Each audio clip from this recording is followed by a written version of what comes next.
slušalice su i dalje off.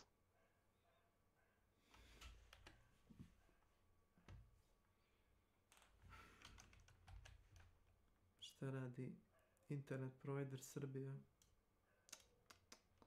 Šta ti poko internet ili ja? Ma... ESP me rekonektuo. Shvatite kako hoćete. Ja mislim da je sad malo bolje, da. Dosta je bolje. To.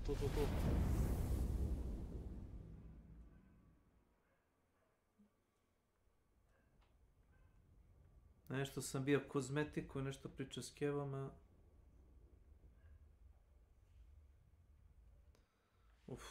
Kad imaš vremena da dođeš da polaš kompjuter, nema vremena. Nema vremena. Već sam sredio jednom laptop, brate, više mi se to ne radi. To sam uradio da bi skinuo hit sa sebe, a nemam namjeru da pravim karijeru.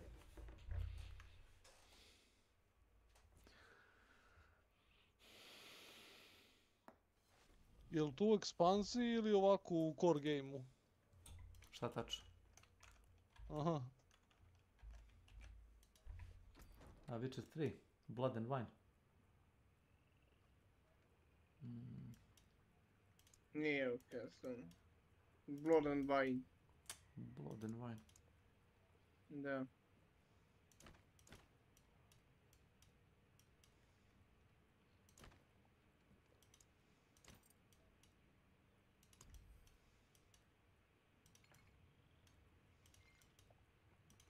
Da. Živio na zdravlje. Danke.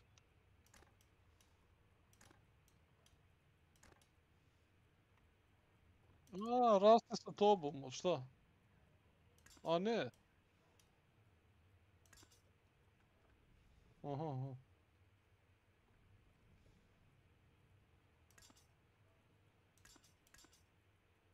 Ko srelo? Ne.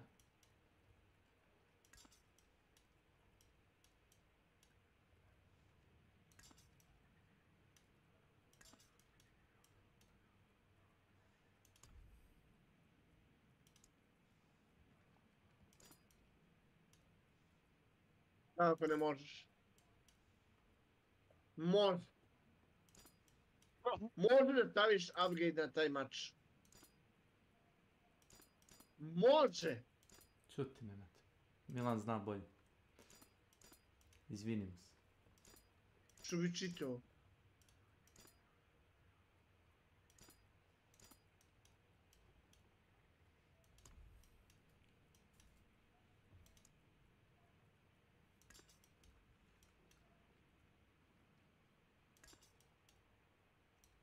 Ebac Creatives Art. Welcome to my channel. Pa ti te mače ne unapređuješ kod kovača. Nego?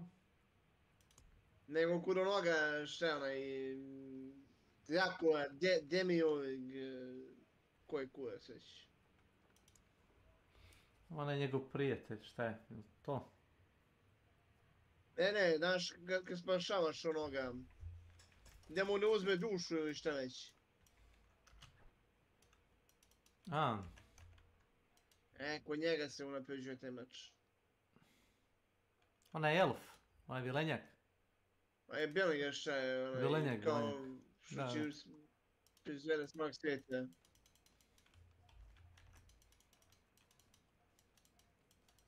Gledaju walkthrough. Hoće ti dalje da uradimo onaj dungeon ili? Hoću, da samo invite. Koje? Ja tebe čekam. A pukla je bila konekcija sa Blizzardom. Znači, treba nam tier 20. Mislim, trebao bi.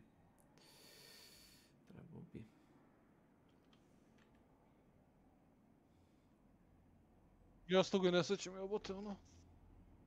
Davno su bilo sam ja. Ima još. Pa kad je igra izašla, jebote, 2013. ja mislim, ili tako nešto? Davno. 17. aha. Davno to beše. Slobodno. To ti kažem. Ja imam level 18 max, Ako imaš jači... A koji ti treba 20, ili tako? Bar 20. Kaži mi. 20 bi idealan, to možemo preći sigurno.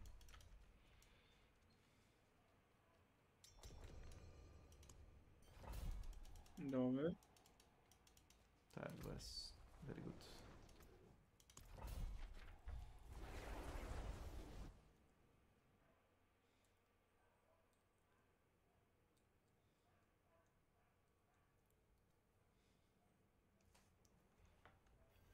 No.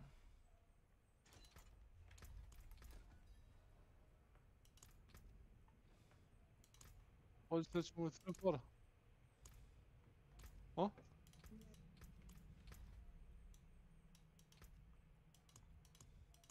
Zašto? Dobro. To je sjajno.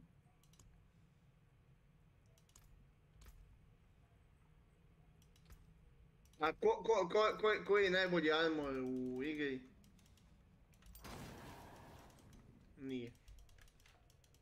Nije. Manticore.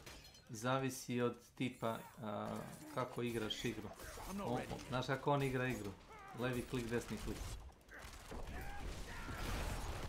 Da ti ja objasnim. I need more time.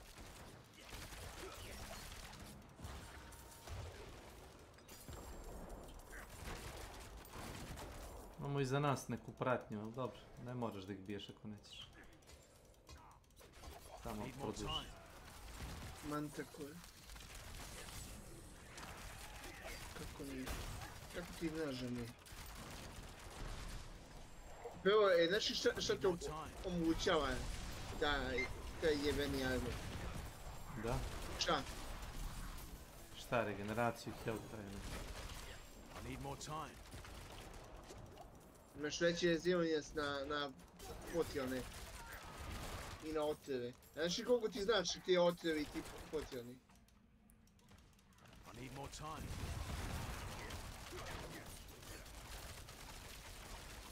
Ali ti nemaš više tog heala, evo ti ja popijem 2 potiona i eto ti. I need more time.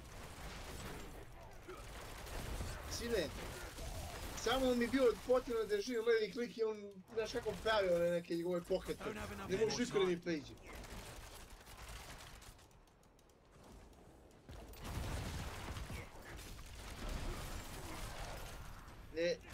Ne može mi je doći do mene da.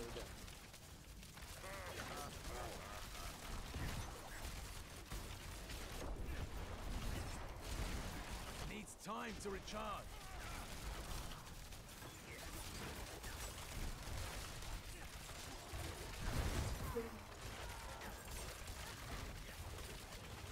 I need more time. I'm out of energy. I need more time.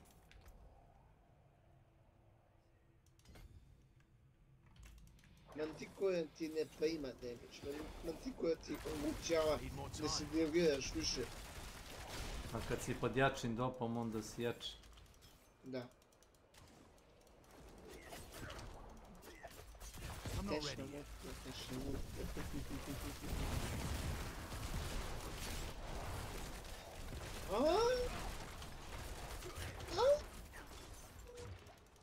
I need more time.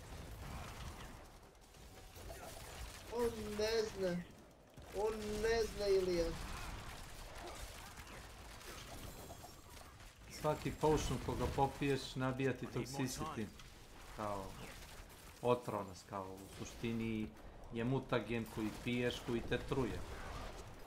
I ima limit koliko možda popiješ, a ako ti taj mantikore smanjuje taj toxicity, možda popiješ više potiona koji te buffuju. Jurite to.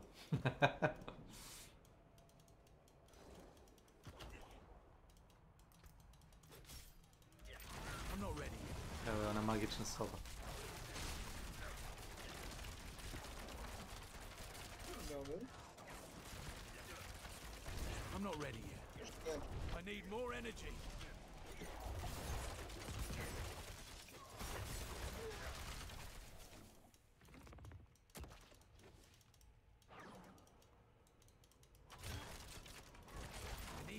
need to recharge.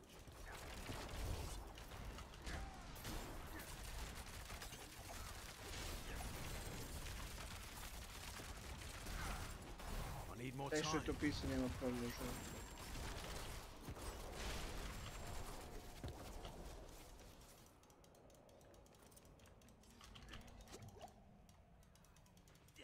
Taj što je to pisanje ne znam ništa. Pa to preporučeni vodiči, to je li? Ima to keraturu. I'm not ready yet. I don't have enough energy. Ako ne možeš sam da smisliš šta ti valja od itema, razumeš, da ti treba vodič, onda ni ne igraš u suštini. Ja se izvinjam, ali to je tako. I need more time. U redu je pogledati za savjet i to, a na kraju krajeva ti sam odlučuješ šta želiš da igraš ili da uzmeš. Kako hoćeš. I need more time.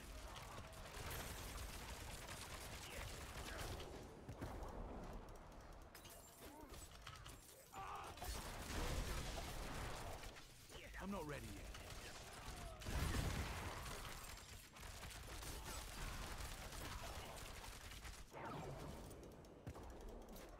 I need more time. I don't have enough energy. Jadnik. I need more Yes. time.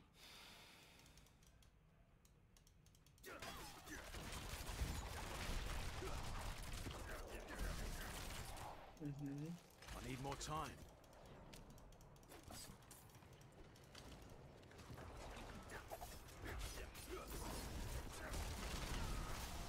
I'm not ready yet.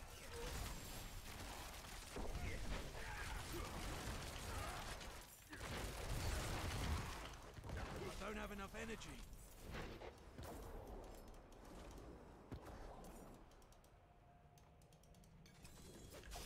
I need more time.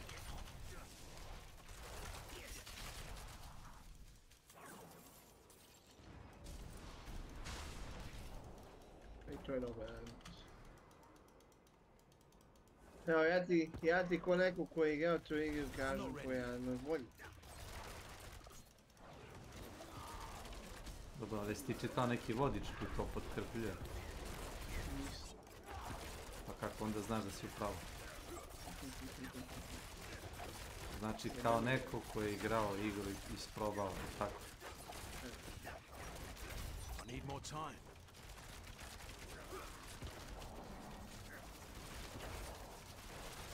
Ne, pokupio sam bio 7 znakove upetnika sam I need more time. očistio.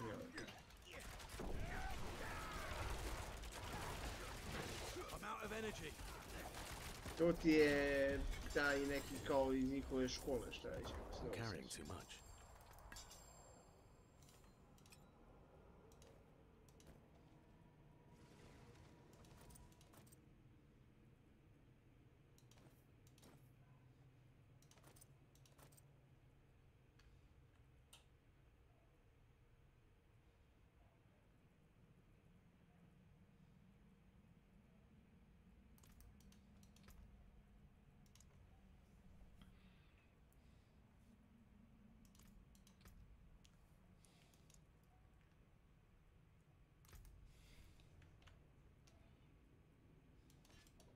U nekoj od škola od tih veštata se to uzima.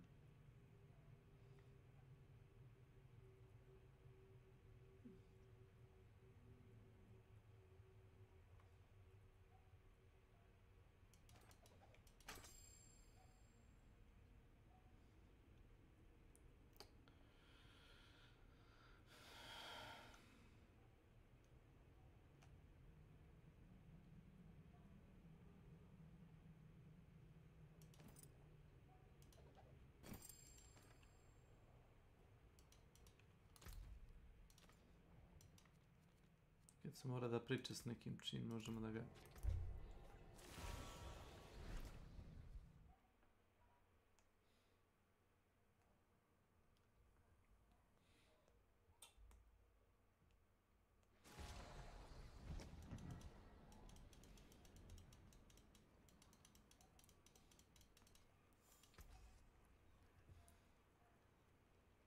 Medveđa škola.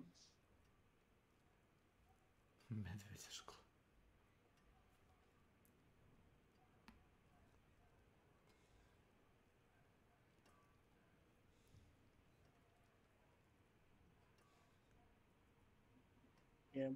Jebone jebote ko ti.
Ovo je dobro.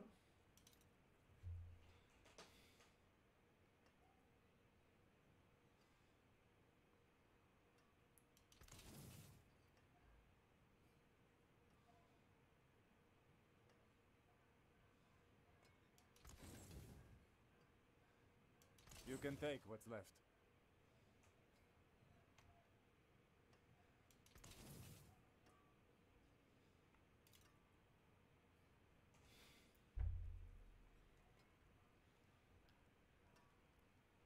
Mhm.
Bem.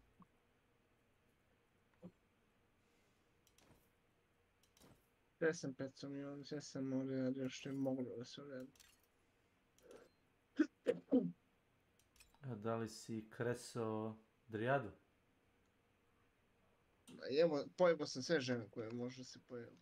Jeve što liče na žene, ali? Ti se nogoćiš ili? Ne.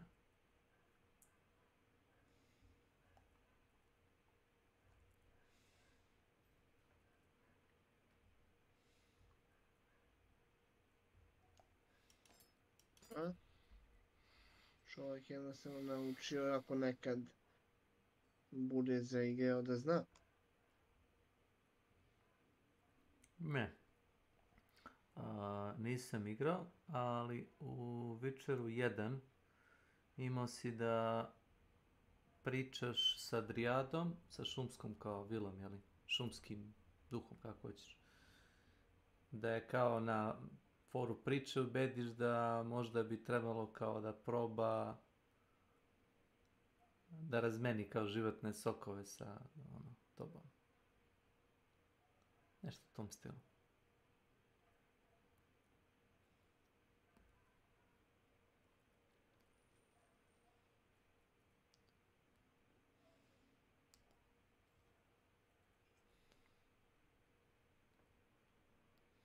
Što je?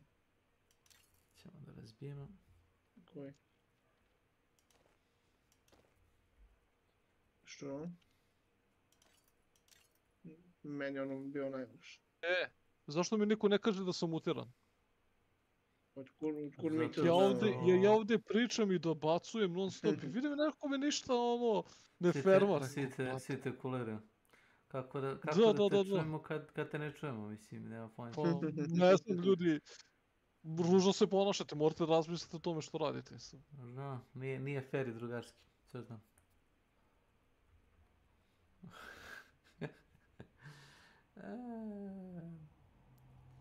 Gde sad da nađem? Čekaj da pitamo Nešu ono što svi želite da znate, je li Nešu?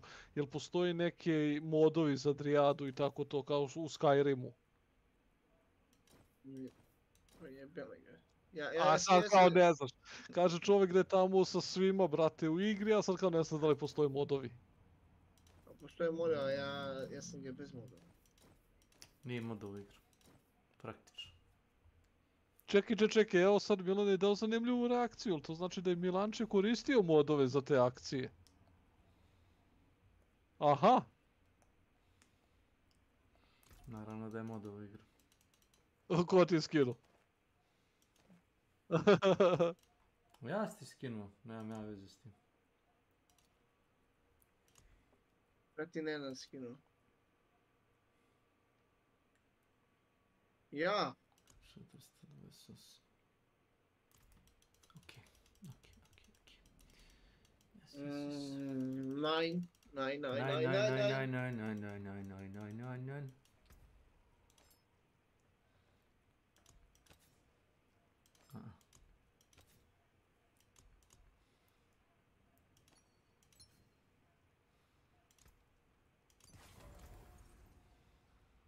Ilija, zašto mrziš Milana? Halo, što ja? Ne znam ja. Mi on je ubeđen da ti njega ne voliš. Možda sam gej pa volim muškarce. Češ da kažem da volim muškarce, šta? Ako to želiš da prizna, da ti se prizna... Čekaj, to nije isto. A, šta, ljubav pre muškarcu? Ne znam, brate. Kako nije? Bjež od mene. S tim.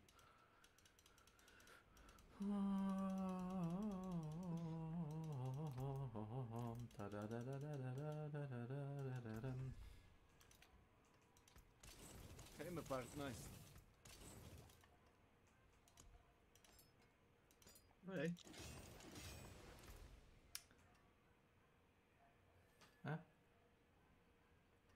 Solidan DPS.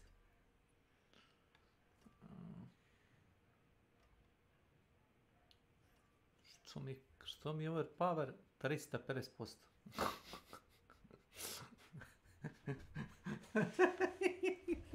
Niće veze s mozgom. Dobre. Oh, light. Cleanse these both from my skin.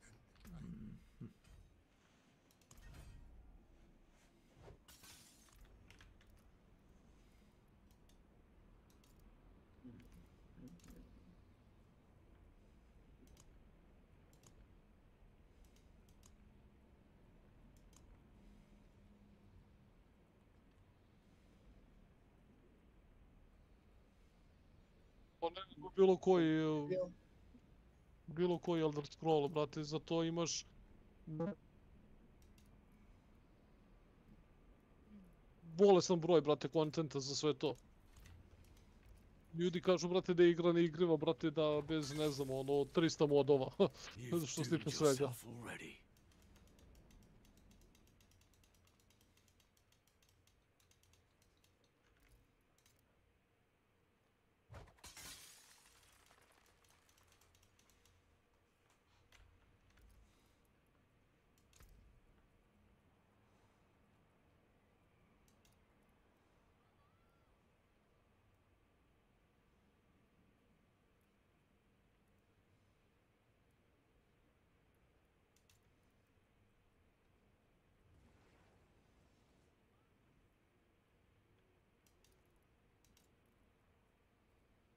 Pa je i Skyrim isto ti dođe, samo što je Skyrim malo noviji.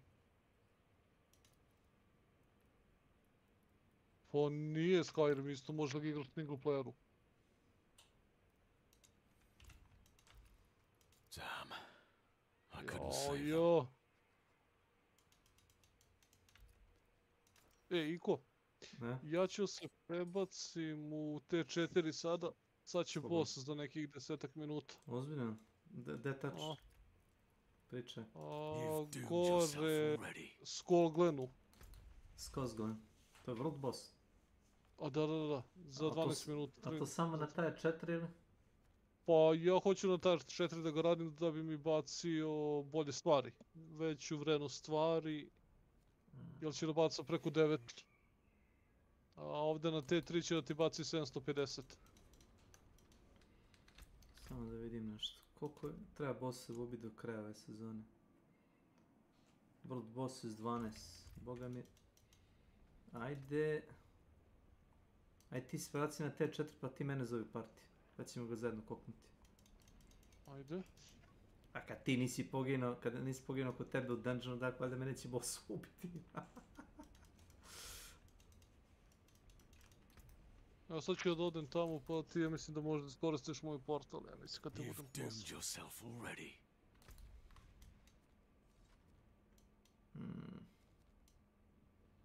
Ha. Kaj me ne brži portal odavde. Vidim. Puš.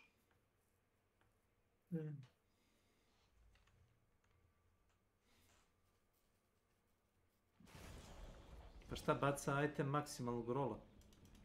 O da, hoću da baci par komada, 925. Meni bacio onaj plavi. E, vereš to? Neki žut, ja mislim isto. Ne, bacio mi 4-5 plavih. To je dosta veliki level.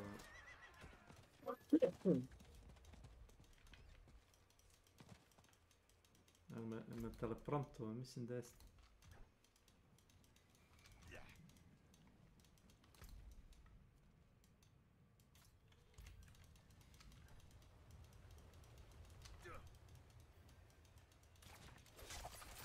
I need more time.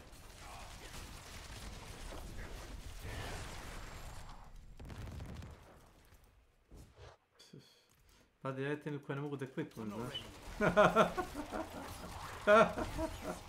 Nema veze, važno da ih ima. A znam, ono... Komedija. Ja sad sam ubio grupu moba, bateri su mi Ancestral. A nije, evo, ja ovo što imam od 925, to ti je level 70. Tako da, ali nema veze, brate, to ćeš da uzmeš, znači, farmuješ ove Da, kontam. Blood Harveste.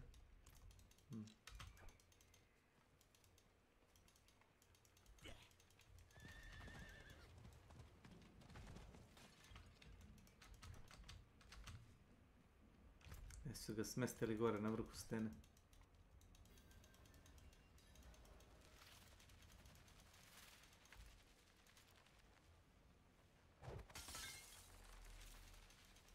Ne vidiš što radi, čovjek razbija flaše ovdje, poslije su bodemo na to. A imaš i ovo, čekaj. Milanče ode. A nisam mu dao i dovoljno. Pažnje. Nažalost. Nažalost. You've doomed yourself already. Imaš i ovo kad vadi nož.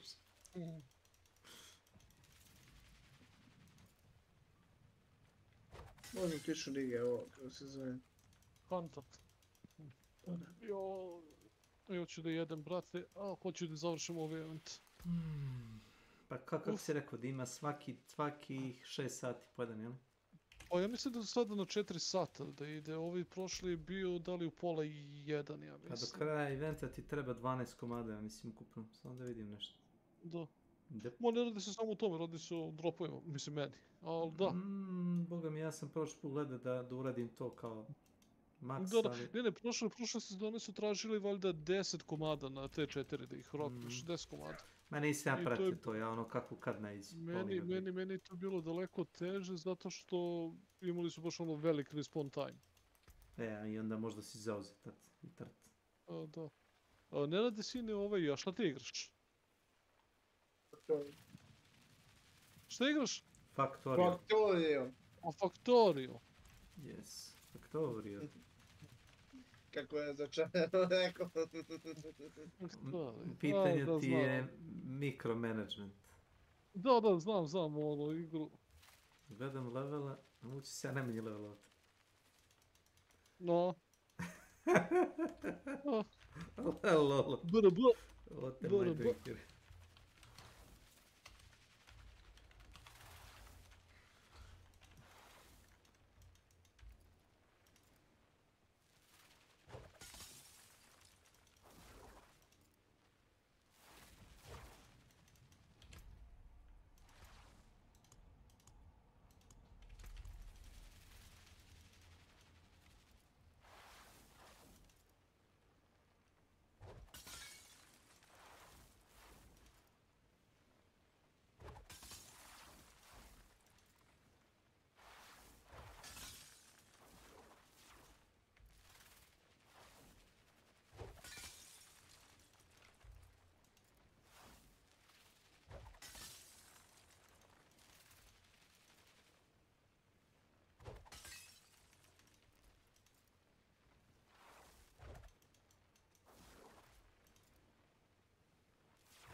You've doomed yourself already.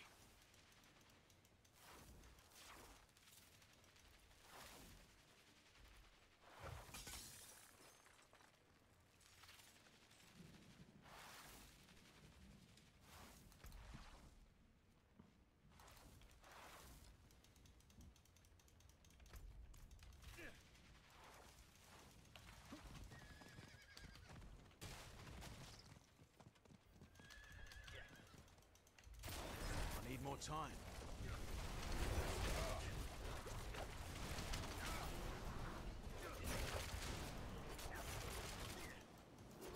I need more time. Majko ti šta je ovo?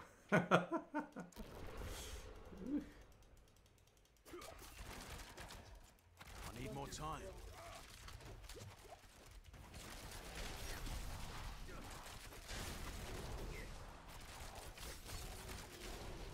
I'm not ready yet.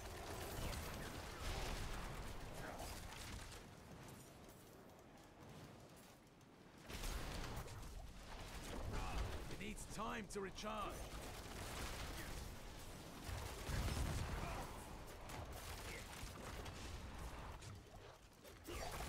I'm not ready yet.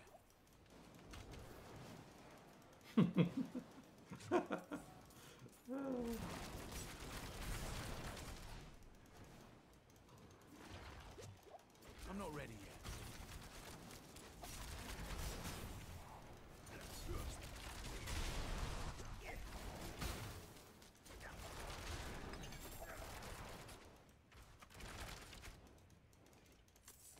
I'm not ready yet.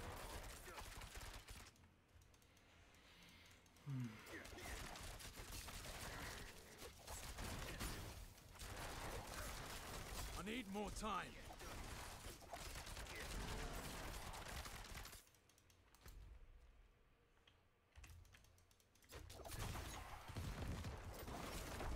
I'm not ready yet.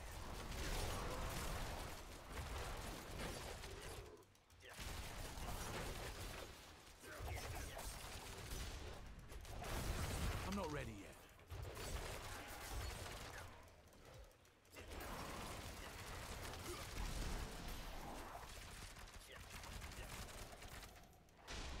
I need more time.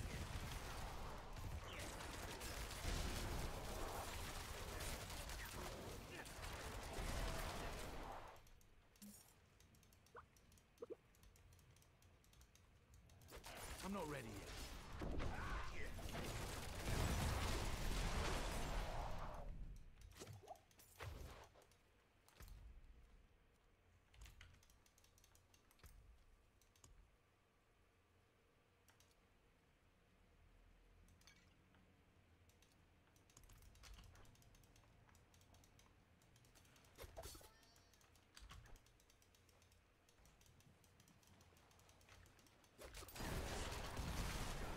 not ready yet.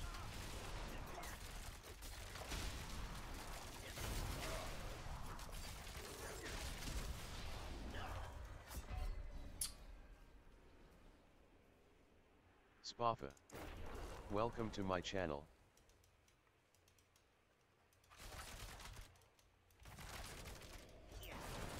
I need more time.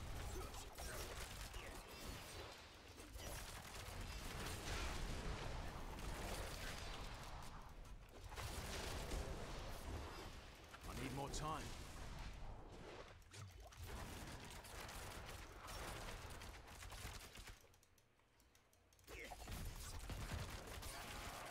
I'm not ready yet.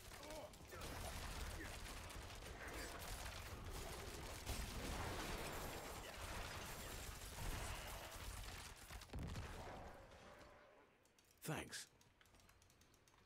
I'm not ready yet.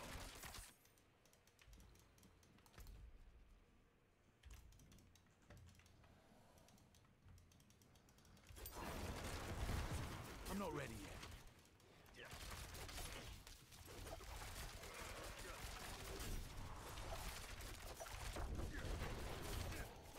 I'm not ready yet.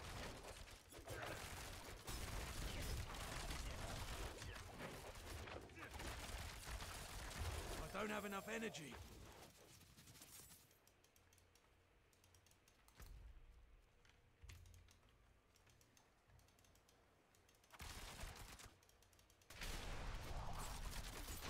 I need more time.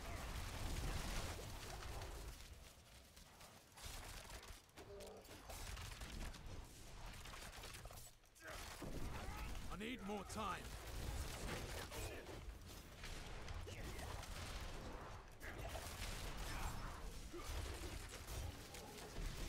I need more time.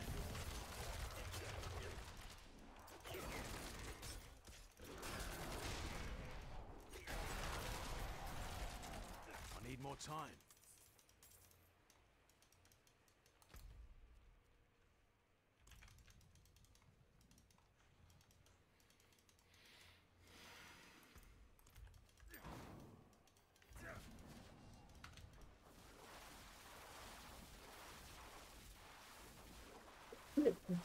Wait.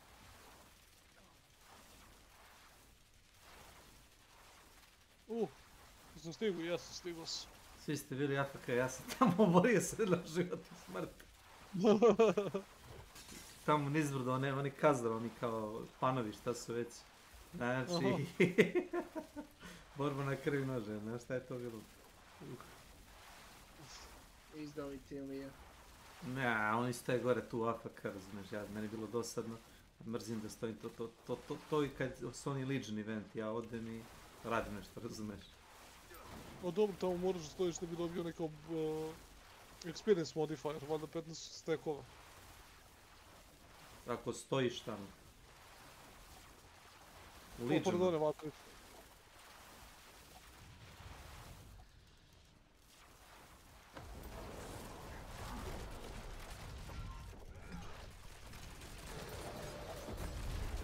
I need more time.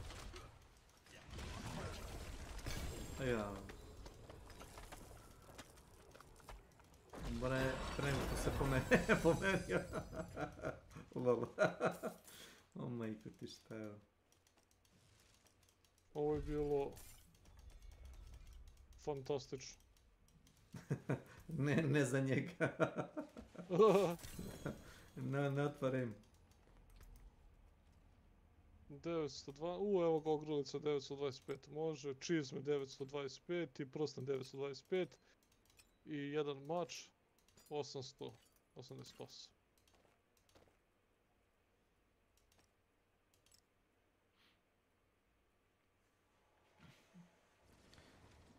Piše, nož ima 1000 više DPS-a nego ovo što imam trenutno. To vidiš. Ti zajebavaš. To vidiš.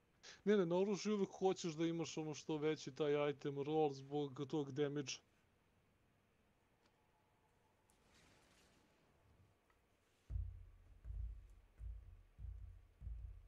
I sad još imam i drvce.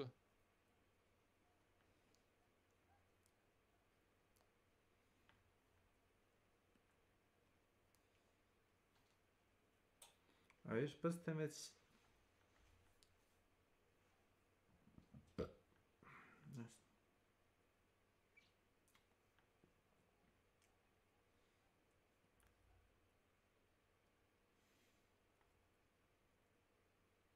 Ja sam otišao. Idem da spremim nešto ko ručka i da jedan glans. Pa se čujemo da kada ste budem pozdravljeni. Zdravlje, prijatno. Zdravo.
Father bless.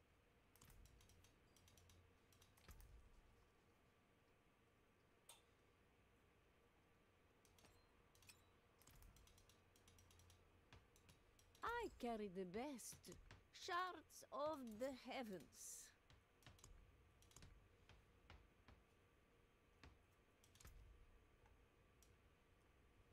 Hmm.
That's good salvage.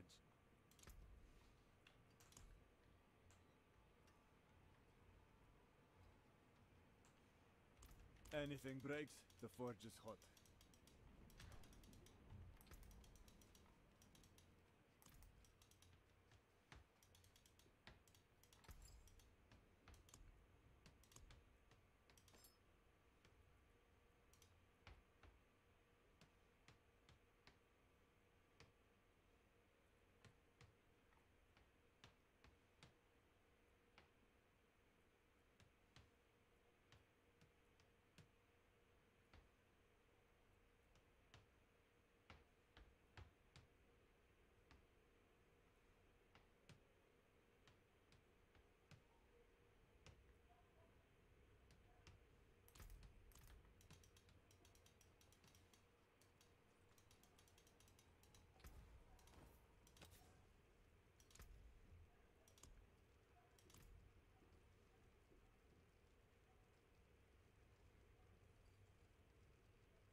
Dobro.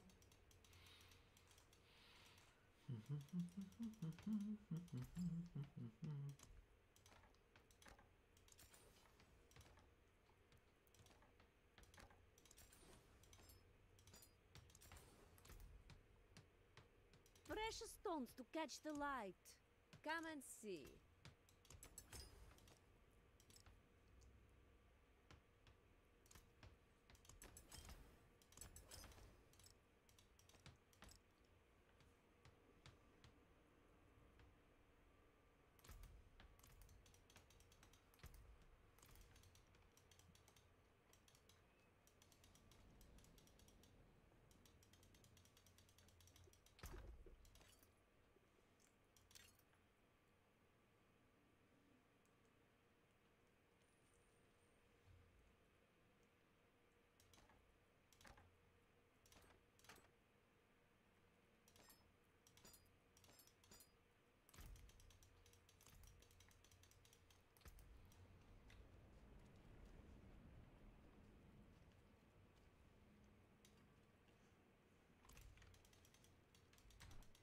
Need something forged?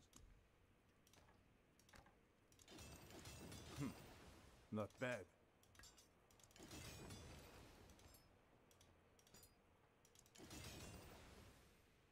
Come back if you need work.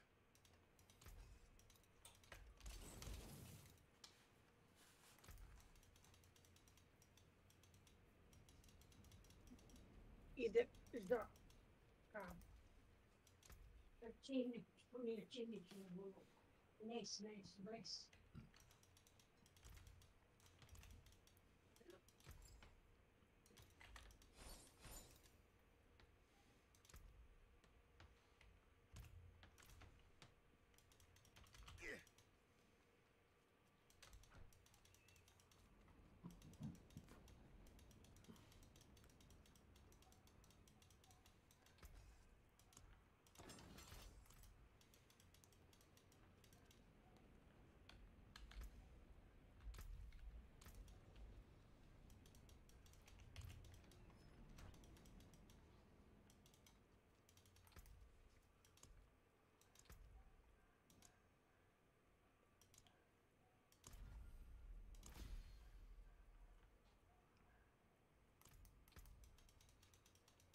I'm telling you the truth. I saw my neighbor reading a book about forbidden Horadric magics. He wants to sow chaos.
Elixirs brewed to order.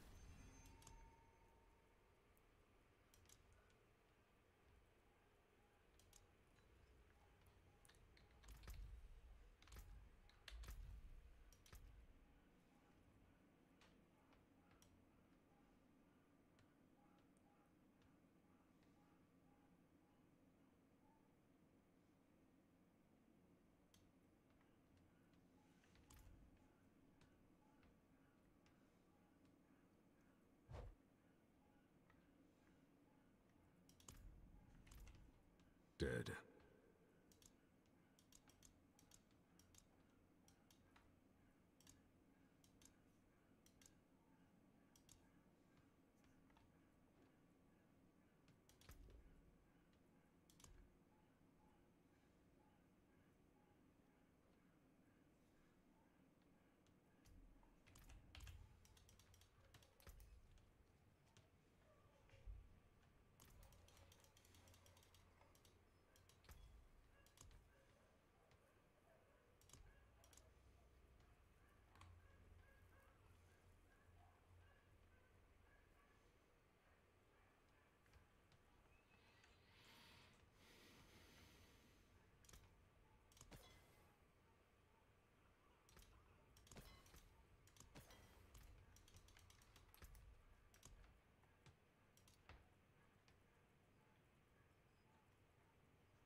Searching for a long time.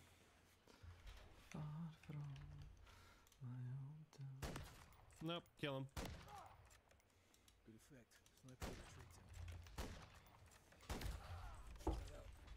General, you're with me. Keep your head Oh, down. light. Cleanse these bolts from my skin, and I promise I want to kill become stuff. your most We're devoted going loud. servant. I mean it this time.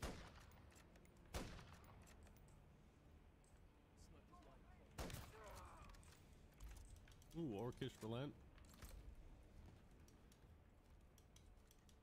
Thanks for the $10 there, buddy.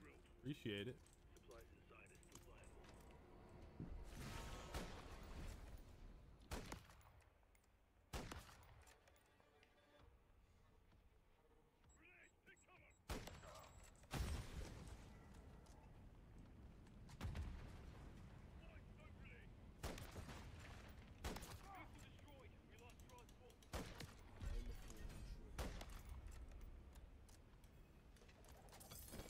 I mean, it is kind of cool that they have like context-specific dialogue, but that's about it.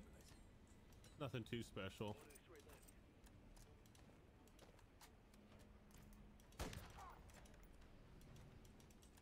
Clear. Good work. Truck's dead. Who've been to the OZ? We'll rally up with fire at the mill, lay waste to all movers. Speaking my language, guys. Do you shit in the snow? No. You look like a polar bear. Thanks, Lemons. My wife's boyfriend Tyrone loves your channel. Thank you. Appreciate it, Tyrone. Thanks, Matthew, for the 5. Come in, Kilo. Only patrol surrounding the lumber mill. Let's join the fight,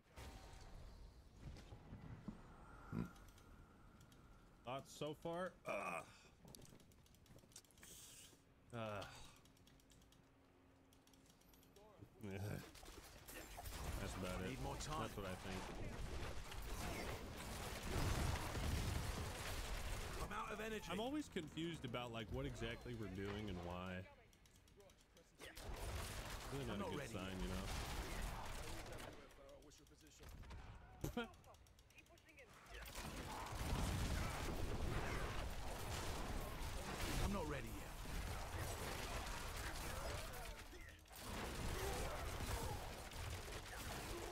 Andrew, thanks for becoming a member.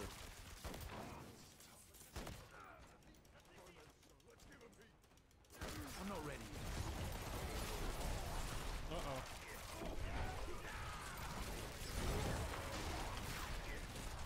Shit balls. I need more time. You a train that goes through? No. You look like one. That's gonna be like the joke of the video.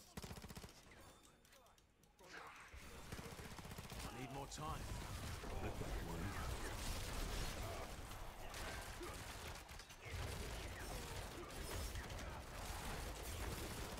I'm not ready yet. Are you gay? No. You look like you take it in the ass. I'm not ready yet. Oh, that's so. Fucking shit. Thanks, I'm mocking you for 10. Can you name 10 things about this game you like? I mean, shooting things is always fun in Call of Duty. I'm not ready yet. There's like a few lines of dialogue that I feel like have been alright. I don't think I can name 10 things, no. I need more time. What is that? And then Panda with 20 Russian dollars. This should be called an asset flip for how they made it all in 6 months. Now they reused a lot of things down to Warzone. I'm not ready Yeah. yet.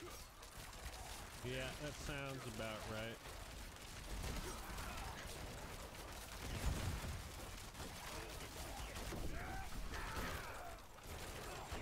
Also, the music in this is like surprisingly bad. Like non-existent.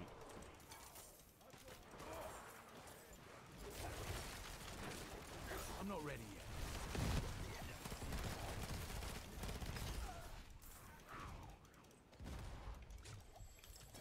I don't know why they made this game so quickly. Yeah, this is what we were even talking about too. Like, Like they should take more time and not release a new game every year. Because we end up getting this garbage. I've yet to hear like a single track that I've been like, you know when you play a game and you hear some really good music and you're like, I want to find out what that song is later. I haven't even heard anything remotely resembling that kind of feeling.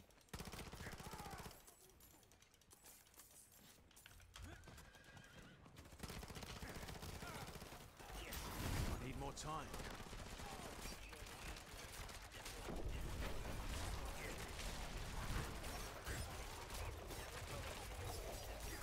I'm not ready yet.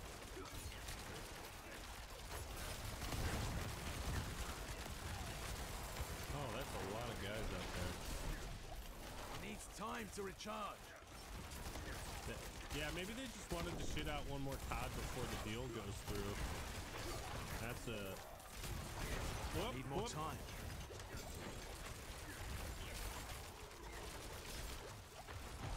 That's a good theory. I need more time.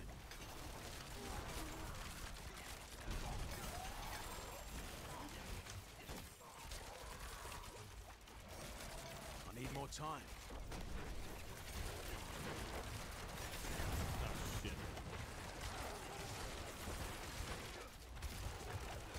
I'm not ready yet. Yeah, I also don't feel like there hasn't really been any sort of like standout mission, you know? I need more time. I think the graphics look like Xbox 360. It's not that bad. If anything, I would blame that on like, oh, that's Shepard, okay. I would blame that on the compression.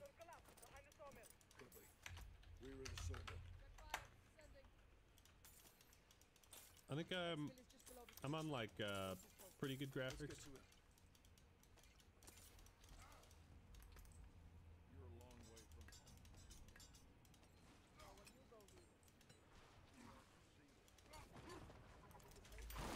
I'm not ready yet. There is a time and a place for everything. Now, Hey, did you shoot him? No, I just grazed him. Thanks, Josh.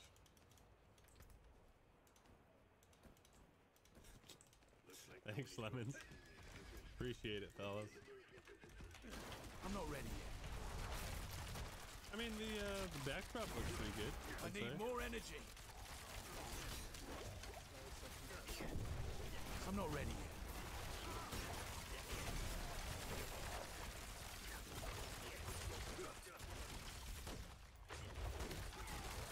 I'm not ready yet.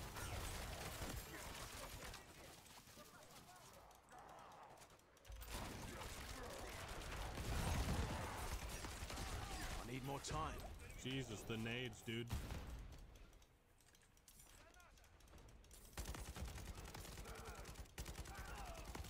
Are these just all Makarov's guys? Or like, who are we killing? Why was Shepard out here? What the fuck was... What was happening? He was like a target? Why? Did I knife the watermelon? No. I need more time. I feel like I'm normally not this confused when I'm playing a COD campaign. I need more time. Oh, God.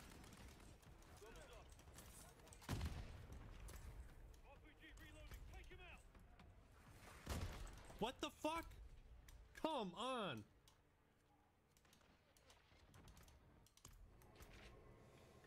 Who are you? Thanks for the 5.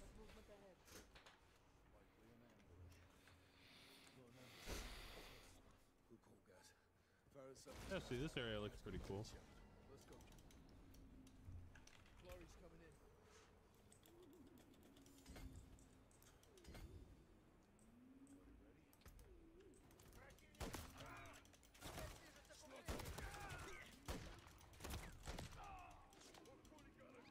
It is done.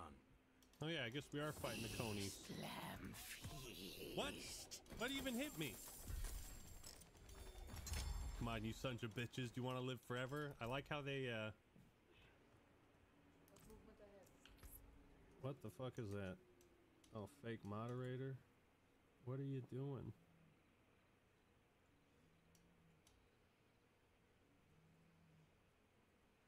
Yeah, get that guy out of here.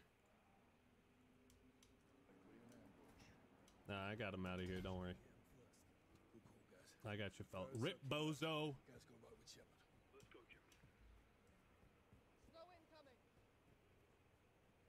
Yeah, what do you guys... How do you think the zombies is gonna play? I can't imagine... If the campaign is this bad, I can't imagine the rest of the game is gonna be very good.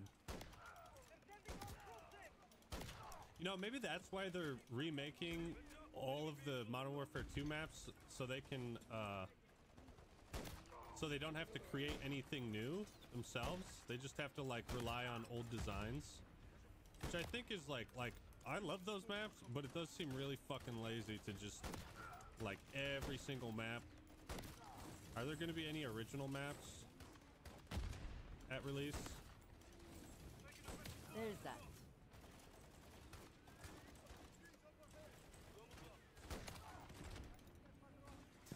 Oh, shit. I thought that RPG was gonna hit me again.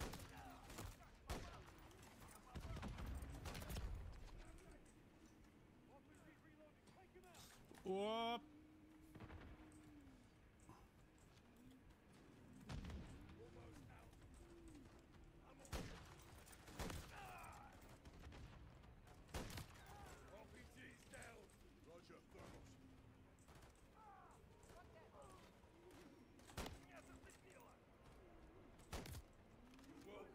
Oh man, I'm ready.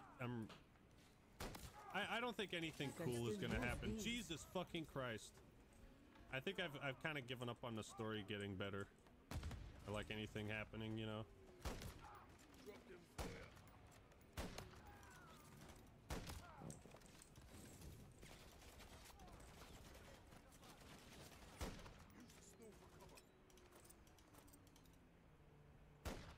Huh? Come on. I've been stuck in this area for way too long.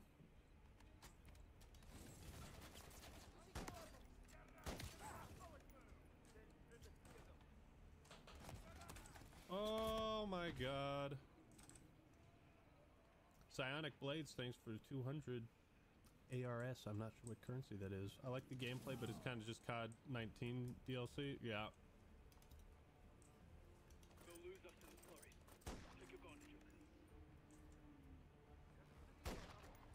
What is that? Is that anything? Am I tripping? What the fuck?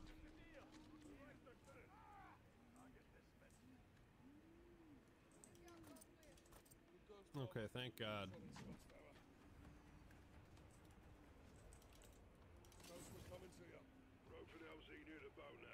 Form up on my mark.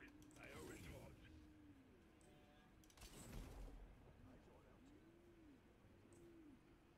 Maybe it's just me, but this seems... I don't know if this is the shortest campaign. I mean, it seems relatively long. Or maybe I'm just playing on a harder difficulty, you know, that makes it take longer.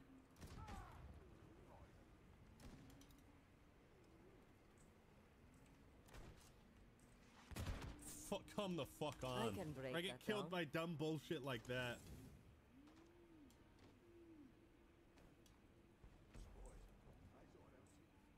Excellent point ahead.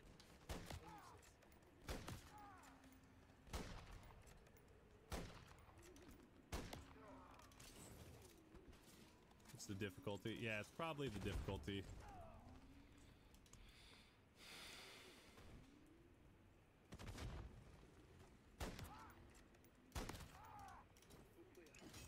Did they make a fucking soundtrack at all for this game? There's just no music at all. Hold him off until we're clear. Gear up. There'll be more of them here soon. Calling reinforcements heading our way.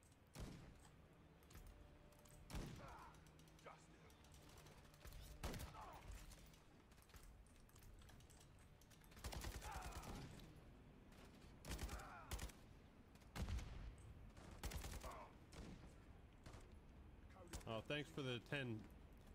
Touch my lemon. Keep laying down fire. We can't leave until they are clear.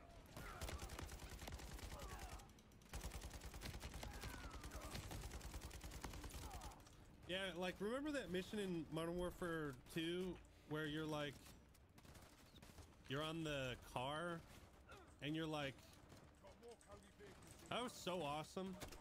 That like car chase sequence. You know, and then you get pulled by the rope and you're like upside down firing a pistol. Where the fuck is... God damn it. I'm not ready yet.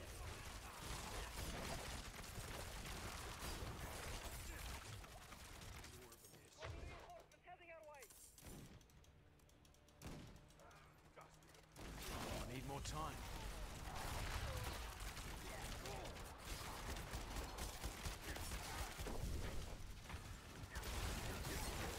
I'm not ready yet. That was funny. I need more time. Yeah, they really just... They really got fucking lazy or pressed for time or something, man. I need more time.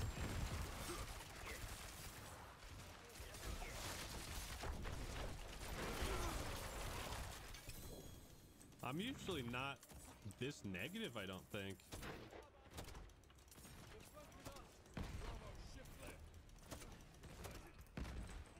I can usually find a couple nice things to say about something, but I really can't with this one.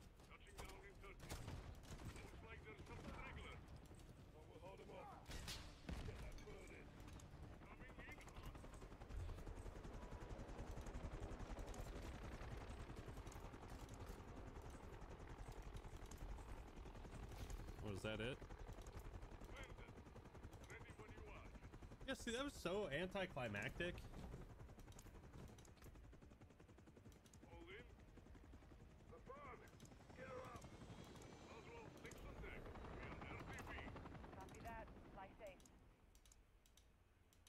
That was fucking, that was really boring.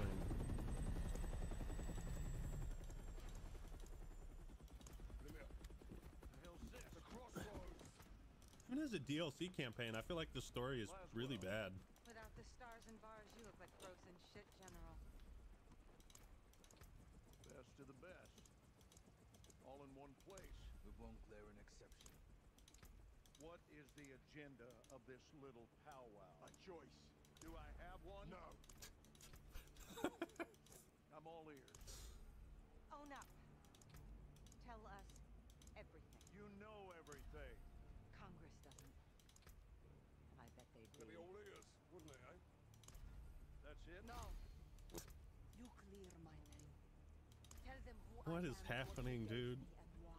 No one else had the balls to do what I did for you. For all of you. Then do the right thing, General. All your intel on Makarov, your boy Greaves on a leash. Say yes, you get a warm ride home. Or take a little me time and freeze to death. I need more time. On their own self-preservation. What did you have to refuse? What?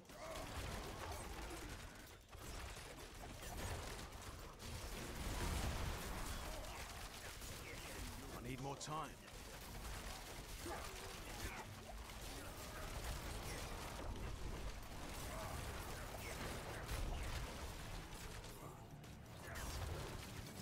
I need more time.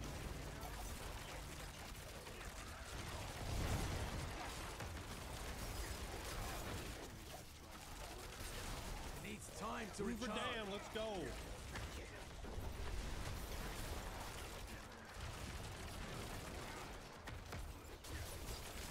I need more time. Yeah, but we don't really see any negative consequence of Makarov doing this shit. You know? Like, he's doing these bad things and trying to blame it on the US. I'm not ready yet. But then nothing bad happens.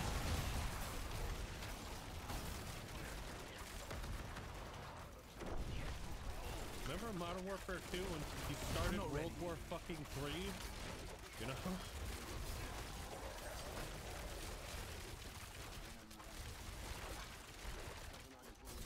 not ready yet. Rog.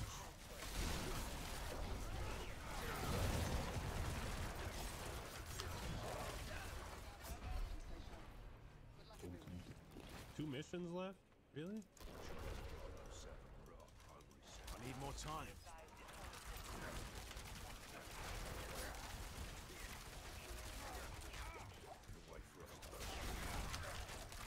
I need more time.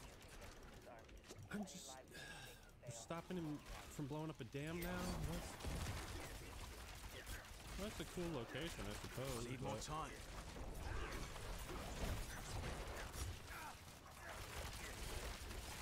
Oh, there's a bomb down here. I need more time.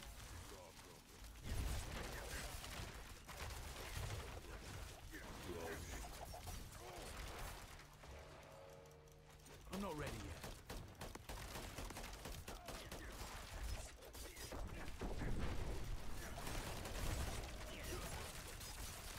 I'm not ready yet. Yeah, and they have these missions where you like could sneak through it, but then they don't give you a silenced gun. Seems a little counterintuitive. I need more time. Whoop.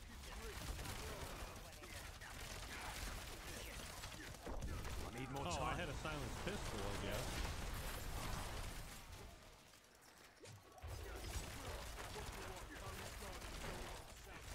I need more time.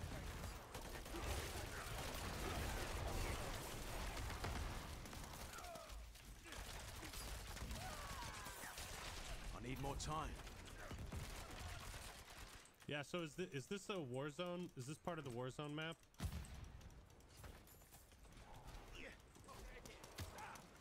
I'm not ready yet. Bottle, tactical bottle. What?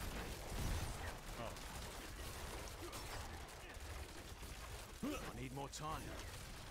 That was so tactical.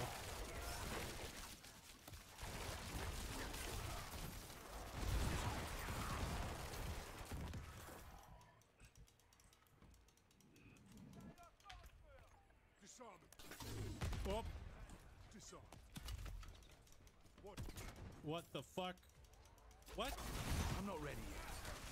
That's from OG Warzone. They're reusing from both, huh? That's lazy, man. That's lazy.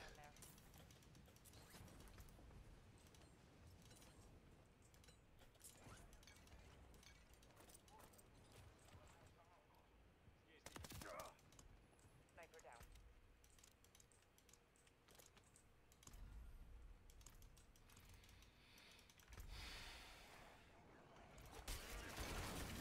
I'm not ready yet.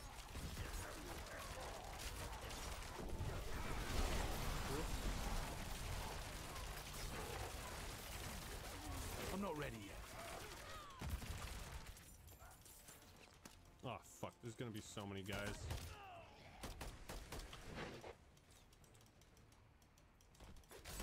I need more time.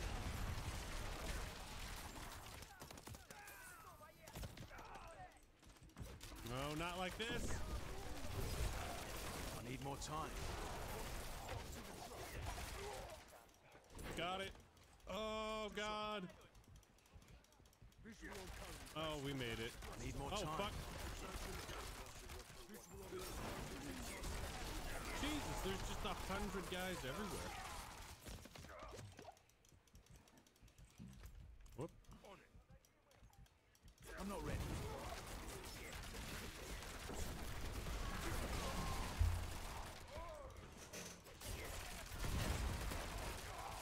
Radio traffic. Coney has 4 active. Means we got 2 more to locate.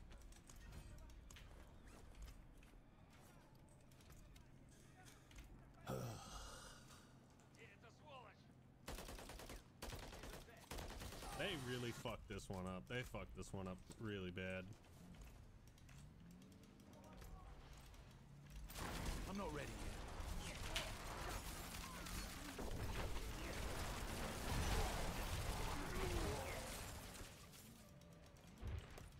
Get out. Get out of the fucking thing. Okay, there we go.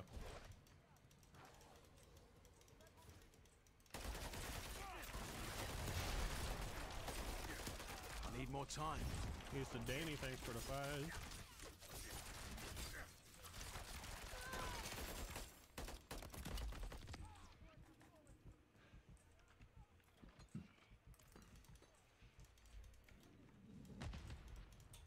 I also am not a big fan of this level design of just like, here's a big wide open area and we put 500 guys. I need more time. God damn it!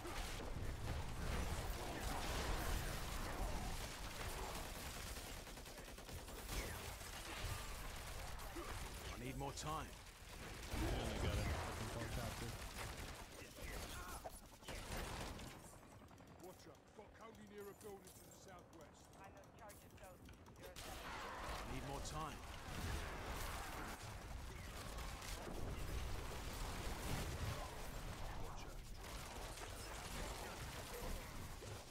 Oh, okay. I can use this.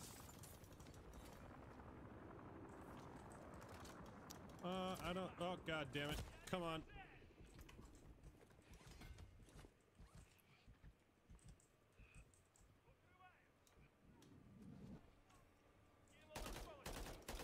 How are you fellas doing today? Oh. Enjoying the stream? I hope so. I need more time.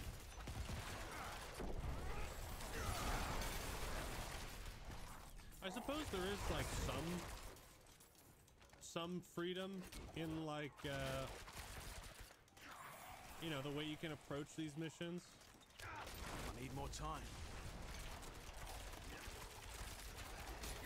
I guess that's something.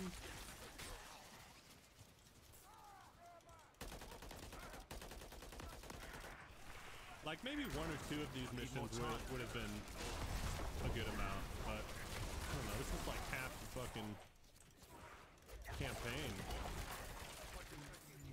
Oh my god.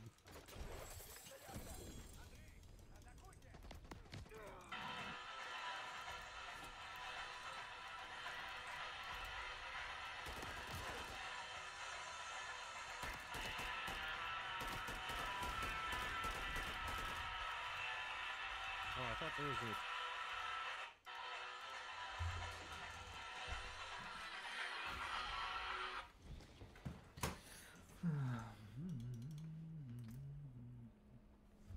Attack speed, lucky hit. Oh, oh.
Veal Mercy. Welcome to my channel.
No. No.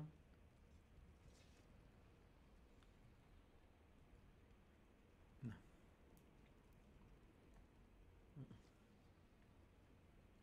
Maybe.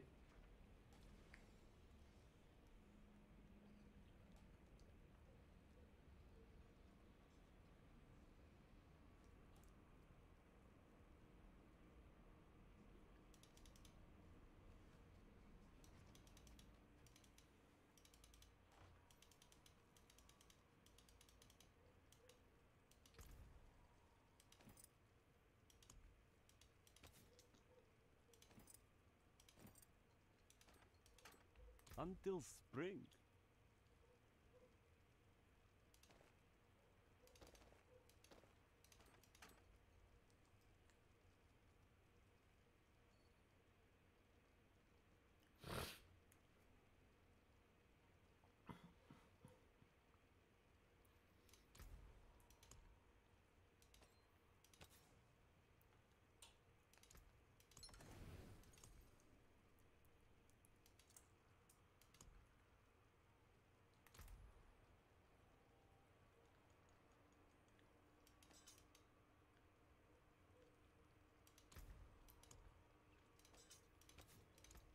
All finished.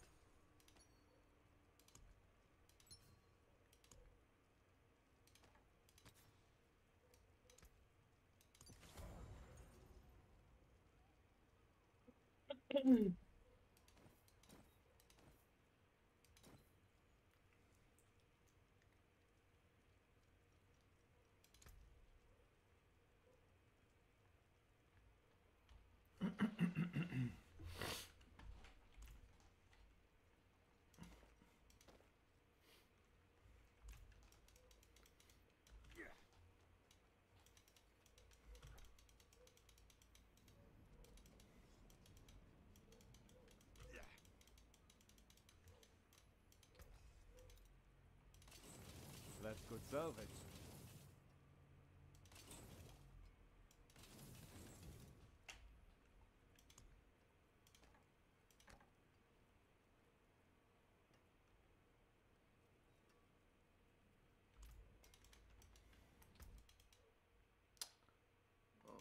TV-matter.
attack copter.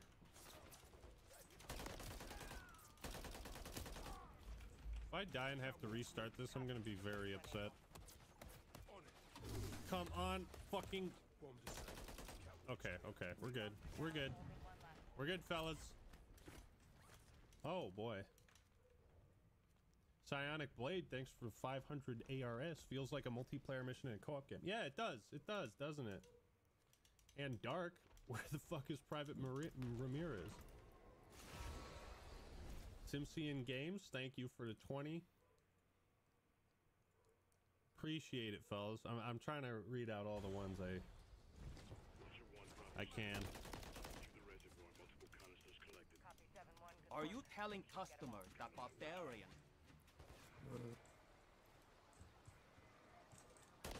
God, there's just so many fucking guys.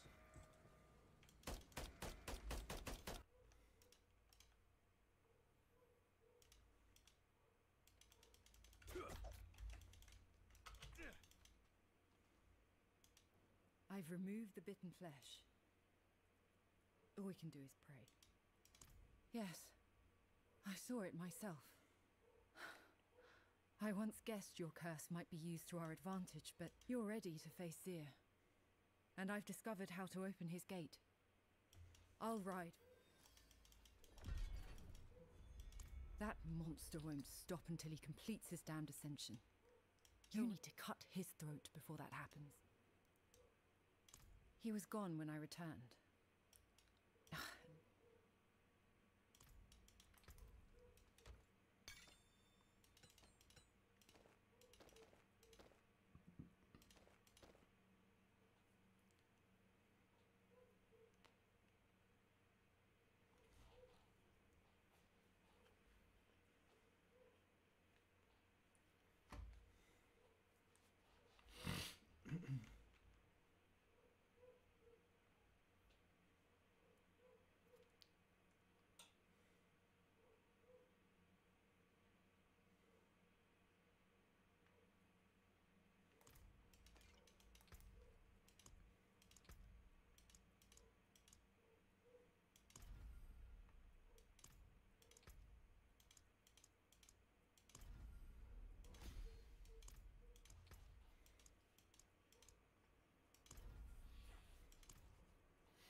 Time.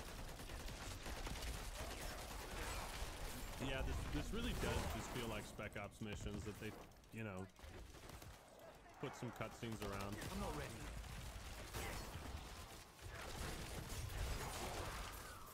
Hey, new member Simpson Games, awesome. Justin Asshole.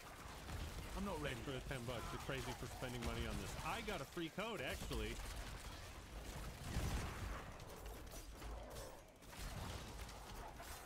Need more time. I I really should have played this on an easier difficulty. I feel like I would have been done by now. It needs time to recharge.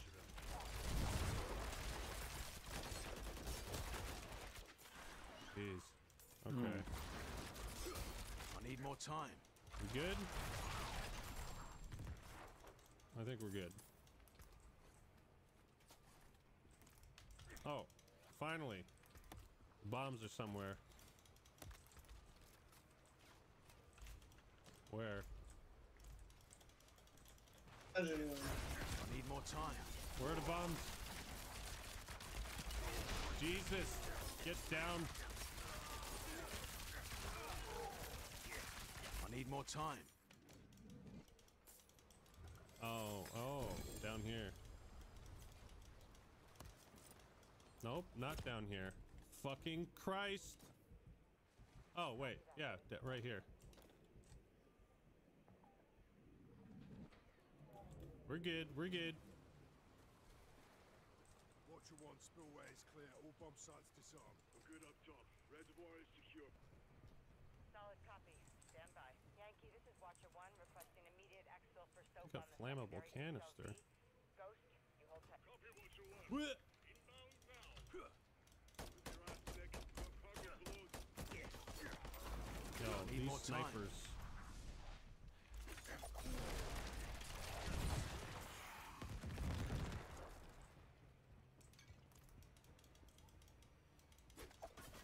I need more time.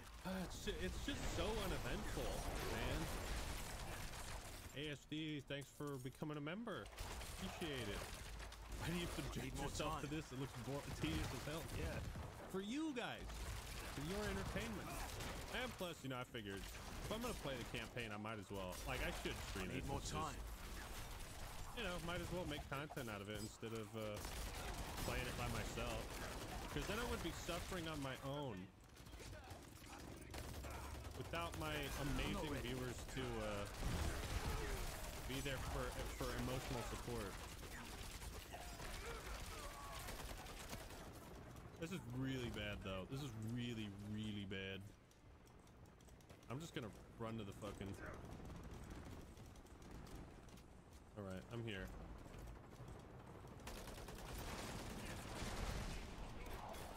I'm not ready. Oh my god.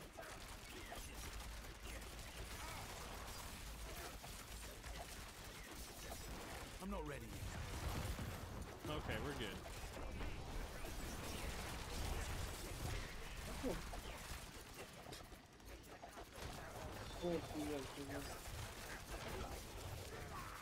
I need more Diego, time. no igraj. I think it's like stop him from blowing up the dam. Okay, we did. Znači imamo da možeš Great. da si, Good job. ako nisu blokirali.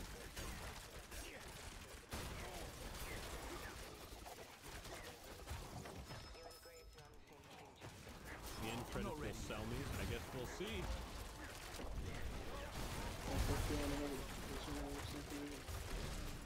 Yeah, TSA pre-check, baby.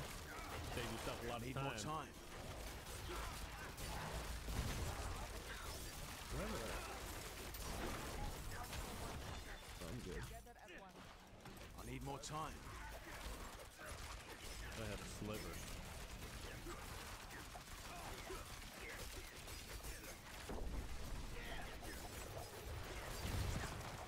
I'm not ready yet. We don't. We lose.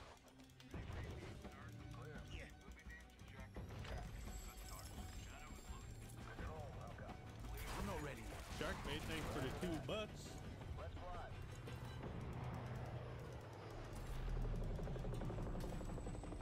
Wouldn't have made it without you. I'm not ready yet. Igraš, 4-1 on igra. I need more time. 4-1 on What igra. are we doing now? Is at Rally Point Boneyard. You'll provide air cover while they locate the chemicals and hunt down Makarov. Oh, we're getting the chemicals now. Okay. Shadow 1, ground team is holding. I I need more time. Oh. Well, at least there's an AC-130 mission. I need more time.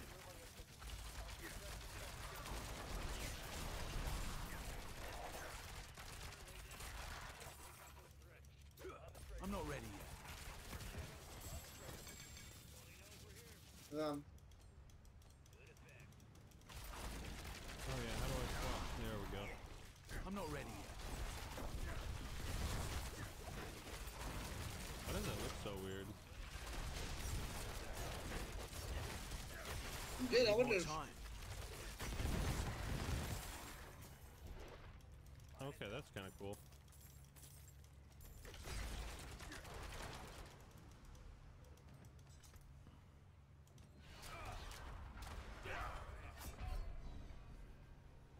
Ooh, let's blow up this helicopter. Boom! Nie može da probaš. Zato što će tu haps. Misliš? Kakve veze ima? I'm not ready yet. Aha. Pa nije ti tu Srbija. Jednostavno ne možeš u peku da putiš ono. A,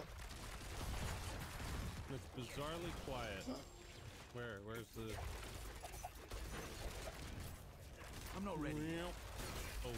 peva. Whoa. Okay, that. Wow, you are not supposed to look up. Oh no. I'm not ready yet. Oh God. Oh no. Don't look up. Don't look up. I need more Jesus. time. Kako? Erika. Erika!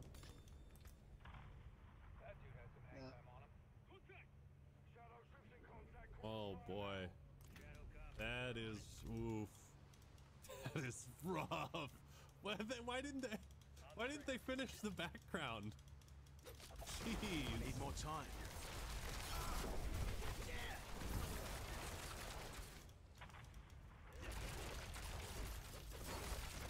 I love finding more that stuff time. though. Oh, Blackburn, thanks for becoming a member. Appreciate it, big dog.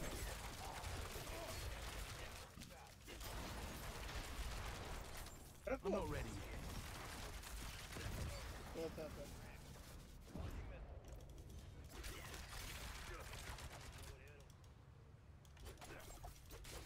I'm not ready yet.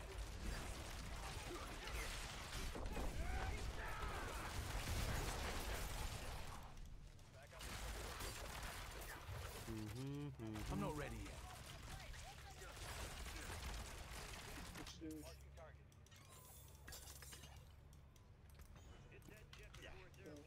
Where? I'm not ready yet.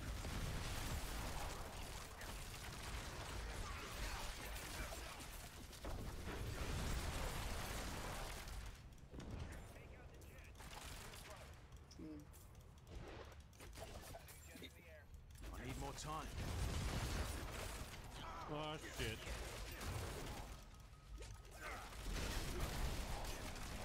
God damn it. I'm not ready yet. Limeton Pop. Dude, the music Welcome is to my stealth. channel.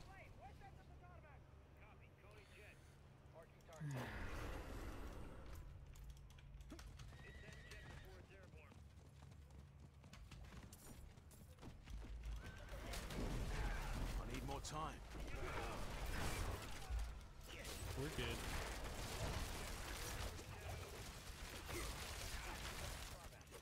I'm not ready yet.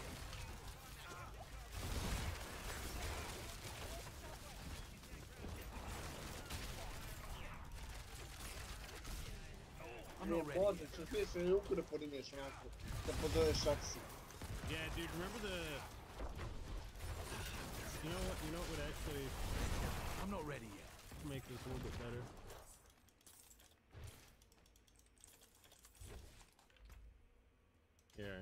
Here we go.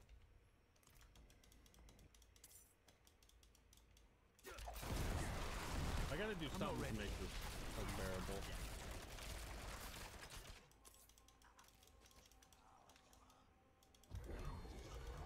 see if you can hear the music. Need more time.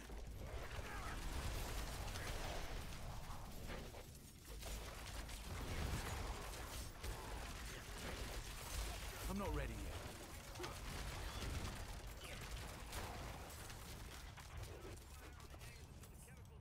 Wait for it. It's building up.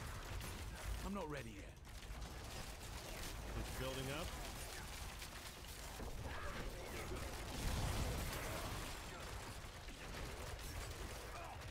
I'm not ready yet.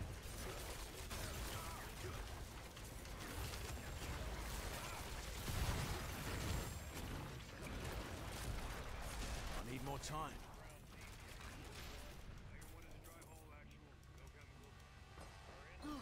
There we go. I need more time. Wow, now we're talking.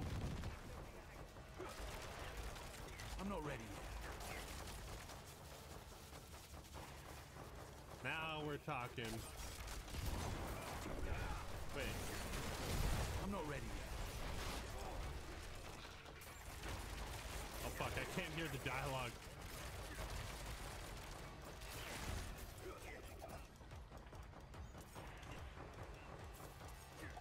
See how easy it is? See how easy it is to make this better?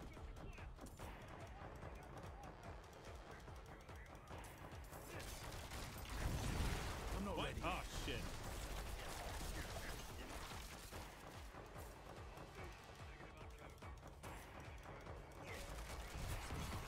This is what I'm talking about.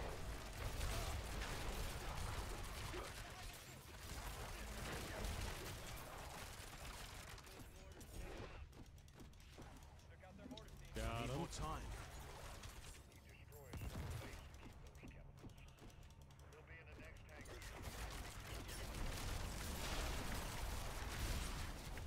I'm not ready yet. Oh fuck, dude. Makes me want to just like play like Black Ops 2 or Black Ops 1.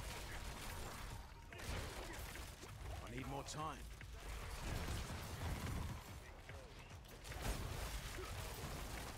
Даже пути потеряли. И сами. I need more time.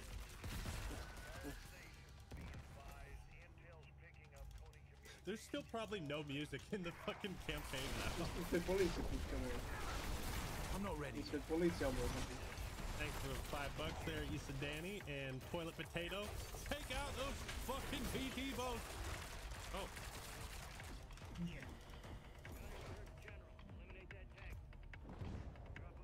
Jovem. Got him.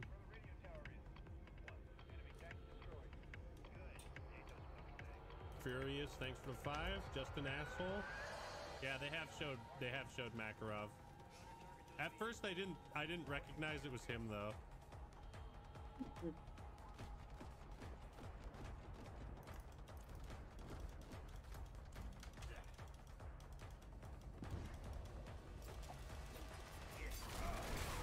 I need more time.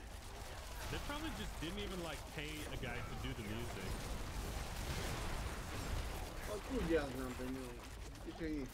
I'm not ready yet.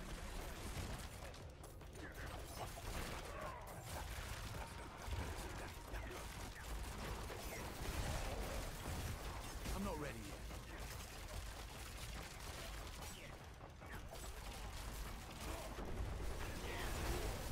Isn't this so much better though with the World at War soundtrack? I need more time. Oh, come on. I need more time.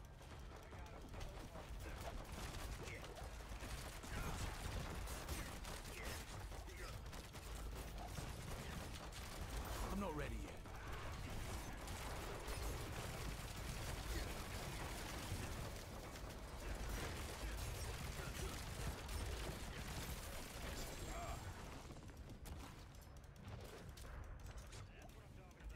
I need more time.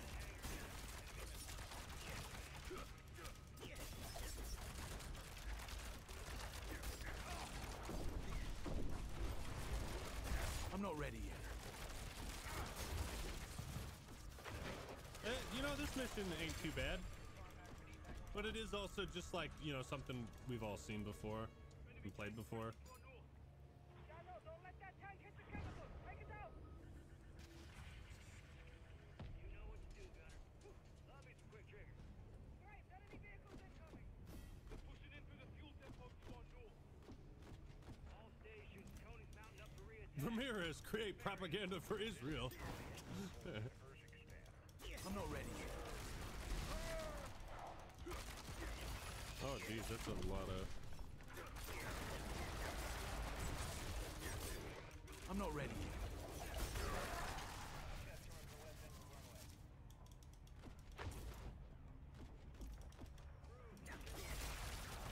I'm not ready yet. Where? Oh, come on, come on, come on, missile. Got him. That's right, motherfuckers. Jet number 2 is down. Back to the hangar. Keep the ground team secure. They thought they were taking... Man, they really have I'm not ready. a lot of guys.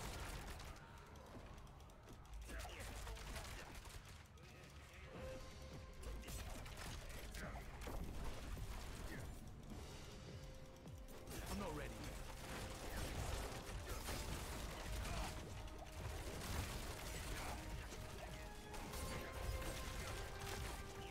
I need more time. Man.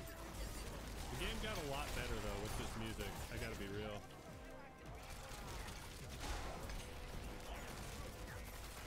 I'm not ready yet.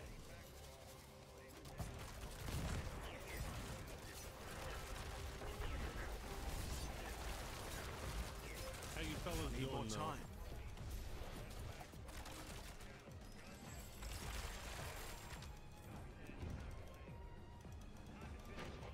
Oh.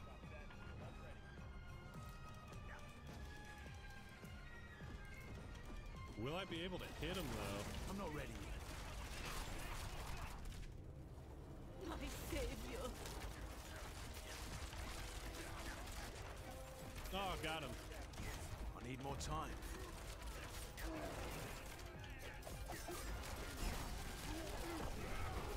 Hey, you said that in the last game. I'm not ready yet.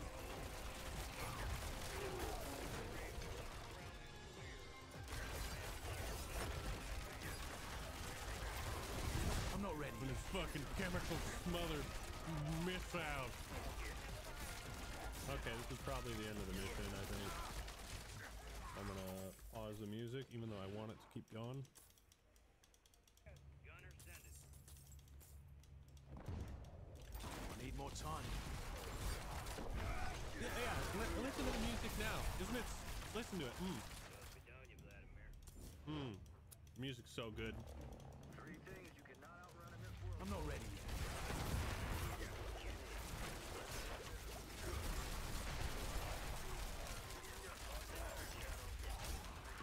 I need more time.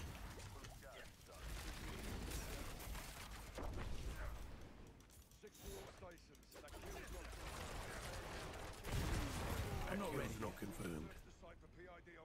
I guess nothing bad happened with Shepard given a gun. Yet. I'm not ready yet. Go for 6. It's over, John. We nailed that bastard to hell and gone.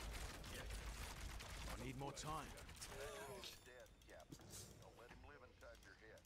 Eagle out. Makarov wasn't in the helicopter. That's how they're gonna retcon him back. Shepard only sees what he wants. His name on a win, not a medal on his chest. I'm not ready yet.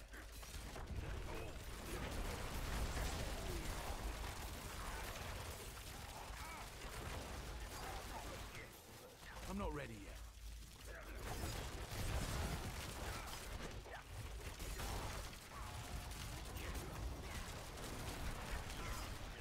It needs time to recharge.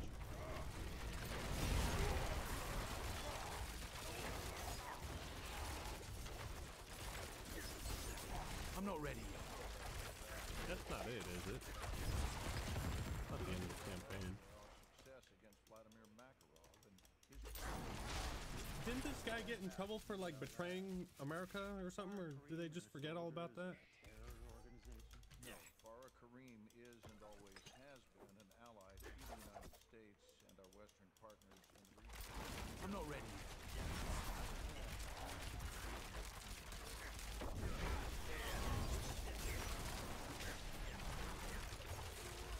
I'm not ready yet.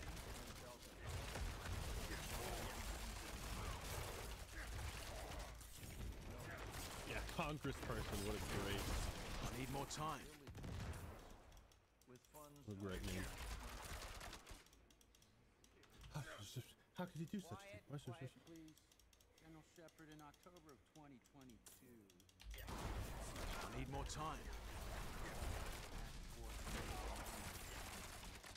Oh yeah, yeah. Hey, remember that? What?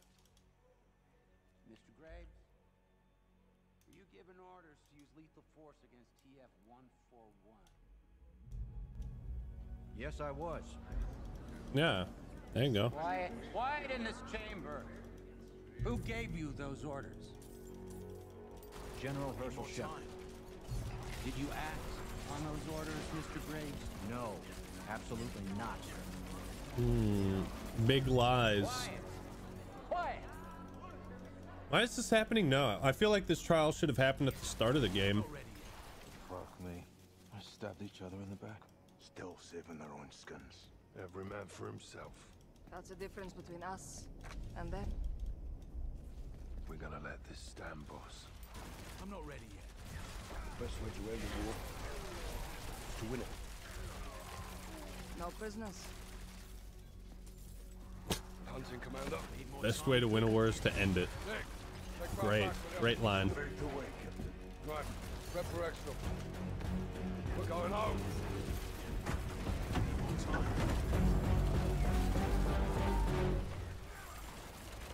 Watch it, Bravo. Send traffic, watch out. MI6 is relaying waves of Coney chatter to us. Yeah, see, there's at least one more mission. Coney's in London. Need more time. Steam in hell. Is Makarov alive? There's comms from Azar 90. That's his call sign. What are they doing in London as well? Signals intelligence shows Coney's meeting with a known black hat tomorrow in Greensbury. Yeah, wait, well, wait, what? If Makarov's dead, then... What's Coney want access to? We need to find that out. God, this story sucks ass. Can lead us to Makarov. Coney's in London. He can't be far behind. We get solid intel, we'll have to move quickly. You shot his fucking helicopter out of the sky. How is he alive? What? He wasn't in the chopper? Okay, all right. They said he was though. I don't know. Follow our mark and find him. Bravo 07. Fuck. CCTV is online. They pulled that plot point twice. Radio check. Graves wasn't in the tank. Makarov wasn't in the chopper.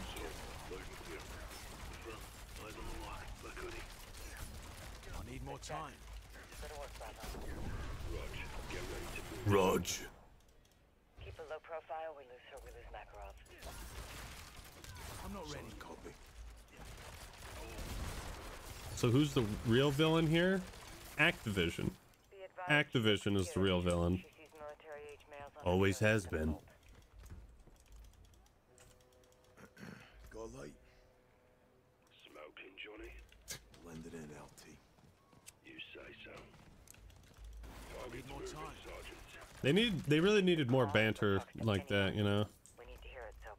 Copy that. She talks, we listen. Dog. I need more Blend time. in. I'm blended in. Good doggy. Yeah, she's cautious. Oh, Riley. Wow. I'm not ready. Hey, how about that? Little Ghosts reference. That is a new dog model right there. That's a fucking new dog model, bro. Right there. Oh my god, we have confirmation. Okay, I'm gonna blend in. Don't worry, don't worry. Reading postcards. Okay. I'm not ready yet. They got the new dog models, man.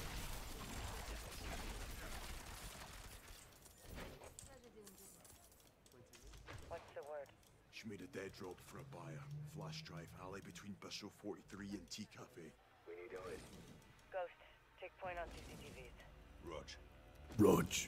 I offered you power. Now you seek to Steal it from me. Good.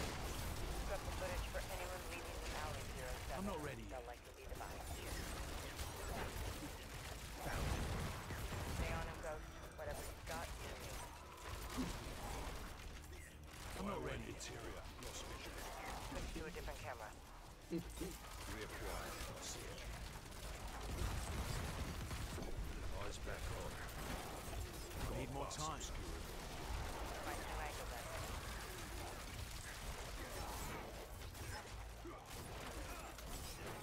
Try a different camera. I'm not ready yet. Target's crossing the street. Can't see it. Check another camera, Ghost. Where are you at, though? I'm not ready yet. There he is. Bravo. Target's heading into the pedestrian cone. Tunnel's a dead end. Thanks for the $2 there, Iron Sight Mechanist. We got Metro and SFO ready to mobilize. I say we call him in. Copy. All stations. Gear up and prepare to breach. I'm not ready. Man, I'm hungry. I don't think I've eaten anything today.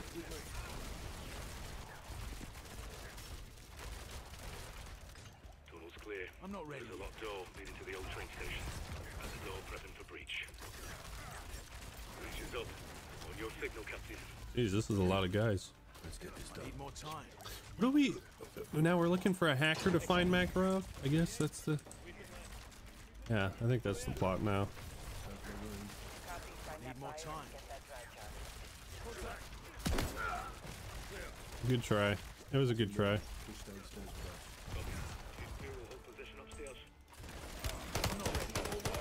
Guys, move to break.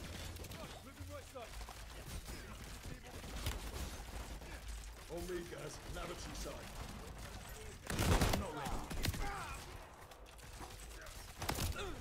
Clear. Moving up. Visioning right side. What's in fire? Oh boy. Oh, this is a burst fire, that's why.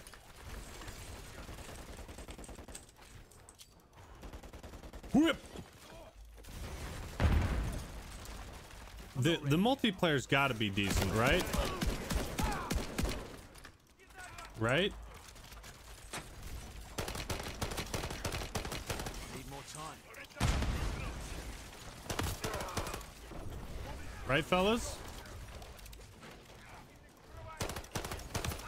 Dude, if what do you guys do? You think the zombies is gonna be good? I don't know. Nah. Yes.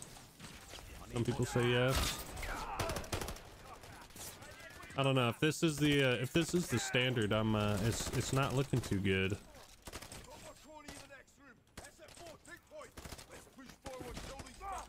Didn't Sledgehammer do the zombies this time?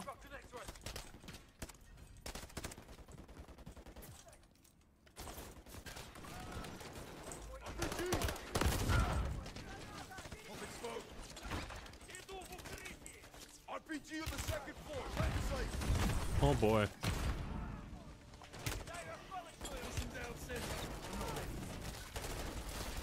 Rip.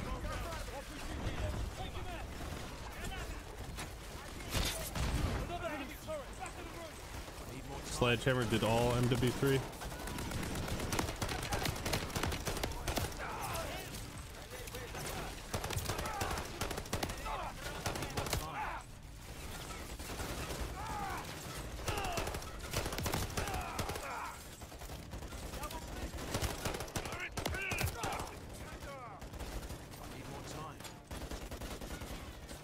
Oop.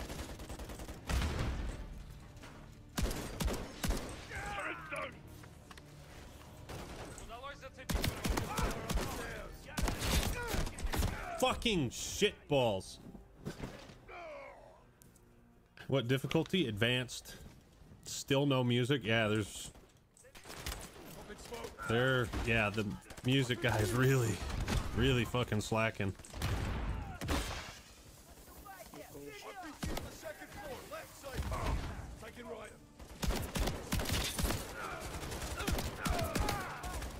Oh boy. Son of a bitch.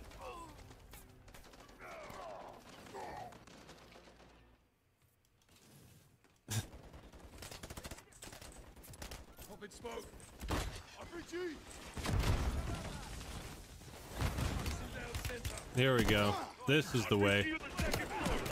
Nope, nope, okay.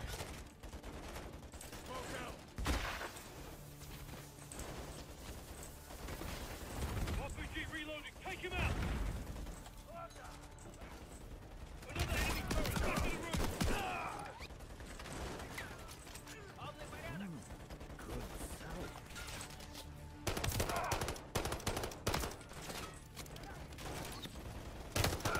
I've heard elevator music more intense than this soundtrack, dude.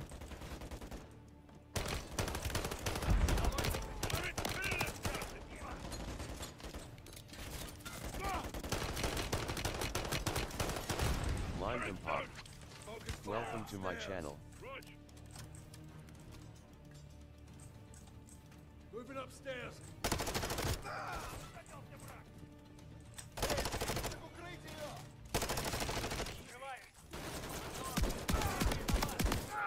Throw in smoke. Can you carry 2 primaries? Yeah.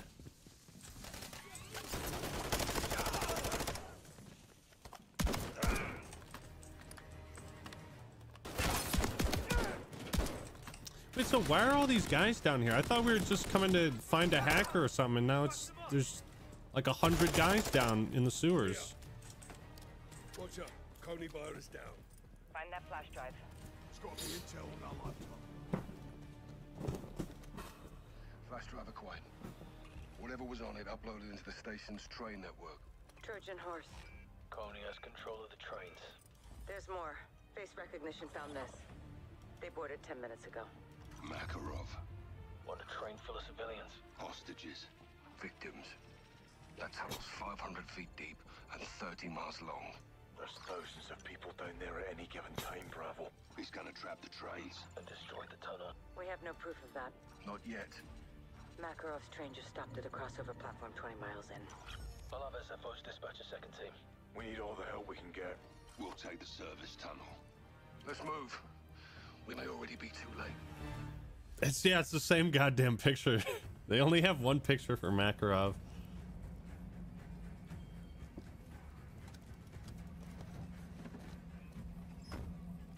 Boys, Captain Price, at your service. Well, I need half of your men with my lieutenant, the rest of you on me. Copy that. Right, stay close. Follow my orders. Let's get on those doors, yeah? This is just like a wild goose chase. It's just like stop Makarov from doing this, from doing that, from that. But why is he even doing any of it? You know?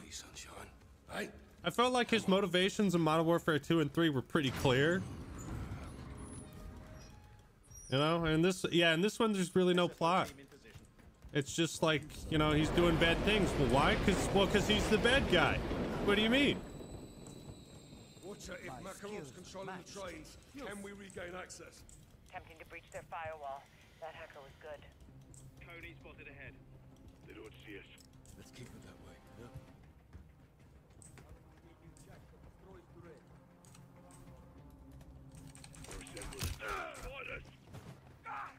Oh, come on. How did he spot me? Another train coming. Do I get a shotgun?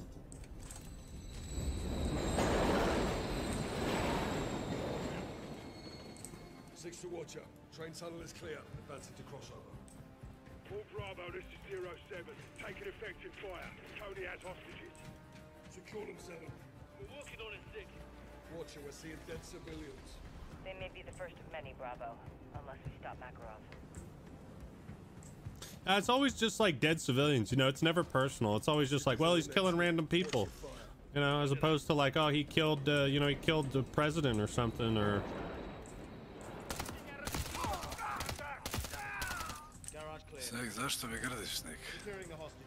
You know what I mean? Šta? Ja tebe grdim. Ne grdim ja tebe. Ne grdim ja tebe. Već sam sve prešao, nisam napravio. Ma ne grdim ja tebe, nego razlog zato što je ljudima dosadno. Pa ima ljudi koji kupuju svake godine Call of Duty igru. Kvalitet nije važan. Razumeš? Nije važan kvalitet. Samo da imam svake godine da igram novu igru. I zato nećemo nikad dobiti kvalitet. Nije ni bitno. Bitno je da se svake godine pumpa novi Call of Duty. Znaš? Ne grdim tebe. Znaš da sam neki dan Arkanu dobio skin u Doti, prodao sam ga za 35 €. Oni su skupi svi skinovi. Isplatim ja to na drugi način. Ja neću ulažem ništa u Dotu, ja samo igram ovako. Nisam pričao o tebi, pričao sam o generalno kako Activision pumpa. Plati je Sledgehammer da izbaci igru kao da ne daj Bože ne bude svake godine nova Call of Duty. Pa meni je Infinity najbolji tomu. Oni su radili druge. To šta znam, a? Ne znam. Ovo ti nije ni Infinity ni Treyarch. To znaš, jel tako? Siguran sam. Znači Hammer je ovo radio sve. Da, to samo oni radili. Treba po njima sipat drvlje i kamenje. Oni su dobili zadatak da vade kestenje iz vatre i sad im je zabavno, pretpostavljam.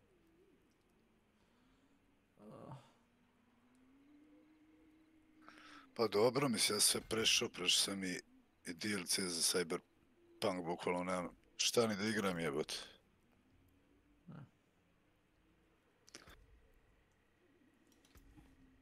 Šta je problem? Ko ne igra multiplayere, to je problem. Ja igram multiplayer, tako da meni je okej. Fazda nešto ništa nisu dali free. Pa možda će dati prvo što izađe sezona, jer ja sad ne znam. Mozak me boli kad gledam, znači kažem ti kad sam kliknuo da play... Zombie mod je dobar, mogu ti reći veliki. Ma sve je zaključano. Da. Nemaš ništa. Ali ima u troje, u Modern Warfare 2 su dali su taj free kao 1-2 multiplayer moda i to je to, bar možda probaš igru da kažeš jel vredi ili ne vredi. Ovdje nemaš ništa free, nego moraš da kupiš. Znači je isto, što znam. Ma, to je DLC običan za igru. Pa znam. Bullshit. Prošao sam kampanju, igrao sam multiplayer malo. Sad, kad istekne na Modern Warfare 2 sezona, onda će izaći ovdje prva, samo ja ne znam da li će išta izaći više za Modern Warfare 2. Ne, vjerojatno. Ma nema potrebe, neću ja skoro. Skupo ti je da održavaš dve igračke baze odjednom. Suštini ja mislim da neće. Modern Warfare 2, Modern Warfare 3 ti je samo updateovana verzija Modern Warfare 2. Tako da moguće da neće više ništa ni ubacivati. On event što je bio, to je to. Ne znam da li da obrešem taj multiplayer za to, ali ostavit ću do kraja. Nema šta da brišeš, to je sve deo istog paketa, čovječ. Ne radi se. Nije. Imaš, brate, ideš na properties, desni klik i onda... Ajde, uradi to, ajde. Učini mi je po uradi, ajde. Na DLC, brate, imaš odvojeno. Dobro. Učini pa obriši, reci mi da li radi igra normalno. A ja se klasi kladim da deli, zato što deli ja sad. Pa znam, ne može. Zašto ja koji sam igrao samo DMZ, razumeš, zašto je meni updateovalo 56 GB teksture? Zbog čega?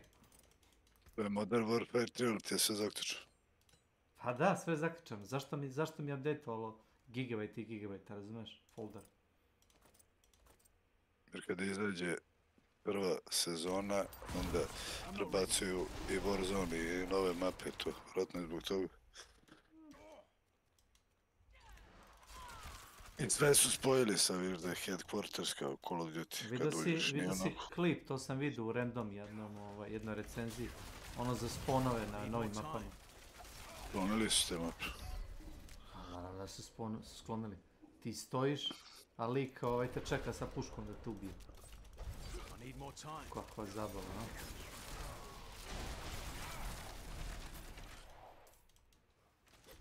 Ko je to play testovo, razumiješ? Niko to nije igra. Da nemaju pare, razumiješ, da plate 10 igre, 7 da igraju.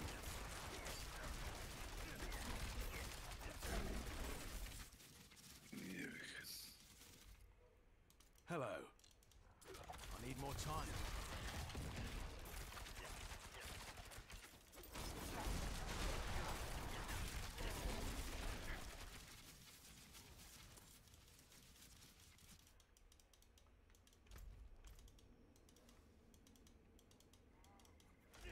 I need more time.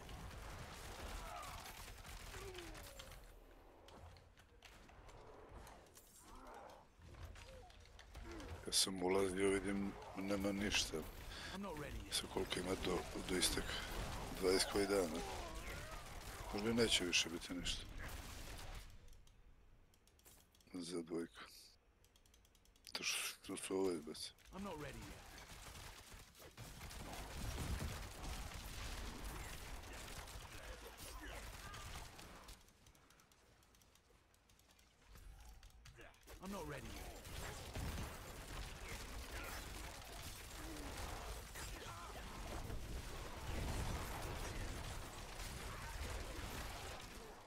It needs time to recharge.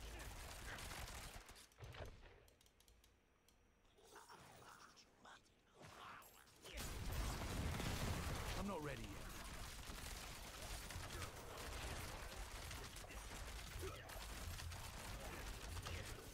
Pa da mi je bila brža kretnja u beti, da je sad ko u ovom Modern Warfare gledati. Ili ja tripujem, sam lud bez. Ne tripuš ništa. Moguće da se uzeli feedback da Znaš, jako je bilo brzo, brate, u beti.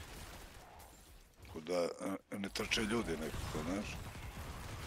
Sam mi delo da ista kao u dojci. I'm not ready yet.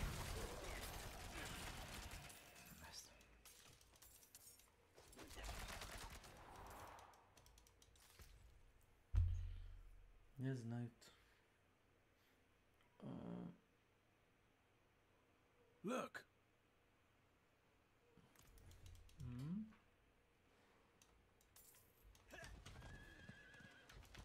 I need more time.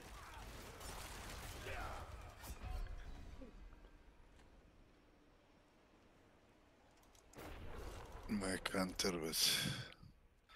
Ja uđem soba naloga da uzem dropove, prodam kutije. To je to. Malo uđem u dotu.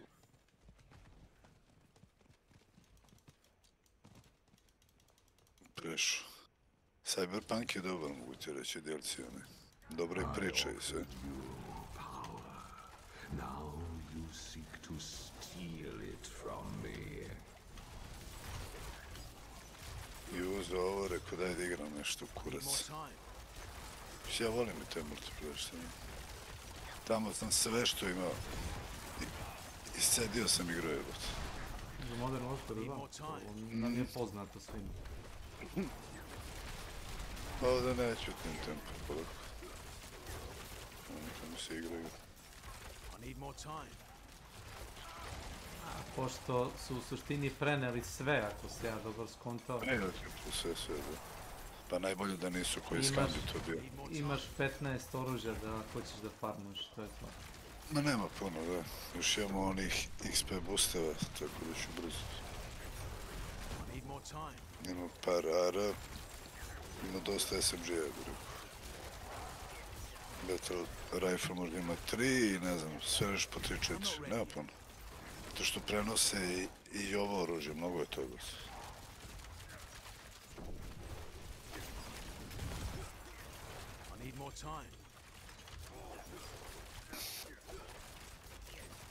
Njihove kampanje su generalno kratke, priča je dobra, samo što je klasična američka, znači oni su spasioci sveta, ali volim što su Rusi ubili Sopa na kraju.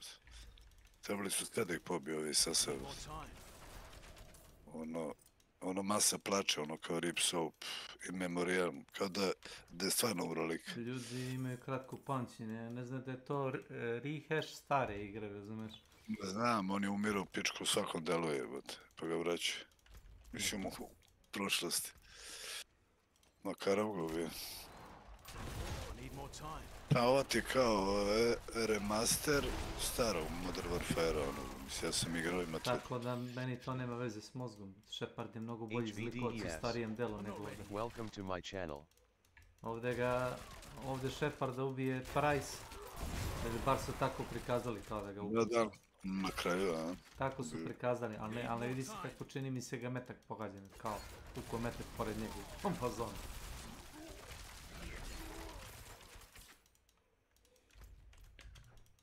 Isto što kao Makarov ginuo u helikopteru, kao u sljedećoj misiji, ne, nije on poginuo u helikopteru, nije ni bio u helikopteru.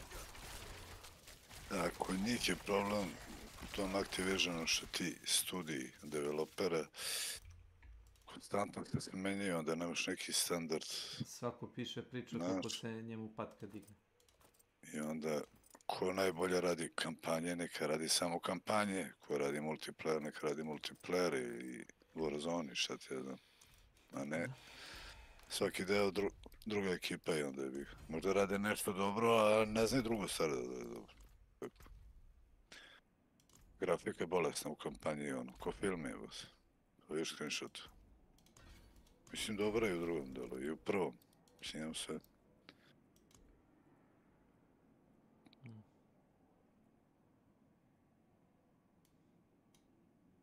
Nek je igrao malo danas. Mislim, nešto puno ni igrao, već sam 15. level, a 55 ja mislim. Jer sad su perkovi delovi opreme. Rukavice lupam, čizme, ne znam. Maska neka, pancir. Vantaš. Onda šta ti hoćeš da igraš? Far Cry, to znam. Da, to znam. Vrlo dobro. Patike koji daje 2% na sneak. Pa u principu je isto, mislim, samo što je kao da u obliku opreme garderobe.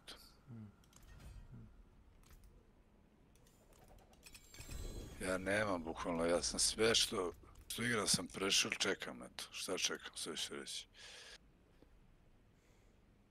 Jedi ovaj drugi deo, 3 ne 5, hoću da odigram. 5. deo, to sam odigrao, sva 4, ali tako. Krajnji. Onu platformu. Dobro mi igri. Horizon Forbidden West tek treba da izađe, tu ko zna kada će se Sony. I God of War, on je Ragnarok. Či na nešto puno igri. Ima nešto, Cima i Assassin's Creed rekao u topi. Ma i prvi deo je dobar. Rekao, Assassin's Creed neću njeg reći. Ima delova kao mala nevesta jebate. No moći ćeš. Baš za koji dan će GTA 6 da je oficijalno trailer. To će bude. Vreme je bilo.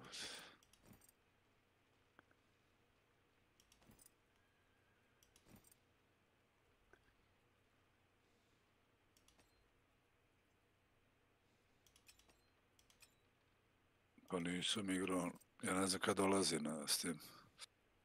Ima to, ne znam, mora proći godinu dana od izbacivanja na konzolu, da pa... Tako nešto.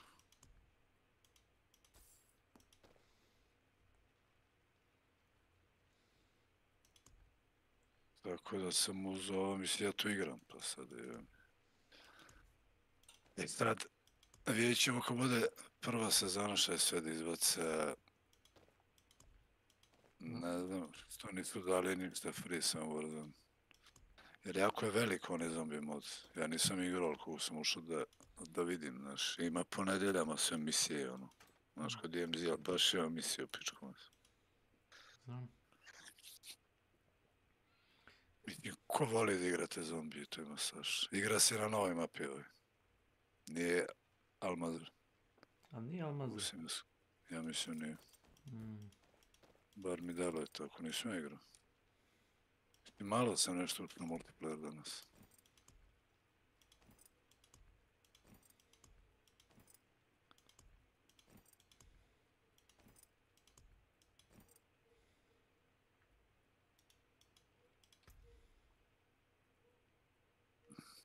Čekaj da vidim kog heroja moram da igram. Igram Dotu, a ne challenge.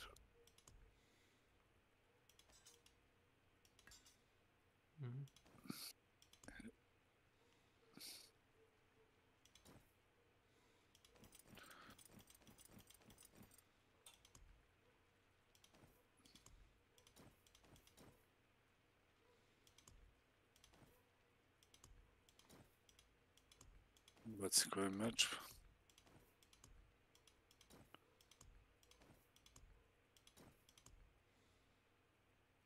Ma Doti su malo. Mene Dota opušta šta da. Igram turbo, ne. Brže. Vreme je usrano, brate, ja slabo treniram i glava bolje i nervoza i loše spavam.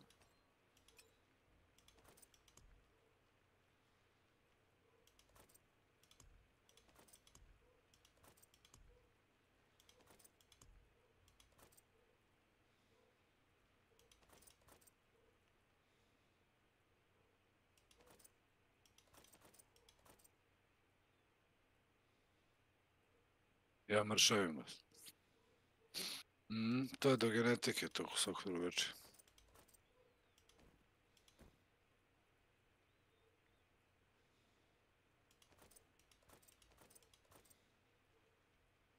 To baš jako mogu da smršavam, ali se vratim za mjesec dana buku. Čim probijem upalu, ono, krenem da se vraćam naglo.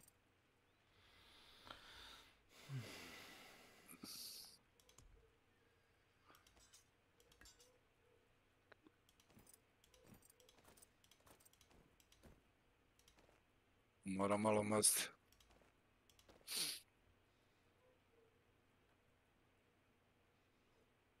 Ma ja jedem sve bez principu. Pa ako mi traži organizam jedem, to nije ni to zdravo, brate. Nemoj jesti ovo, nemoj ono, nemoj do pičku, ma šta da jedem? Pičku Znači govno. što kažeš u fazonu kad sam gladan jedem, kad nisam gladan ne jedem. Šta je?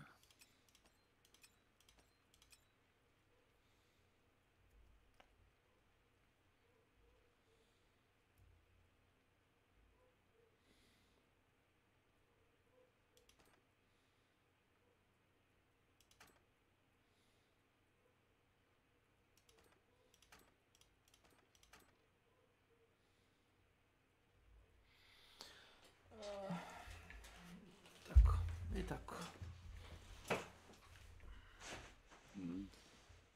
I tako dan za danom, kad kocka s tim ekranom. Ja cink pijem. Drugar drži teretalno i on to baš iz Amerike, da ono se pravi, onaj cink. Ovaj kod nas je kurac u apoteci. Mislim, cink je bitan mineral i sve. Za imunitet i ovako.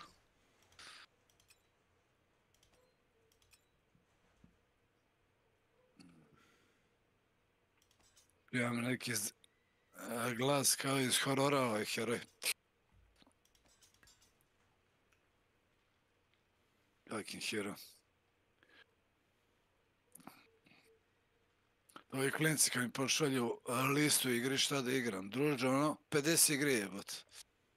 Preko ne sedim ja, brati, ono, sedim igram, obrišem, pa igram, šta mi se igra jebot? Ako mi kupiti igraću. Beš mi se jedno 3000 € igram.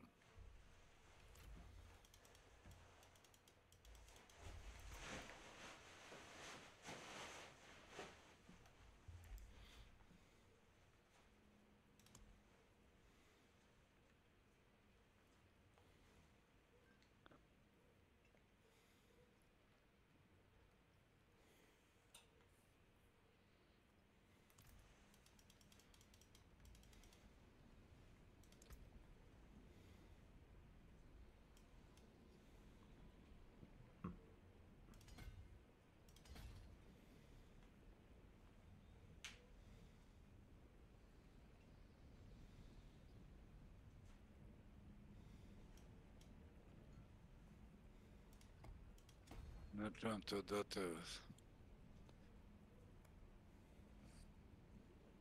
Pa treba zemi vitamin C i neki cink naš.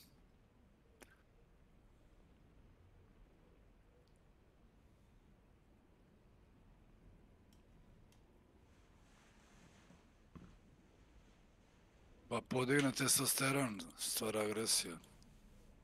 Zato ja pijem na svaki drugi dan 50 mg je tableta, a nama treba cinka, brat.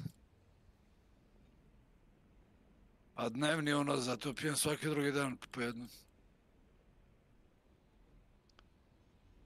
Pa drugar mi drži teretanu, to je iz Amerike, nema to da su...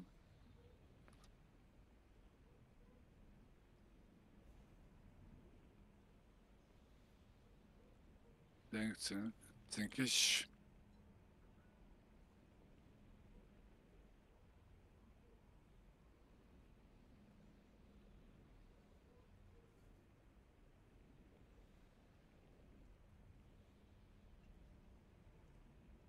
I onda ja u početku pio svaki dan, te ubijem nekog, ja skonto da je od cinka, znaš, stvar agresije je bio.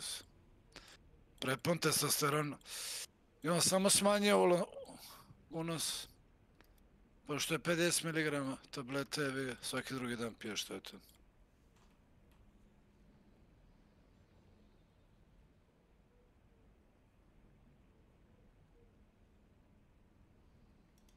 Pa skoro 100, da. 1150, 1200 dinara. To ti traje 4 mjeseca kod ti je. Kad piješ svaki drugi dan, to nije skupo. A bitveni mineral mislim. Tek jem nazad pod kolo da kupim sebi nešto.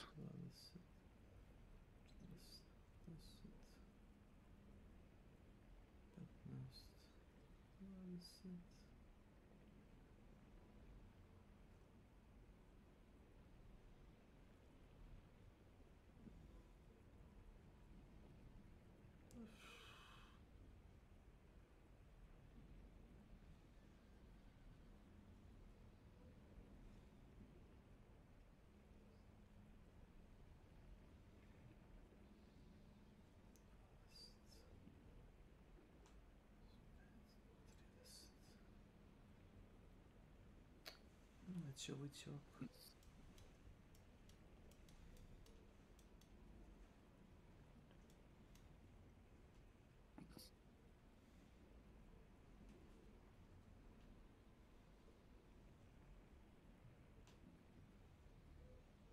Ma poši kurac jebem ti mater, be. Mu bi ovako.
Ajde, kripovi brže malo.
I'm not ready yet.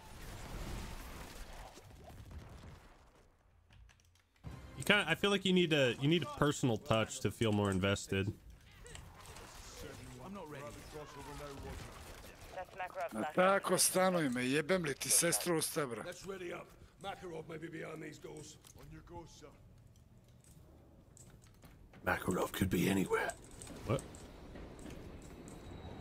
There we go. Yeah, not even a breaching sequence, you're right. Yeah, or like a slow-mo.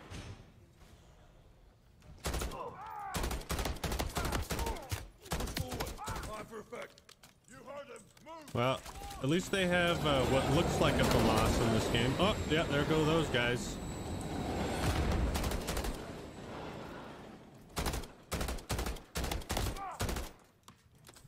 Thanks for the $10, Ghoulie OG. I've been seeing a lot of people from Brazil in chat. You love to see it.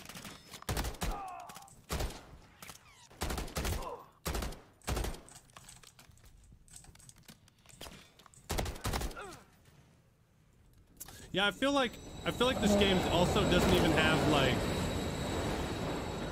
it doesn't even have good banter. Like I can get over like a bad plot if there's like fun character moments, but even that's gone, you know?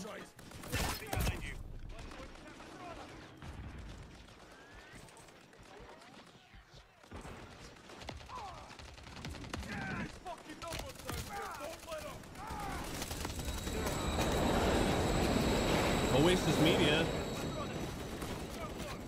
Why just send SFOs and not the SAS? Or sorry, I think I read your comment right, but yeah, they're like dealing with a terrorist and they just send the same group of guys, you know?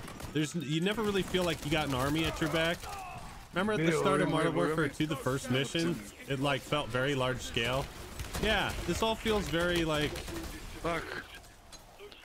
we don't have the budget for anybody but these 5 guys.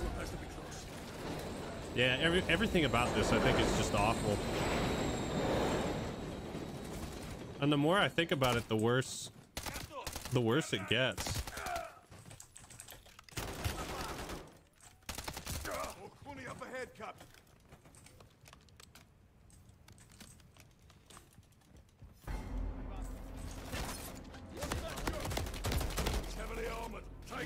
Dosta je mali.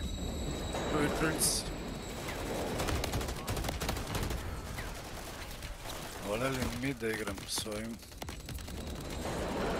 Yeah, there hasn't really been any major character deaths either.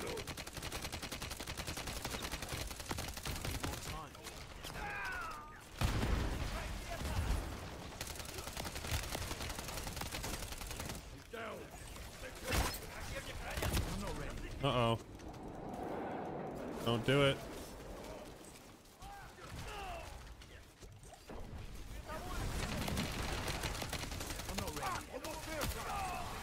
Fucking goddamn it. RPGs, man.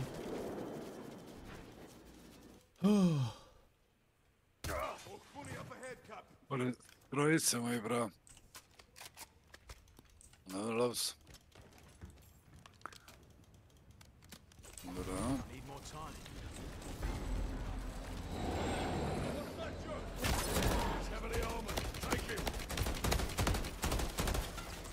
I'm not ready.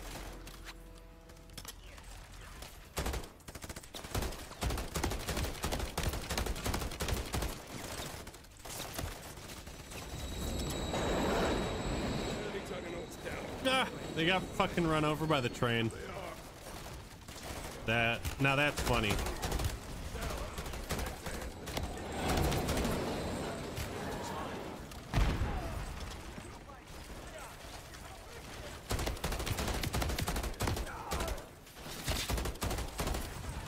Oh man.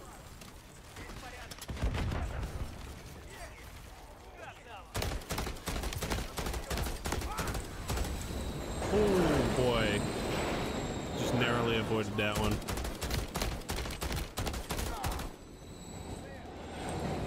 So let's move. We don't rest until Makarov's in the dirt. He's not getting out alive this time, son. How are you guys doing? Means Makarov's still here. Watch your backs. They've got I hope you guys had a good day. Roger that, LT. No surrender. I've had a pretty good day so far.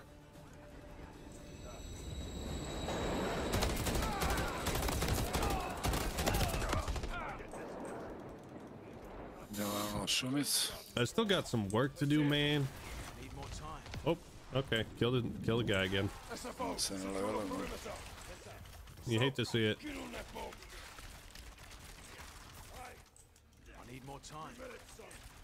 All Bravo. Bomb located in crossover platform. And in cover here. Now. Run, pushing your way. Roach. Get to work. Oh, classic.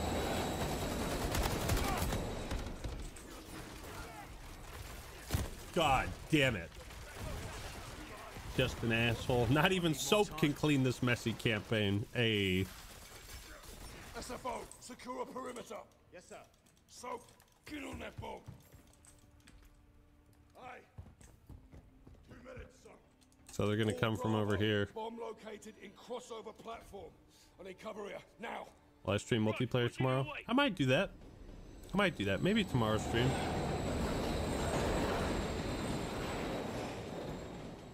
This has been a lot of fun, though. I really wish my fucking stream didn't crap out earlier. Get to work, sir.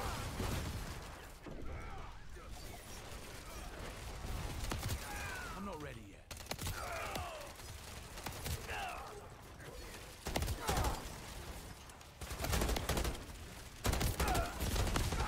Need more time. I'm really not. This is not the place to be.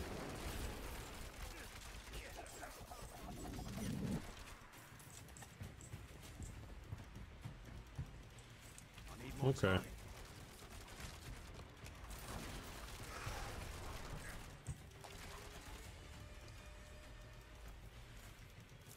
Flashbang through the door. Talk to me, son. Bomb's dirty, Captain. C4 and radioactive powder. Probe the tunnel and hit Europe. How do we disarm it? I need the manufacturer logo on the large circuit board. Got it. A bear. Logo on the circuit board is a bear. Copy. Bear. Cutting the wire. Go ahead. I've lost some time. Right, be advised. Makarov is in the channel. I'm not ready. Your way. In the channel. You hear that? Fuck. Not leaving this bomb station. So, here you got up. I'm not ready. Fuck. Bravo. Why the fuck did they just spam a bunch of guys in here without warning? Need more time. Off the captain. Stay down, Sergeant. One left, almost clear. Finish him, sir. We're clear. Dude, the armor system really sucks ass. 07 to 6, we're punching through now. Get here. What's next, Soap? Locate the blasting cap. Bottom left-hand corner. Copy. Blasting cap attached to the C4. Aye. There's a serial number on it. Give me the third number. 9. Number 9. Copy. Good work. Good work. The bomb has 2 fuses. We need to cut both at the same time. Red wire. Red wire. Got it. Need more time. Take this to hell with you. Možda se ne izlevelamo, pičko not. I need more time.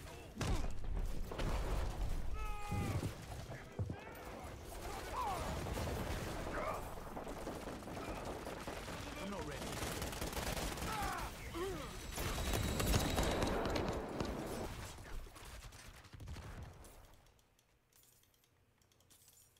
Fuck you. More time.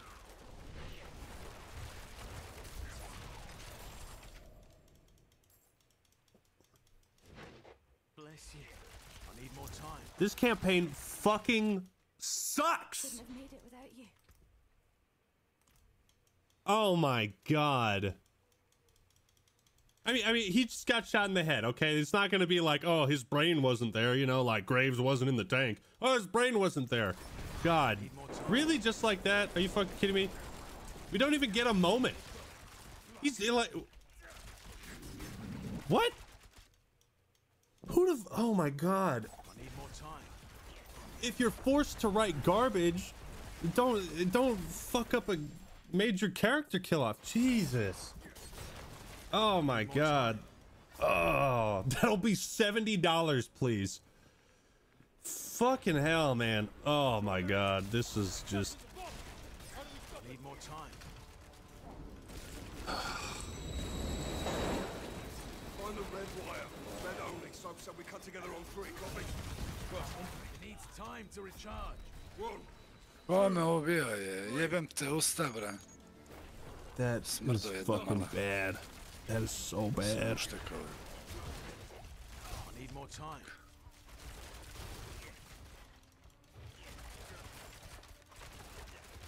Stations, this is Bravo in the plane. Yeah, none of them fucking care. They're just like, oh, guess Soap's dead. 1 KIA. Nego igramo ne Challenger. Yeah, you seem really torn up about that, Price. You seem really broken up about that. To me nezgodno malo. Malo mi nezgodno. No music. There's no music there either. Remember the fucking music when Shepard betrays you in Modern Warfare 2? I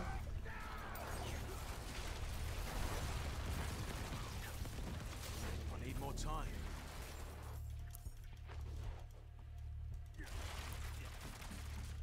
You get nothing.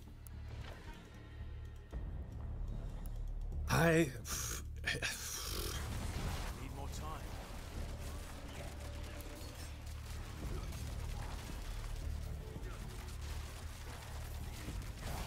And Makarov just gets away like for the 8th fucking time.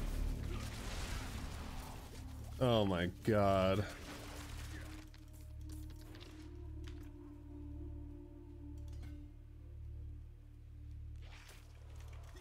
I need more time. What a waste. I'm not ready yet. He was the best of us. Toughest. He'd have fought the world barehanded. Vola bijemo jako. On je okej. Need more time.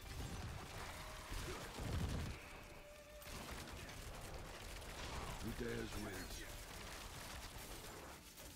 Sleep easy, soldier. I'm not ready yet. See them when you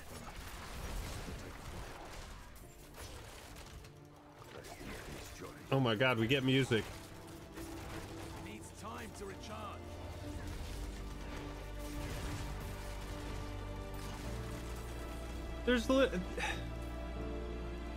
That's the cheapest fucking character death I think I've ever seen.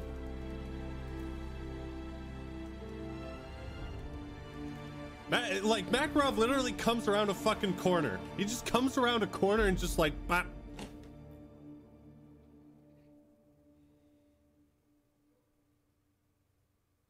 And that's it.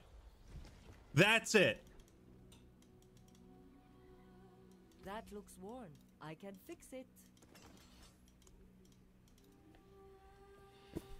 I can break that down.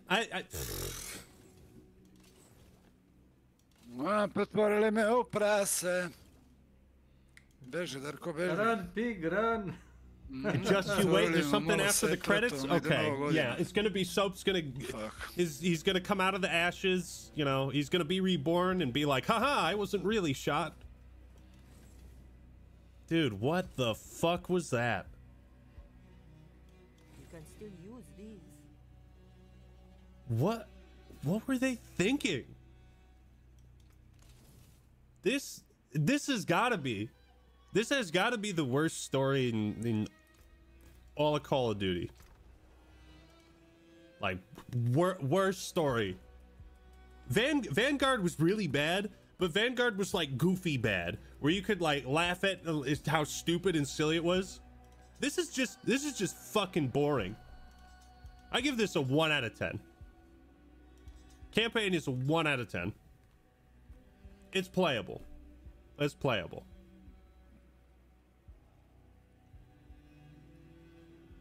Veal Mercy. Oh man. Welcome to my channel. I didn't believe you guys. I thought there's no way this could be. You know, like Rourke. Rourke was a better villain, I think. In Ghost, Rourke had like some personality. Like Ghost was fucking lame, but you know, there was something. There was something there. All right. It is done.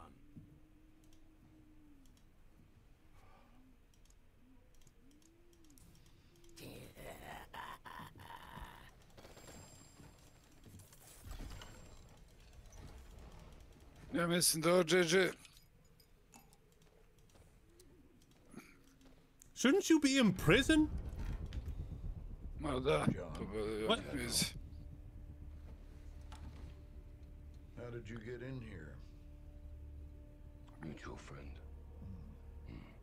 Last one. GG. Ajde, jebale vas pauze, bre, više. Znaš ono kad ste pauze?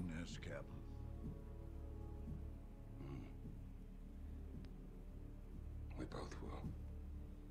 This job is about making sacrifices for the greater good. Agreed. You got a body count of your own, John. It'll come back to haunt you. Oh, I am not gonna beg for my life. Not from you or anybody else, Captain. How can I help? Wouldn't do you any good.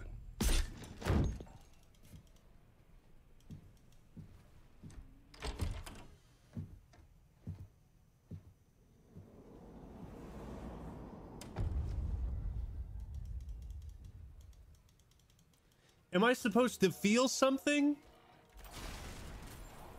Am I supposed to feel... I need more time.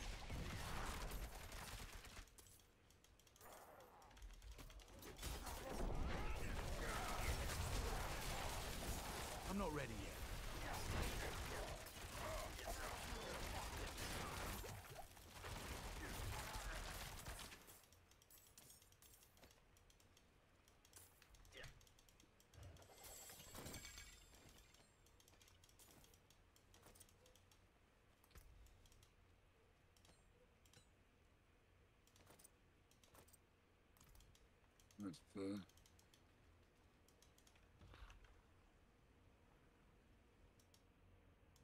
What? Off the trilogy? 2019 and Modern Warfare 2. They had pretty good stories. And this is like to cap off the trilogy? Makarov didn't even die. What? Is there another hidden cutscene? We'll wait. We'll wait. There's some. If there's some more bullshit at the end of this.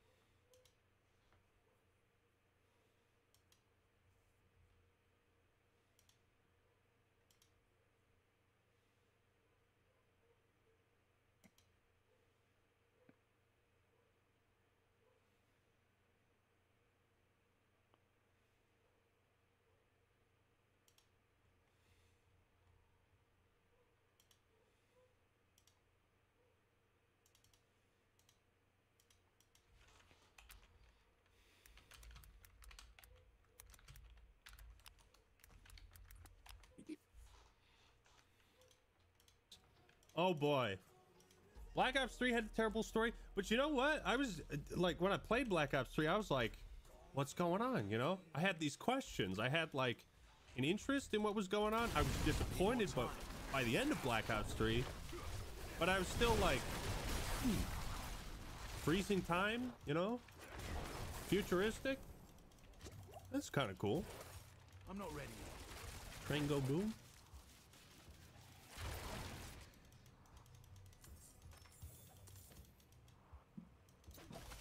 I'm not ready yet. I think Vanguard and Ghost just had like bad writing. This didn't even have effort. You know what I mean? Yeah, what did Makarov even accomplish? What did he even do? And why? In the second game, he starts World War III. He wants the US and Russia to be at war. And Shepard wants to win that war. Like, we understood why they were doing what they were doing, you know?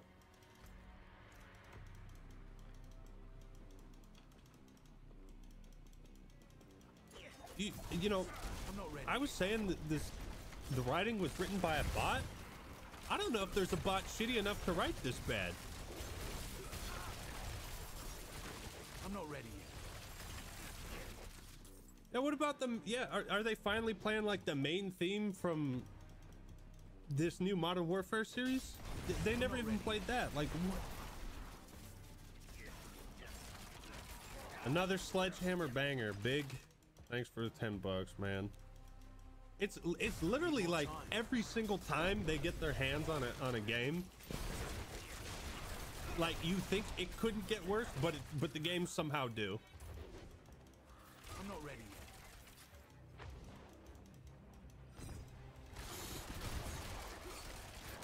yet. Is there another cutscene after this, or can I skip it and I need more time. put myself out of my misery?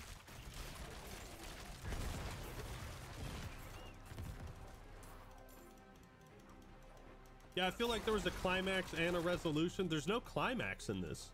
It's just like, Makarov's got a bomb in a train, on a train somewhere. Go down there. Oh, nothing? Okay. Wow. I'm not ready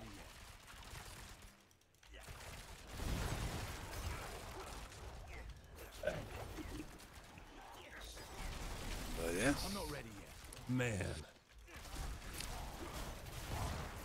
Sad treba da igram Pro Warlorda. Mi ga banuju, igrat ću ovo malo. Ass. Da je mistika uza. Dobra mala. Oh my god. Well, the multiplayer releases in an hour. I could. We've been streaming for a while. Man. Do you guys think? Wait. Let me. You know what? Let's do a poll. I wanna see. I'm not ready yet.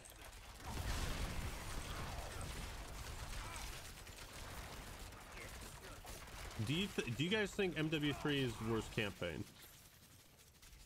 Don't let my bias.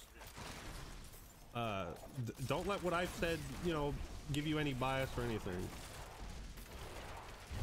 Edward King, thanks for the £10.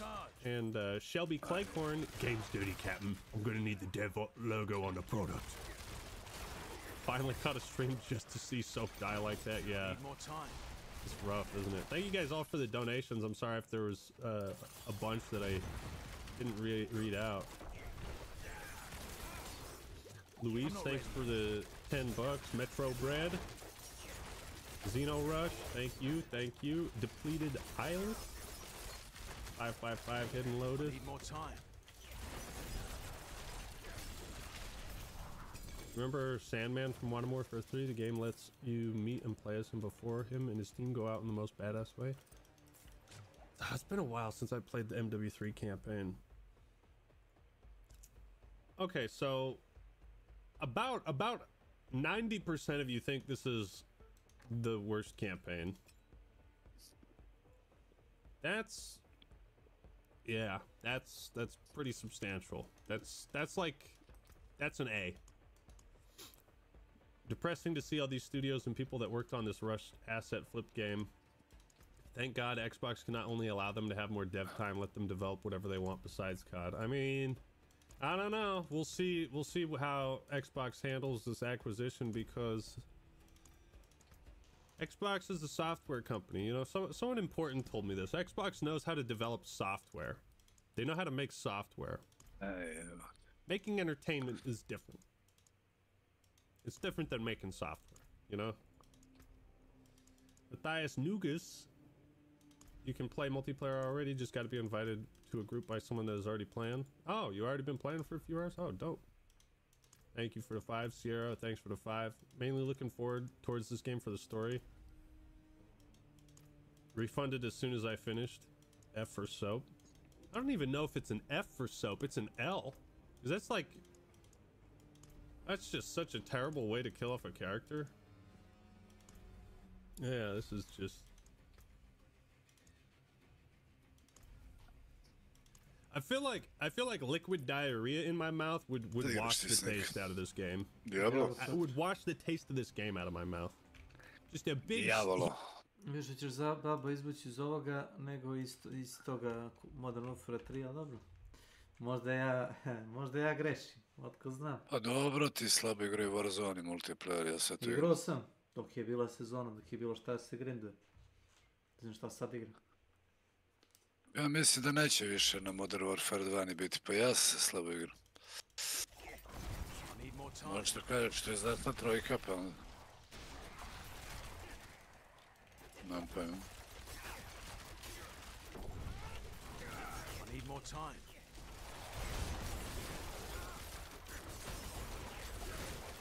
Nek ja uđem čisto da vidim hoće li puške, one dve, ali verovatno neće. Dobro, ja nemam puno ni da grindam od pušaka jer sam sve otključio ovdje što se prenosi, tako da nešto ko nije igrao. Sezonu Modern Warfare 3, verujte mi što ja kažem. To sigurno.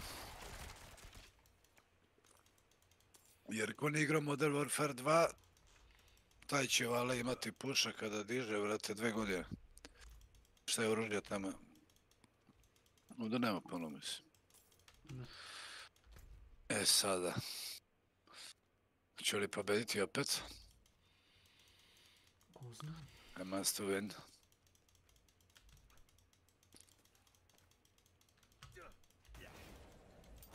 I'm not ready yet.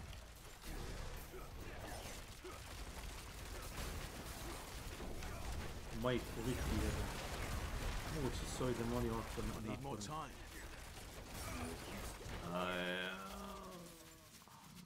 Stani ispred mene i samo bljuva vatru ili nešto. Help mi ne stane. I need more time.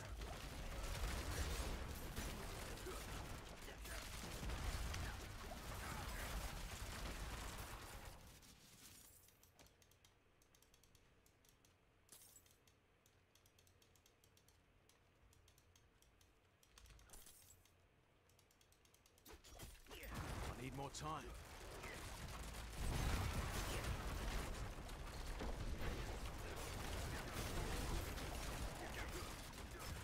I'm not ready yet.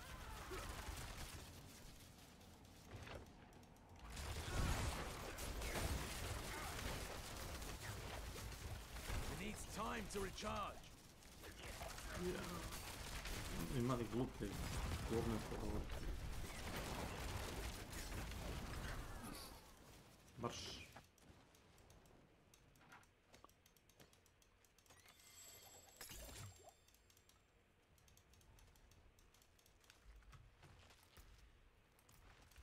I'm not ready yet.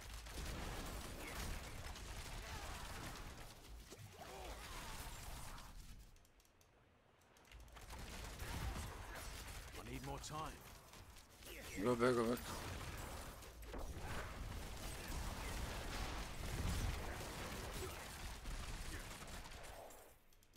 I'm not ready yet.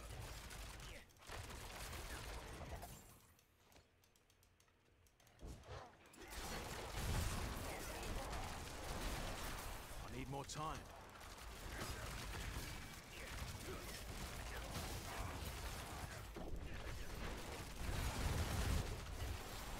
I need more time.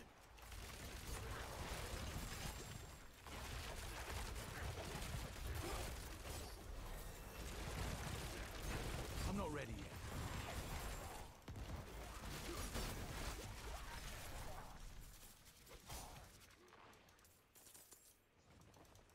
I'm not ready yet.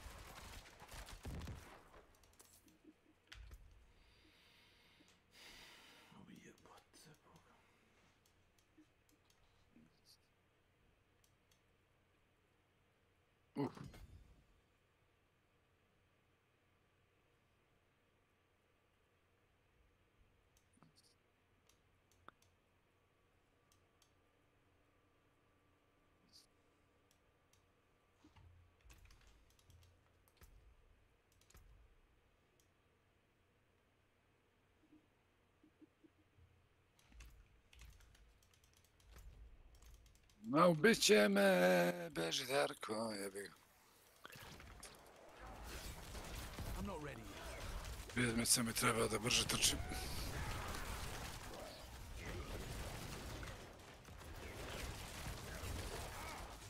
I'm not ready yet.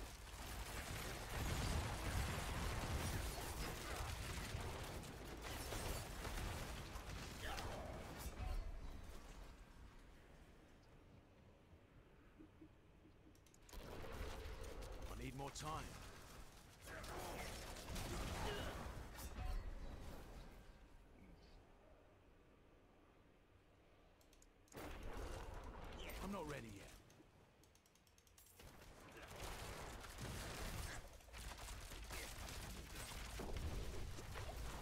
Beži, Darko, beži. I need more time. Konje jedan, konje što bi rekli. Konja. Konje. Da. Jesi li ti to gledao Scarface skoro?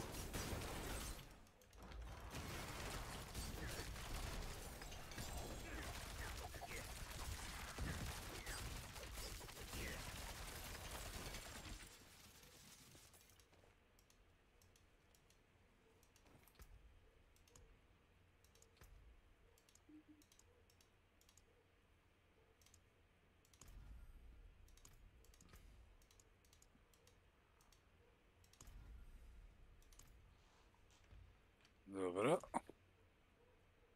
Bravo, Darko, konje. Čekaj sad, šta mi treba? O.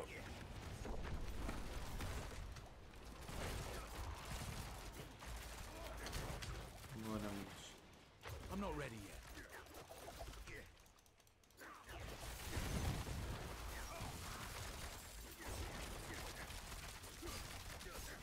I'm not ready yet.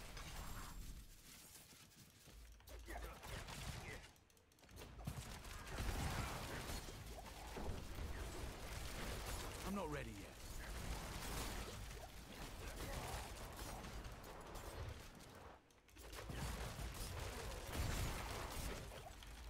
I need more time.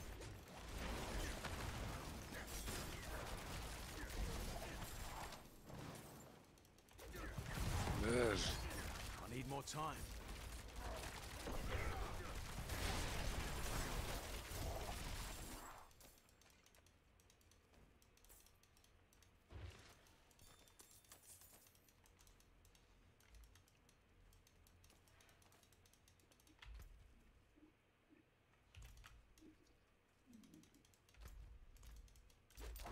I need more time.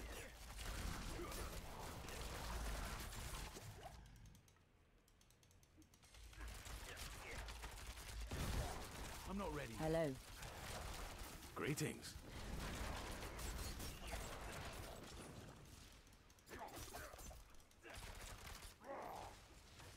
I need more time. I offered you power.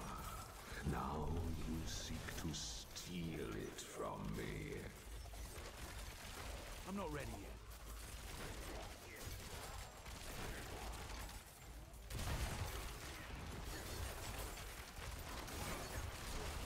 I need more time. HVDES. Welcome to my channel. I need more time.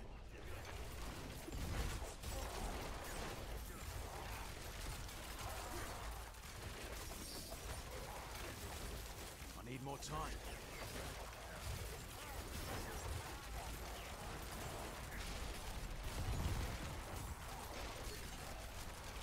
I need more time.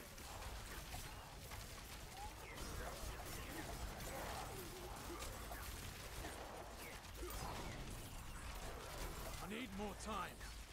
A beži, beži, beži, beži. Viš da nema ovog tvojeg.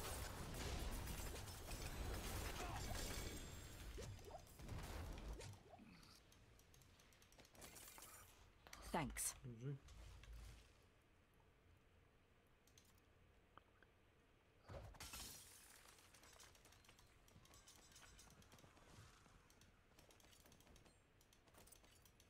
I'm carrying too much.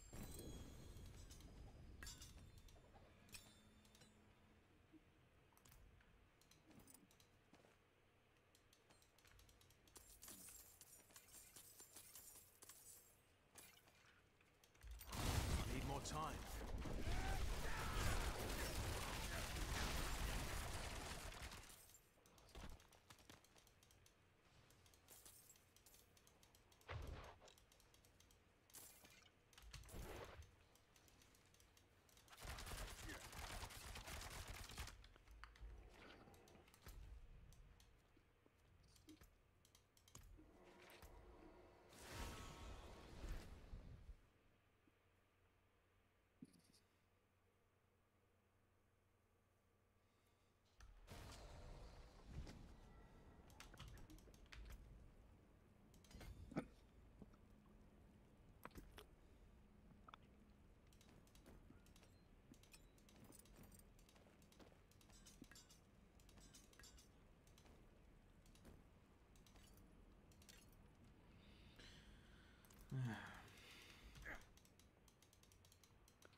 That's good salvage.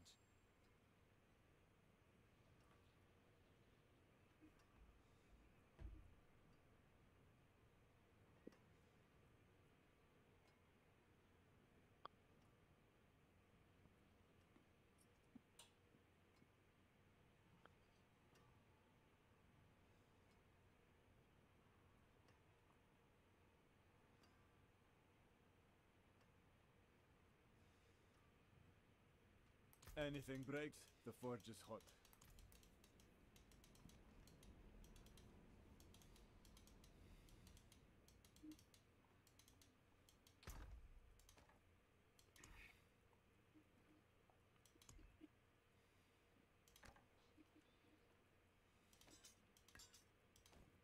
Jebem li ti mamicu.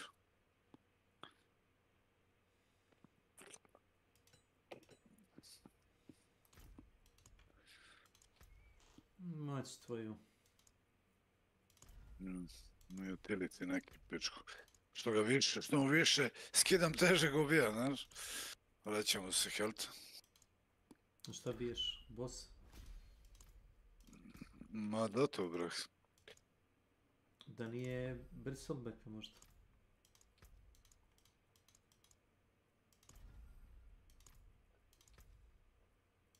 Kušam da shvatim šta je to tako teško za zatući. Kompleksno je da se vas. Taj mi go, svaki heroj drugačije vas. Ja sam igrao u Novom Sadu u igronici na ćošku Futoške pijace. Tamo smo igrali 2 godine. Ne igram heroja prvi put, pa ne znam. Ove što znam, s njim igram lagano, ali ne znam ih puno. Dodali su novog ili? Tak. Novog znači.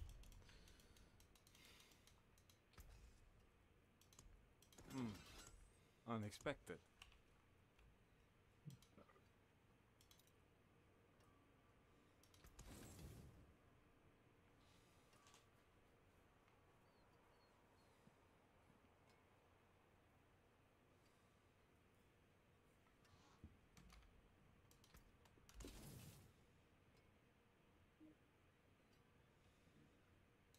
Came apart nicely.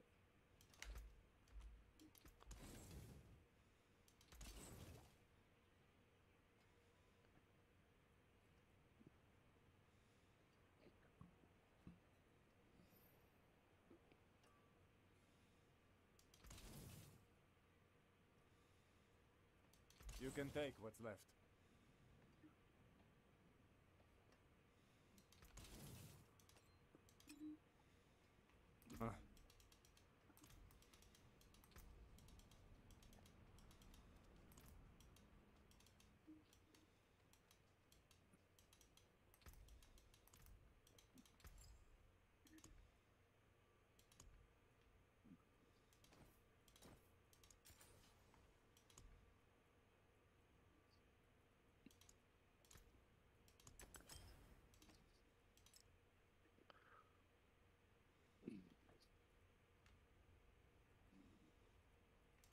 Koji napad? Koordinirani.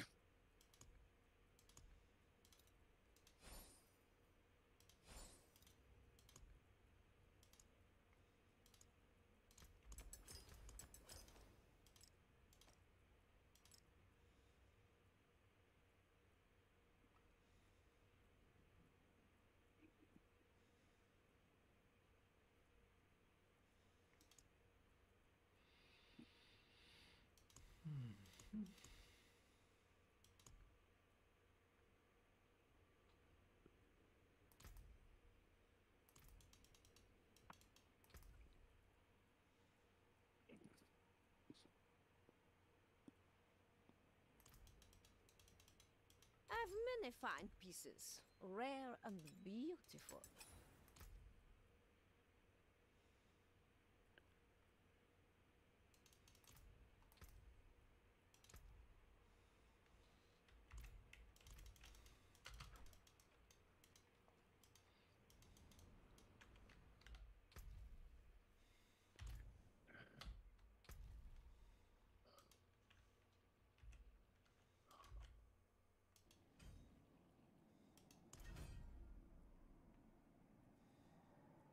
and too late.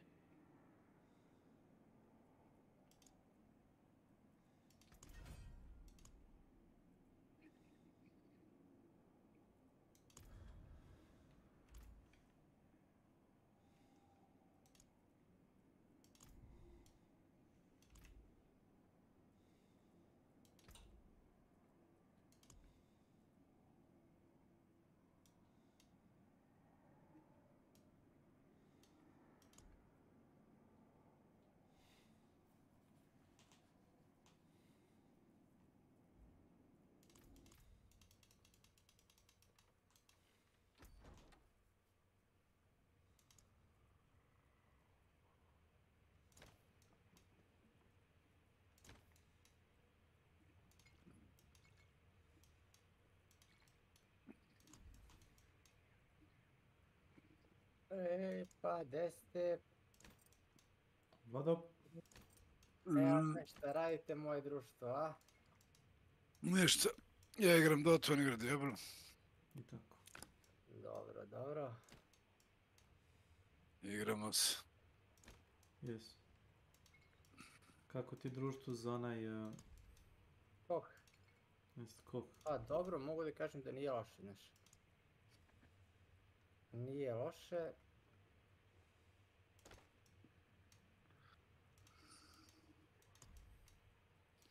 Nije bilo dugo, sad... Go Ranger, go back, go back, go back.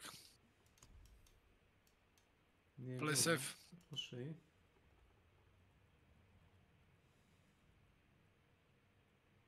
Good job, good job. Now push.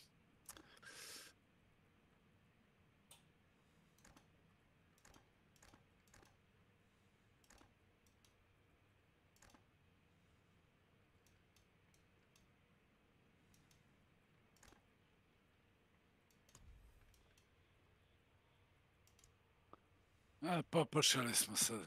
Kurac.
Father bring you luck?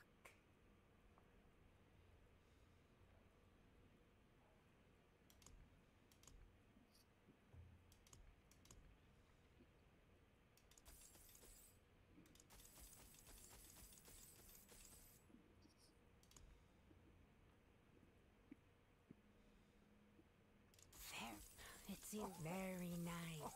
It seems your prayers have been answered.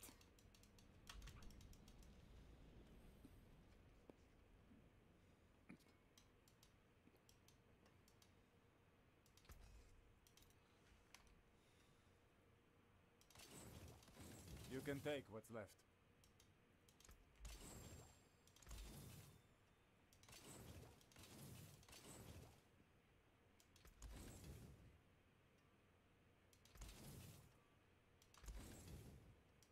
That's good salvage.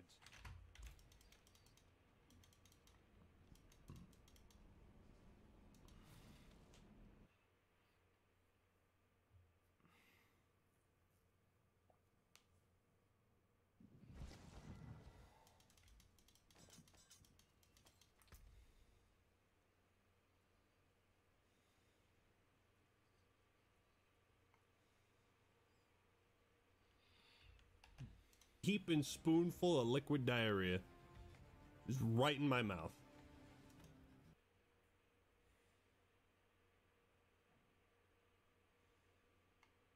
They're coming.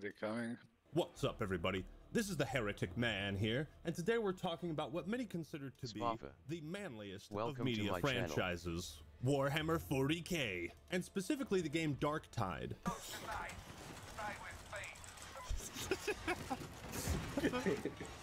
Oh my god. 100 hours. This is what 100 hours in this game looks like. If you're unfamiliar with Darktide, it's a sequel / spin-off of Vermintide 2. If you're unfamiliar with Vermintide 2, my brother in Sigmar, you have been missing out. Darktide is basically Left 4 Dead in space, with talent trees and a progression system. You and 3 other teammates fight through a series of different levels with increasing difficulty. Vermintide 2 is the same thing, but with swords, magic, a fantasy setting, and a whole bunch of ratty boys. Vermintide 2 is one of my favorite games, and I've been dying to talk about it for a very long time. This is also coming from someone who has absolutely no fucking clue what's happening in the universe of Warhammer. Is there racism in Warhammer? Oh, yes. Yes, there's so much racism. I'm glad you asked. Oh, I am so glad you asked. Let me tell you about those fucking knife years. So when I heard Darktide was coming out and bringing the same formula I love to the futuristic 40k setting, I was praising Sigmar on the daily. But then I heard what people were saying about it after launch. Big oof moment. So I decided to hold off on playing Darktide until Fat Shark, the developers, fixed some of the major issues that have been keeping me away. Like a crack addict impatiently waiting to get out of rehab. At last, the perfect opportunity has arrived. Because this video is sponsored by Fat Shark. And before you run to the comments, no, they are not censoring my criticism or praise of the game. They are very in tune with their community and aware of certain aspects people don't like about Darktide. And the nice thing about this video is all of my praise and criticism is going directly to the developers. So there's 2 major questions I want to answer for you today. Is Darktide better than Vermintide 2? The short answer is no. The long answer is not yet. Is Darktide worth playing? 100%. Yeah! You should have paid the fine. Oh my god. Oh my god, wow. Come get me. Wow. I got exploded over here. And now is a pretty good time to check out this game, since it's on sale on Steam for 35% off, and it's just released on Xbox and Xbox Game Pass. And if you want to check out the game, links are down below. Patch 13 recently came out for Darktide, and the biggest addition is this extensive talent tree for all 4 classes, something many fans have been asking for. Some talents can change abilities or play styles, and some give small passive bonuses. You gain a talent point when you level up, so you can flesh out your build after every level, as opposed to every 5 levels like in Vermintide. But unlike some other games, if you choose to spec into like tank stats, you aren't locked into just speccing into a tank role. So you can mix and match, and you're not shoehorned into building like a pure tank or anything.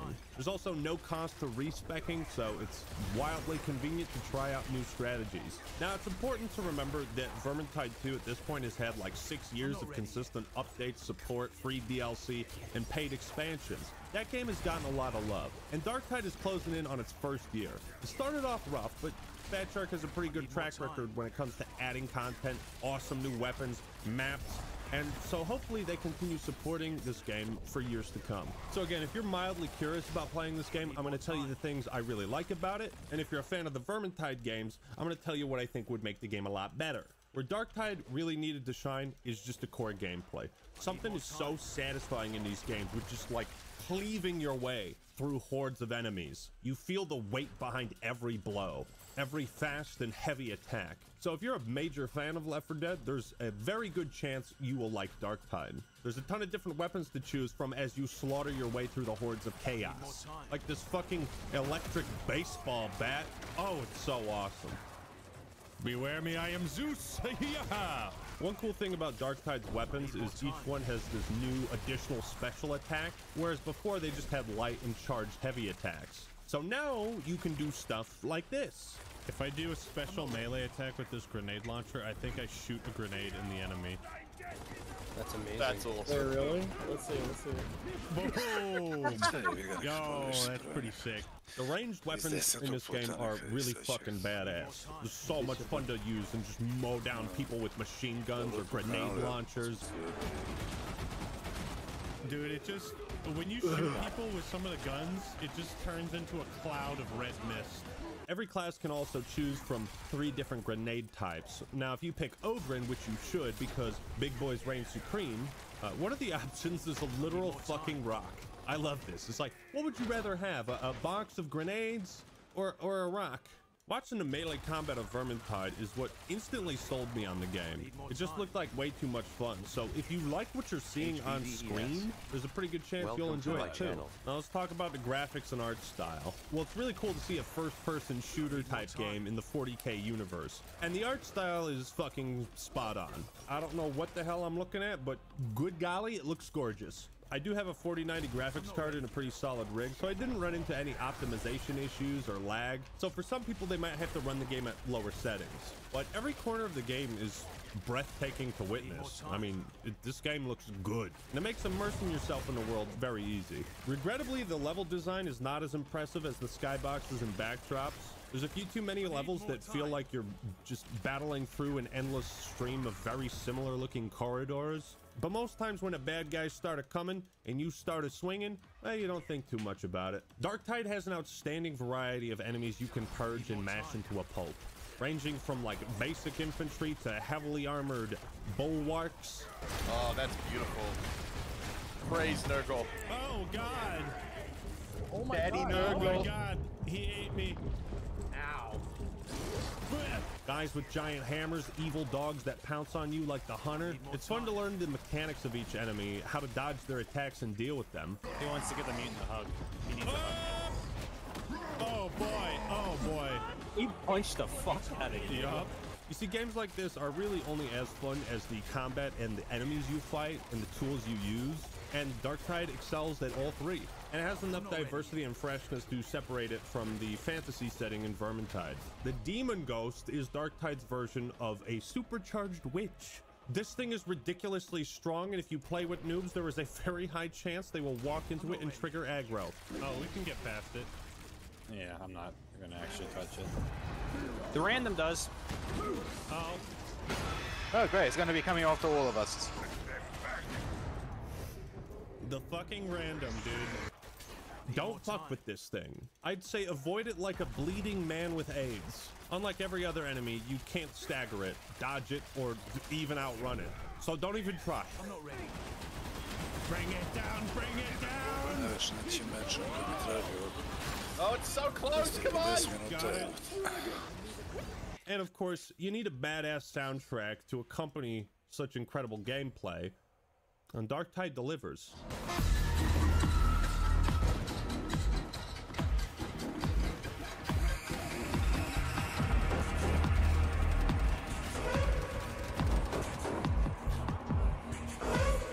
There's some baller ass tracks to listen to, I tell you what. There's a lot of neat systems around upgrading gear, trading out affixes. Unlike Diablo 4, where you need a degree in calculus to figure out if your build is good or not, you don't need that. The affixes on weapons are pretty straightforward, and it's easy to prioritize what you need or want. This is one of those games where playing with your buddies and leveling up as a group is a lot more satisfying than playing solo.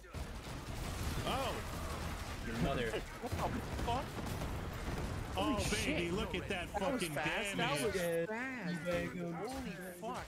Did you see that shit? So overall, the core gameplay of Darktide is worth checking out alone. So here's the part where I tell you what hasn't improved. Now, it could just be my bias towards Sigmar and killing ratty boys, but Vermintide 2 had these things called tomes and grimoires. They were basically hidden books scoured throughout each level that would make your team weaker, but if you beat the level with it, you'd get better rewards. It was always fun scouring the maps for these things, and there was a lot of tricky platforming, so it felt really good when you figured out exactly how to get these things. Tomes and grimoires are in Darktide, but for some reason, they only appear sometimes as secondary objectives. And I don't know what was wrong with the old system that warranted a change. Speaking of random, you can select missions, but on the map screen, they like have a time limit. It's really weird. In Vermintide 2, you could go into the customs and just like see the different campaigns like you should be able to and play the missions in order. I have no idea what the order of missions is in this game.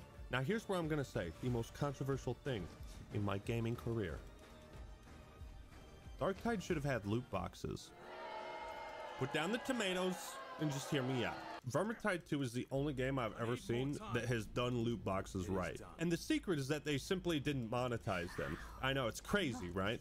Again, it played into that risk reward. You could find things like loot dices, tomes, and grimoires to upgrade the loot box you get at the end of every match if you completed it. The system would work perfectly fine in Darktide and give players reasons to explore the maps more or confront the demon ghost. Another thing that's somewhat disappointing about this game is that instead of having a real cast of characters, they replaced them all with like generic custom character templates. Now, to put this in perspective, imagine if in Left 4 Dead 2, Rochelle, Coach, Ellis, and Nick weren't in the game at all, and they were replaced with generic custom characters. I don't even know if Left 4 Dead 2 would feel like the same game. The playable characters in Darktide aren't terrible. They have like some funny banter here and there, but it's nowhere near as good as the characters from Vermintide 2, who were real people from different walks of life trying to survive the end times. They added a lot of personality, humor, and charm to the world, and now the story in Darktide, it feels like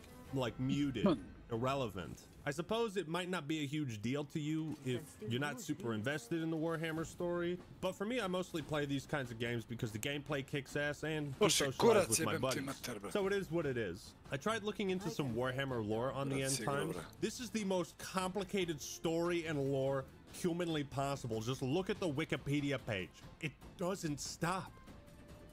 It just keeps going. Vermintide 2 did a really fantastic job of making me feel like I understood what was happening. It's like, there's a bunch of rats and they built this thing called the Skittergate. And you see it at the start of the game, and that's where the rats come from, I guess. So fuck it, let's go destroy it. Sounds awesome. I really don't understand what's happening in Darktide. The story is like you're some recruit in an organization and there's a traitor amongst you and you go out and do missions to prove yourself. For some reason, obviously there's more to it than that, but that's how it comes across to a newbie like me. And lastly, I thought I was done talking about scoreboards in video games, but apparently not. Game developers be like, I'm not ready. I got one more in me. So in Vermintide 2, the end of round screen showed a bunch of important stats. How many times you revived teammates, damage taken, damage to bosses, ranged kills, special kills, etc. This was pretty important to gauging how well you were playing and if your class was performing as intended. At the end of a round in Darktide, however, the game just shows your team's kills and nothing else. It doesn't tell you or show you what you contributed to the team. In a co-op PvE game based around teamwork, I understand this was done to combat toxicity, but removing the scoreboard is making me more toxic. This is why I want to know how many kills I have, because I want to know how much I carried the fucking team just now. And let me tell you, boys, I just been carrying the team. I'm not gonna finish the mission in protest until you all acknowledge that I got more kills than you. The thing is, if someone's gonna talk shit about stats in Vermintide or Darktide, they got about 15 seconds to do so, because that's how long those endgame stats are on screen for. The important thing is, like, if I'm a lower level character playing on a higher difficulty with my buddies, I want to see if my damage and kills are up to snuff, so I know if I'm carrying my homies or holding them back. So yeah, you might eliminate some small pocket of toxicity by removing the scoreboard, but you also remove any sense of pride in your personal performance. I don't think it's a good trade. Warhammer fans seem like they're some of the toughest motherfuckers out there for some reason, so I think they can handle a little bit of trash talk. In any case, Fat Shark is definitely on the right track with their updates to Darktide. It is a good game, and even though I might still prefer Vermintide 2, I want Fat Shark to keep making these games. It's nice to have this formula in a different setting. You know, Valve sure as hell ain't gonna make Left 4 Dead 3. Should you play Warhammer 40k Darktide? Well, if you enjoy co-op PvE experiences, then that's an absolute yes from me, Chief. If you're a fan of the Vermintide games, there might be some aspects that are disappointing or bother you, but at its core, the game is fun. And at the end of the day, that's really all that matters. But what do you think? Have you tried out Darktide? Are you considering playing it? Do these stairs go up? Let me know your thoughts and opinions on Dark Tide in the comments below. Like the video if you enjoyed it, and subscribe to the Act Man for more awesome content. Thank you, Fat Shark, for sponsoring this video. All right, everyone, that's all I got for today. This is the Act Man signing out. Peace.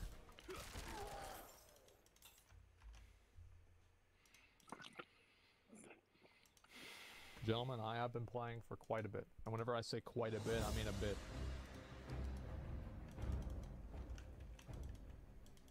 I'm level 29. Gotten all the way up to 29, boys. We are big dicking it.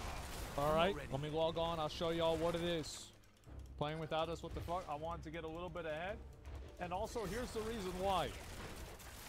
Is that I think to myself of the... Thank you. Yeah, I'll be good to go in like just a little bit. I think to myself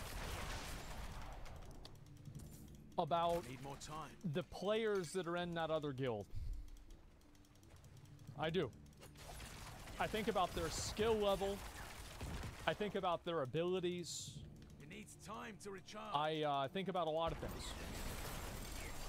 And so I think to myself, I just need to get back to, I want to get to 60 I need more time. And be ready to play. That way, in 6 years from now, whenever they all manage to get to Molten Core, I can raid with them. That's what my plan is. Now, I do have a guild here. My guild is called Roach Out. And if anybody wants to come join my guild, we've got 151 people online in the guild. So I'll talk a little bit about my guild, okay? I have a guild that's called Roach Out. And the way the guild works is pretty simple. Basically, everybody in the guild, my guild's completely pay to win. So we have multiple ranks here. Anybody who has one of these higher ranks is either a friend of the officers, or they have paid the guild masters or the different people in the guild money. So you see, like, paid Loy 10 gold, paid Attili 10 gold, paid Mage T 5 gold plus some items, right? And so we have a lot of these different ranks in the guild, and the guild's totally pay to win. It's completely corrupt. Everything about the guild is wrong. And we're completely full on members. Actually, no, we can invite some more people. So we can definitely invite more people. You can message an officer and maybe try to get invited in. And we have actually, there's some info here. I need more time. So right here, we have a rule, and you have to pay 5 gold to get the rat rank, 10 gold to get the rat lord rank. And this is the cool part, is that you can snip another roach out of the guild for 20 gold. So if you're one of these low-level ranked players, and somebody else pays 20 gold, they get you kicked out of the fucking guild. Yeah, you're kicked out of the fucking guild for that. That's just the way it is. It's a price ladder. Yes, it is. And so they have to pay then the 5 gold to make sure their position in the guild is kept. And so you get squashed. Yeah, bro, it's like the roaches. This is what we do to them, right? We got it right here. And so my, what do you call it?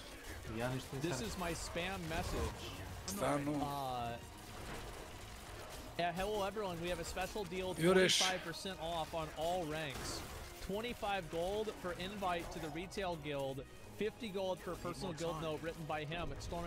Yeah, right. Oh, who's gonna write people's guild notes? So yeah, this is the guild, and we obviously have. Yeah, thank you. I appreciate that. I need that. All right, we'll get back to farming. I need more. So that's pretty much jako ti tih mikrofon, tebe ništa ne čujem. Yeah. Meni je otišao ne igraju. We need to start buying. Everybody in the guild, guys, we need to start buying tribal necklaces. I'm not ready yet. Apparently it's going to be about 5,000 gold in order for me to level all the way up.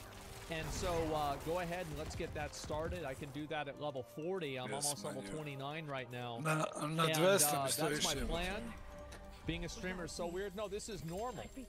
Guys, this is normal. My slash played so far is 14 hours. I haven't really played that much. I'm going to be honest. I just kind of show up and I get the work done and then I stop.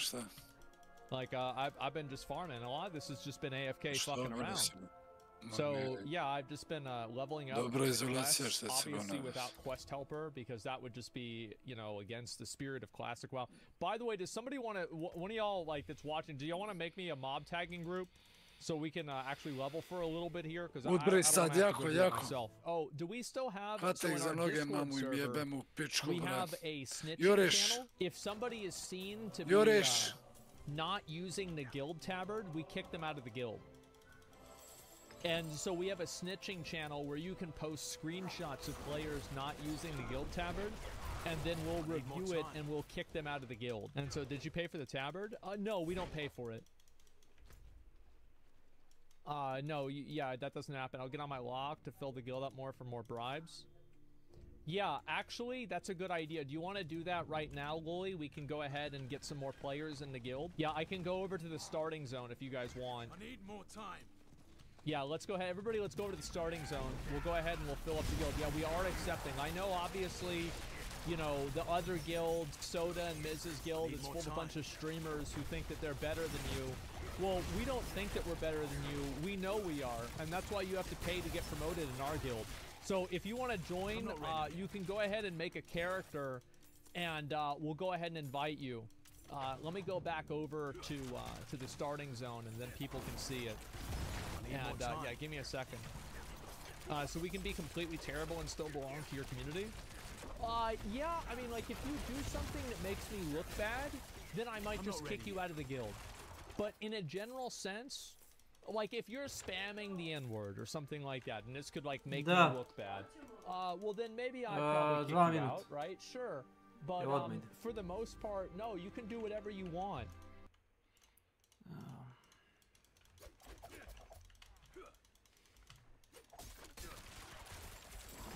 I'm not ready. Ko je to čovjek, šta se dešava?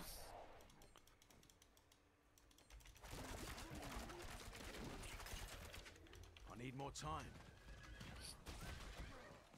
Toranj me ubija, jebat.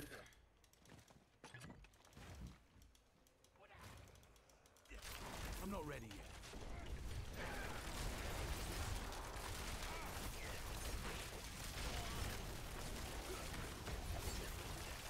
I'm not ready yet.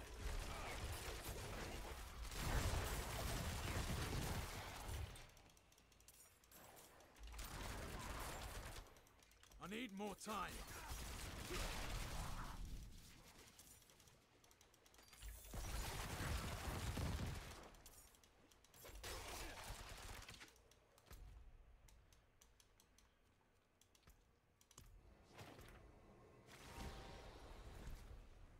Majku ti jebe.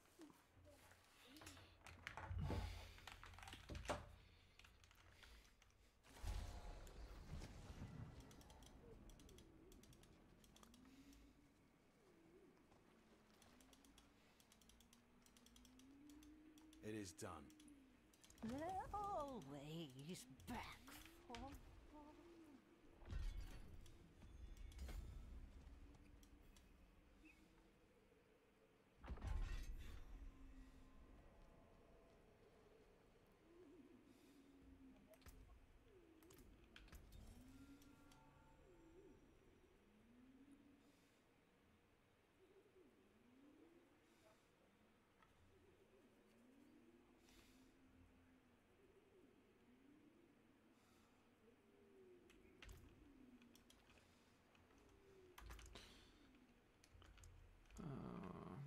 Okej, bardzo. Co?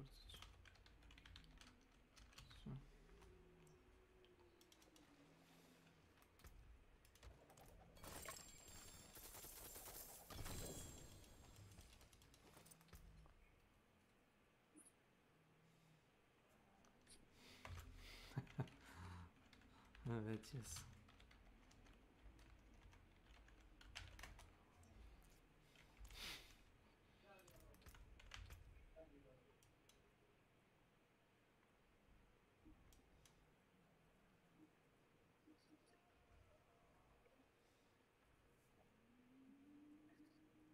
Don't go to church.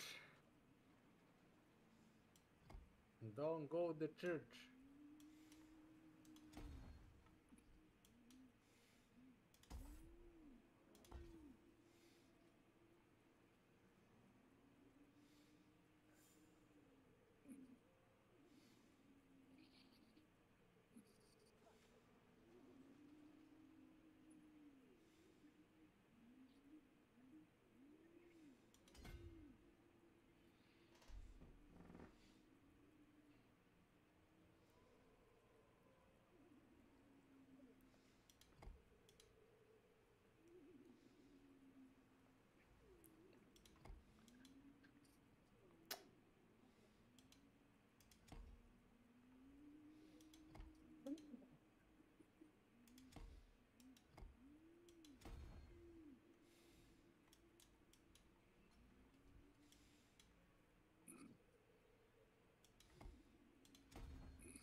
Stvarno, daj.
O kojoj pesmi nešto pričaš?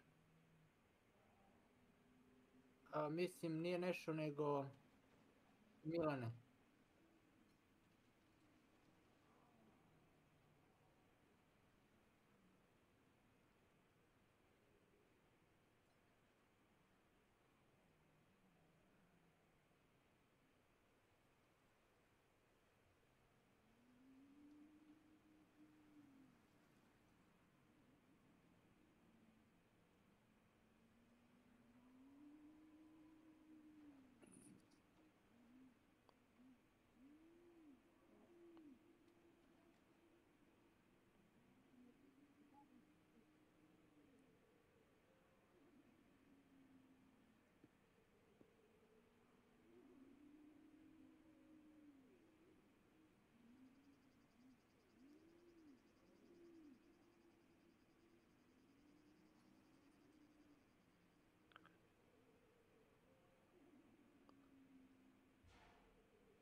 O Nerbergovu, brate.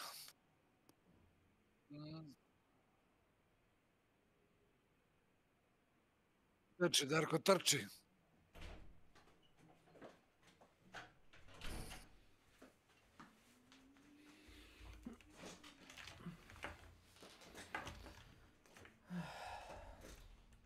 Jebate, život, kako je utility, sve sam mislio sam moguće, izgubit ću.30秒。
Va bien.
Ljudi, vidimo soda potoši, pičke materije.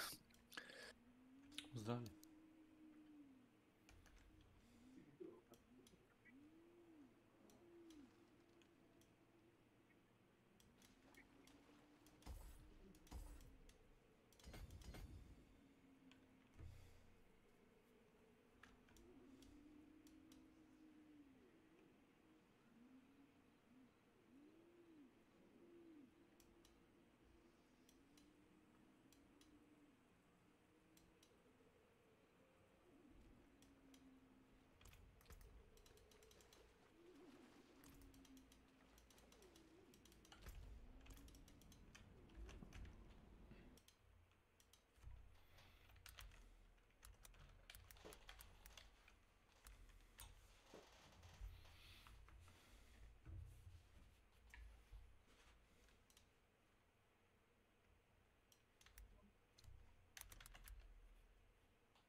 We're going over everything you need to know before launch for Modern Warfare Zombies, as we have new gameplay details and screenshots, which will be in the zones, which can be done with a purpose. We've got lovely Juggernaut Wonder Weapon, and the later you are into the game, the more chance you have of getting a good weapon.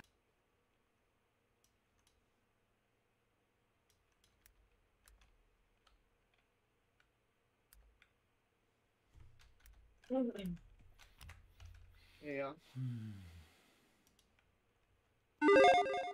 Welcome to episode of Before You Buy, the show where we give you some straight up gameplay and our first impressions with the latest games releasing. We've talked about the single player component of this game already. It kind of sucks. But how's the multiplayer? Modern Warfare 2 rightfully got a lot of flack for how Infinity Ward handled things. Will Sledgehammer do any better with what is essentially the same game? Actually, yes, though it's not exactly ambitious.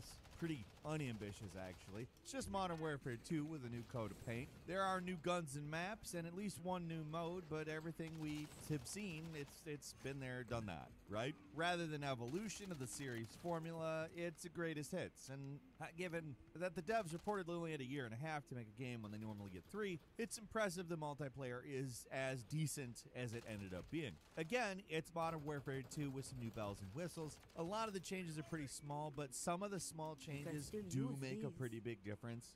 The gameplay overall, it is an improvement, although it is mostly falling back on what has worked in the past. Sledgehammer Games clearly listened to the community and made some noticeable changes that are appreciated, and the game does feel more responsive and fun to play due to these changes. Stuff like slightly higher time to kill, faster movement, slide canceling, reload canceling. They make the game feel quicker, more responsive, more fun to play. Slide canceling in particular, I really appreciate. They simplified the button combination for it a lot, and that made it so you can cancel out of it by default now. Instead of forcing you to change your controls, you can just tap the sprint button, cancels right out of a slide. Very intuitive, feels great. I'm sure that people very used to the controls will take a little time to get used to it, but I enjoyed it right off. I got plenty of kills sliding all over the place like a coked out maniac. Insert rickety cricket catching melon clip here. There's a lot of people playing like that now, but the tried and true method of camping just as effective. I've experienced some pretty annoying campers, but it's nowhere near as bad as Modern Warfare, the 2018 one at release. I feel like the faster movement keeps people moving most of the time. The other, I guess, big change to the gameplay is the addition of this thing called tack stance. You can now hold your gun at a canted angle, which allows you to aim down sights faster at the cost of accuracy. You trigger it by aiming, press it down on the stick. It's kind of cool, but it also feels like something from a game that's a lot more hardcore than this one, and I'm not sure exactly how much it adds to the experience. Sliding forces you into tack stance when you try to aim, so you're not hitting perfect shots while sliding if you got a weapon with a high rate of fire. I'll say it doesn't matter a lot.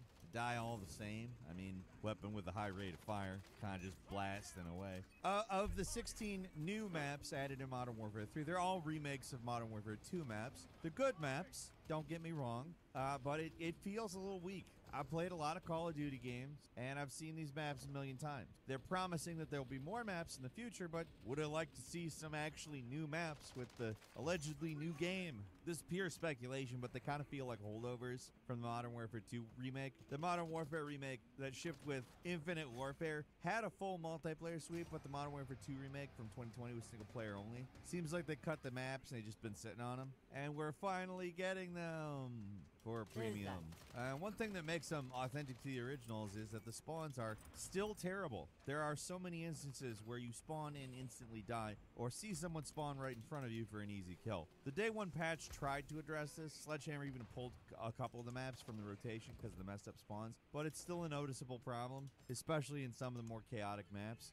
I don't know how the balance is going to shake out with all the Modern Warfare 2 guns on top of the new Modern Warfare 3 guns. From my experience, the new guns are better, but that could be confirmation bias. Overall, things seem fairly balanced. I'm not noticing anything that's completely dominating games that you wouldn't normally see in these games. There's a lot of ARs, but doy. If you don't expect to see a lot of ARs, I you haven't really played these games a lot. There are a ton of guns in the game now, and honestly, to me, they're kind of starting to run together, especially with all the fake names they give them. Weapon tuning is out this year, which in my opinion is for the better. It's a fiddly waste of time, and in its place they added aftermarket parts, which are special attachments that can actually pretty significantly alter how some guns work. It's a decent idea, but like a lot of the changes made this year, feels a bit like a gimmick. I don't hate it. I don't love it, which is, I mean, I guess to say a lot better than weapon tuning, because I pretty much hate that. The new time to kill changes can be frustrating, where it feels like you're unloading into a guy and then they one-shot you. The difference feels almost unnoticeable at close ranges, but you really, really feel it at long range. Basically, all Sledgehammer did was turn up the health dial a little bit. By default, everybody's got 150 health rather than 100 in Modern Warfare 2. Small change, big impact. In general, it takes about one additional bullet to kill people in this game compared to last year. Many guns, especially marksman rifles, which dominated the game, have all but become useless now. Getting kills in 2 shots with guns that used to be one-hit kills is huge, and along with some other changes to marksman rifles, like making them get no aim assist while aiming, makes these guns way worse this year overall. I never really used marksman rifles, so not really a lot of skin off my nose, but if you love these, it's gonna sting. But they did bring back some stuff that people wanted, like Dead Silence, for instance, is back. There are some new field upgrades that are nice, like the ACS that you can throw on a capture point and it'll capture for you. Probably my favorite new piece of equipment is the Breacher drone. It's ridiculous, extremely powerful. It's basically a drone that flies in a straight line and blows up anything that it hits. I'm sure some people are probably going to start to hate this thing. It's basically a grenade launcher that requires less skill to use. But as an eternal noob, I don't care. I like it. I will use it. You can deal with the Breacher drone that I will over-rely on. Now, to be fair, though, if you want access to it, you are going to have to work for it. There's a new unlock system that makes it so unlocking things is a little bit unnecessarily complicated. So if you want to get certain weapons, field upgrades, aftermarket parts, you got to complete daily challenges on top of leveling up, which I don't love. I mean, just getting to a certain rank should probably be enough in a game like this, but no, we live in today's gaming environment. There are ways around it. You can get unlock tokens from the zombies mode, for example, but it's still another step for unlocks that doesn't make the game better. At least the daily challenges are mostly pretty easy to finish, but I got a couple that require weapons I don't have access to, which is lame. I don't know what this armory unlock system adds to the game other than slight limits on the most hardcore players so they can't unlock everything in literally a day, but there's enough ways to circumvent the system that it just kind of feels pointless. But hey, daily challenges, love those. Love daily challenges. What a service. What a service. Thanks, game as a service. Pretty much every gameplay mode from the past few games is here. Team deathmatch, bread and butter, of course. There's domination, search and destroy, hardpoint, kill confirmed, ground war, invasion. I mean, there's a lot to pick from. It's all what you've come to expect from these games, and it feels a little better, honestly. Ground war, invasion is still a chaotic mess of snipers. It has always been that. It's probably always going to be that. And these modes are fun to mess around with, but for me, it's team deathmatch. That's what you come back to. Everything else is kind of a novelty you try out. Not going to say I don't like some modes, but team deathmatch, seriously, that's what Call of Duty's for, right? There's only one quote-unquote new gameplay mode, War, which is a fun slaughter fest, but with only one map. I'm sure there will be more maps eventually, but it feels pretty tacked on when there's just one map. You complete a series of objectives on a linear map. First, you have to capture some SAM sites, escort a tank, reprogram 2 computers, and you got to do it before time runs out. Each team alternates, and it's pretty fun, but there's not that much to it, and there's a single map. It's a linear map mode with a single map and zombies. So zombies, not much to write home about here. It's mostly a reskinned DMZ mode with no PvP elements. Pretty dull. Like the Treyarch zombies modes were getting a little stale, sure, but it's better than this. Like when I say a reskinned DMZ, I mean it. Like ahead of time we were told that it was going to incorporate the rules from DMZ. I don't think it set in until I played it that it's just DMZ with some zombies thrown in. It's still set on a big map that inexplicably has multiple teams on it. It's just that instead of competing for resources, you just kind of run around, and there's also other players. The map also just Urzikstan from Warzone 2.0. Literally the same map, just with zombies randomly scattered around. Feels empty, honestly pretty boring. Things get more interesting the closer you get to the city center and the tougher zombies start showing up. But this really struggled to keep my interest, which sucks because, yeah, again, we've seen a lot of Treyarch Zombies modes, and I'm sure for people the repetition was a lot, but ultimately I'm fond of these modes, and this was not what I was looking for. I like the carefully crafted, dense zombie maps, not this open world Borefest zombie map. But at least, to say this, the overall multiplayer experience, not bad. I never experienced any connection problems or significant bugs. Multiplayer plays well, but I'll say the CODHQ thing it's awful. Gotta talk about that. It's the new launcher, required to access everything Call of Duty. If you want to play Warzone, you gotta select it through the Call of Duty HQ. The problem is, it's not really a launcher. It's Modern Warfare 3 multiplayer with a new game, which means a 100 gigabyte download is required on top of Warzone and the single player campaign.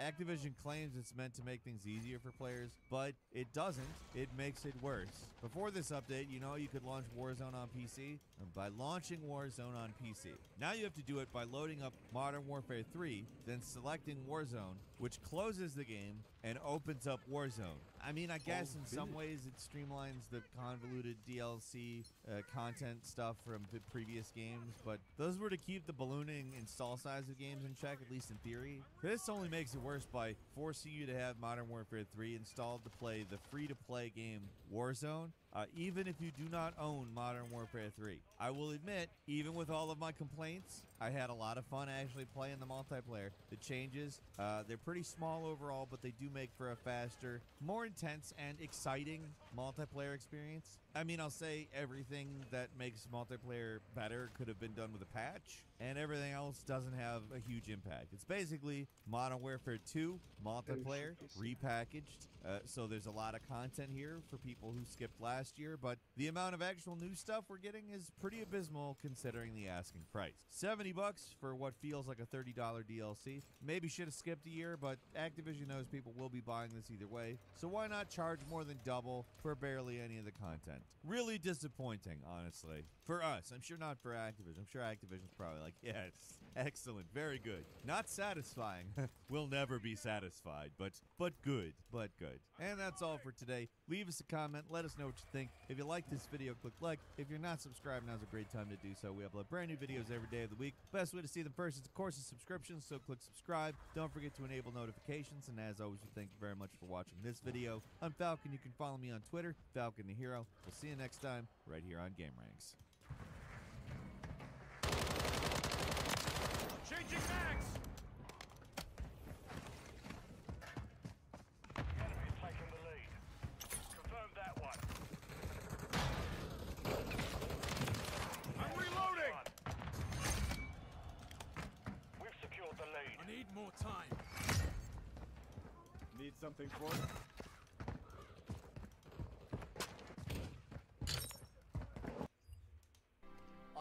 Unless that means not giving us gold, then you can't.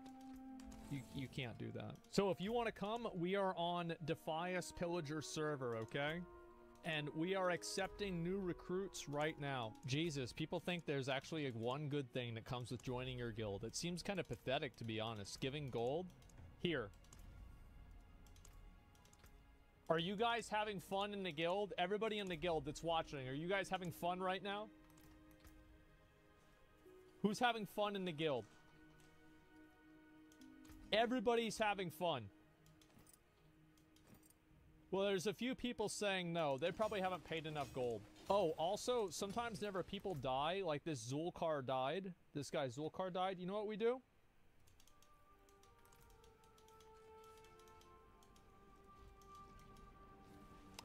We kick him out of the fucking guild. Buddy pulled a big old bird on me. We kick him right out of the guild. We don't want losers in this guild. Bye-bye. You're done. See you next time.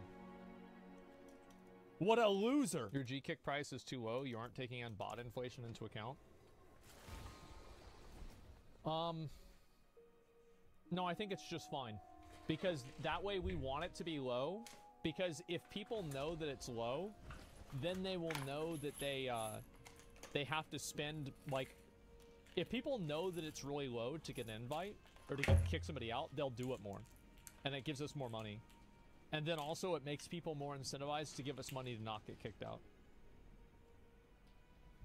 Yeah, 200 gold to G-kick 10 people out of the guild. Yeah. Can rat lords get kicked? No, just roaches. Just only roaches can get kicked out of the guild. And they don't get kicked out of the guild, they get snipped. We just snip the roaches, boys. It's 20 gold right there. Why don't we have a little bit of a, why don't we have a guild meeting?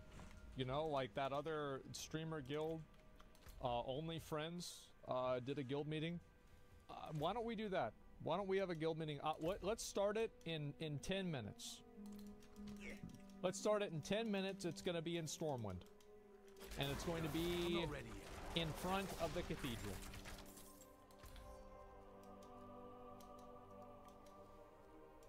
Ooh. Okay.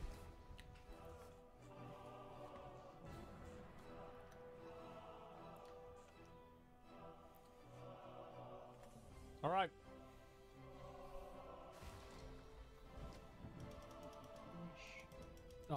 Should we do it inside the cathedral or outside?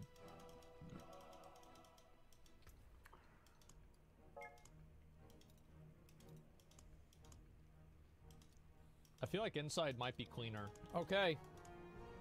We're gonna begin in 5 to 10 minutes. Everybody ask for an invite to Asmon Lair. Everybody get off the tabernacle. Everybody get off the altar. Let's go. Come on. All right.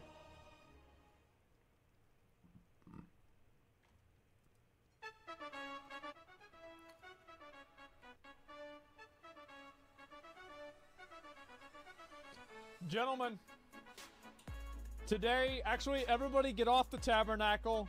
Everybody get off. Get off the fucking altar. Get off the altar. Get down off the stairs. Let's go. Come on, guys. All right. Just so I know everybody's listening, literally nobody moved. Father Guys, bless. this is our first guild meeting. Can we please have...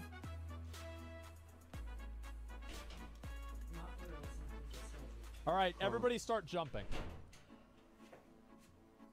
So I know you're listening. Ali slušaj, znaš što je moj pak? Kad uspem Good. sve ono sipće, Gentlemen, treba da stoji, today ali treba ovdje da se začepi. it's going to be our first meeting ever. Da ne izdušuje. And I want to talk, keep jumping. Sad Keep jumping koristi ovo, until I ako tell you to se malo stop. zaprlja, daš mi ovo da... So Nemoj listen oba up. dva da...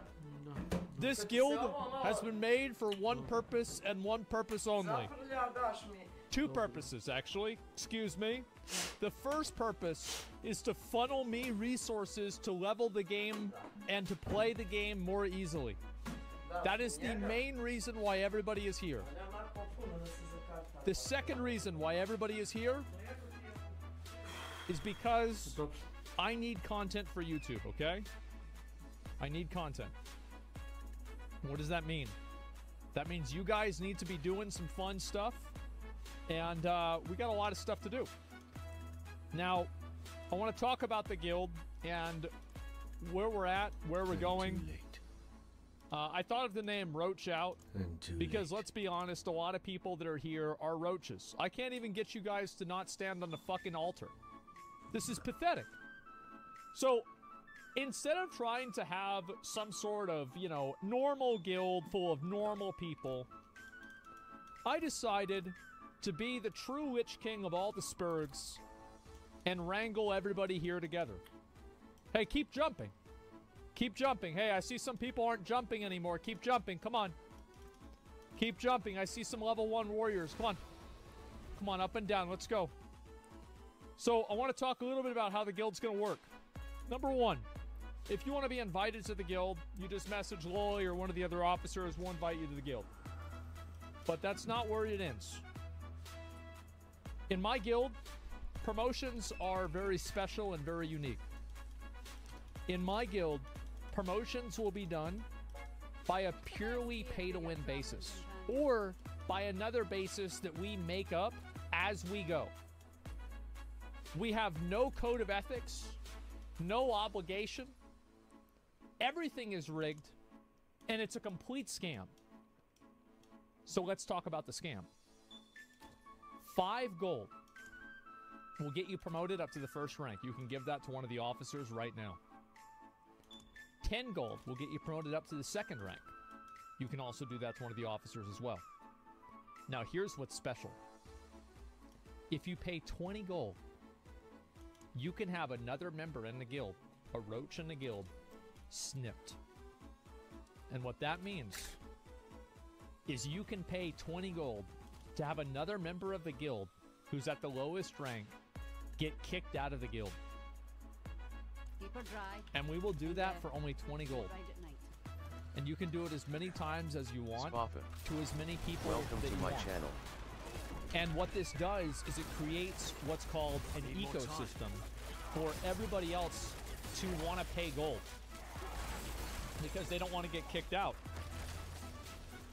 So, now that I've explained how this works, we should also explain what's going to happen with like dungeons and raiding. I would not recommend anybody to do a dungeon with anybody else in this room.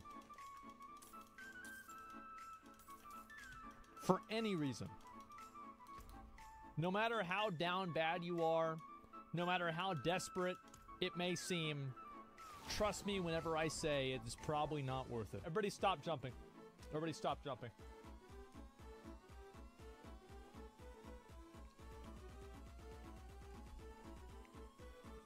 Guys, stop jumping. Stop. Stop. Guys, can we please... Does anybody have any questions for the guild? We'll take some concerns, some opinions from people in the chat. What are the concerns of the guild? I'll explain some of the things. We'll take some questions right now. Are we gonna raid? Great question. If we get 60 people, yeah. Sure. Why not? Yeah, absolutely. How much to kick the officers? Just message me your PayPal and we'll talk about it. And I want you guys to understand something, okay? Nothing about this is fair. I don't want anybody... Get off the fucking altar. Holy shit. Guys, get off the fucking altar. Holy shit. Can't we do this right? The altar roaches. What are these? Guys, get off the fucking altar. Jesus. Next, as an officer, what are more ways to make gold? Okay, I've got it. We can host Mat Gara events where both of the people from the event give us all of their gold, assuming that it's in an equal amount. So, like, let's say both people have 100 gold, and we take 100 from each, right? So it's 200 gold. And then the person that wins, we'll give them 150, and then we keep maybe the 50. But I don't know. I don't like the sound of that. I feel like they should get the full 200. If you're putting your character on the line, I think you should get fully paid. We'll think of something better than that. Death rolling? Oh, some people about our gambling policy. Traveler. You should only be gambling. ABC, always be gambling, okay? Always death rolling, always cheating, exploiting, do whatever you can. If anybody here is leveling legitimately, we'll kick you out of the guild. GDKP, yeah, I want to see GDKP Dead Mines runs, okay, guys? We're gonna go to Goldshire, and we're gonna have a Mat Gara, and somebody's gonna die for us to celebrate this event. Any more questions about the guild? Anything you guys don't understand? Can you be woke in the guild? No. Here, just so we know it's classic WoW. Hey, start jumping if you think the 2020 election was rigged.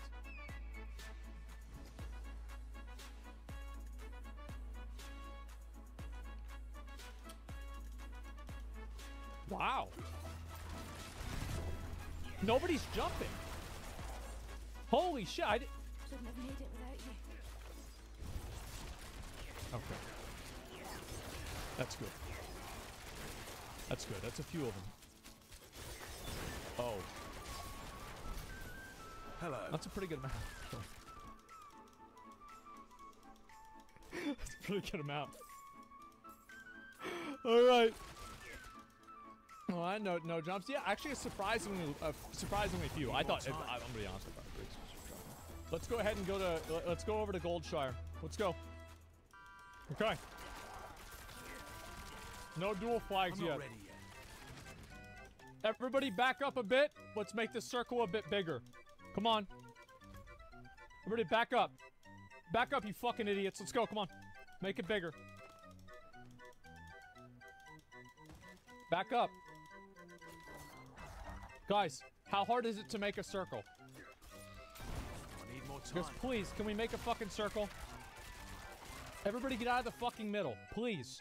Just, can we please do this? Get out of the fucking middle. Everybody get out of the... dude, round, move back. D-Slayer, move back.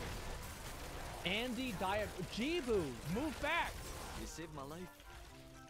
Scotty. All right, step forward and jump in front of me if you are willing to do a duel to the death.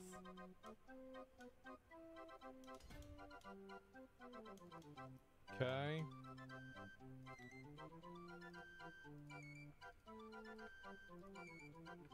All right, Percio. Percio, you're level 22. Move forward here. I'm not ready. Are you willing to do a duel to the death today, Percio? I'm not ready. The reward for winning this duel, I'm not gonna.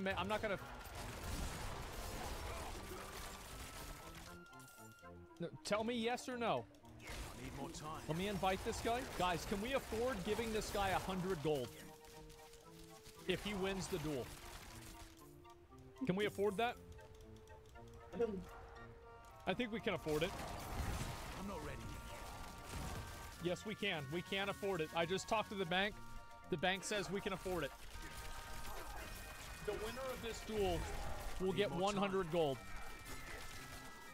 It's not very exploitative. No, even Gladiator's got a bunch of money. All right. Percio. I'm gonna message him. More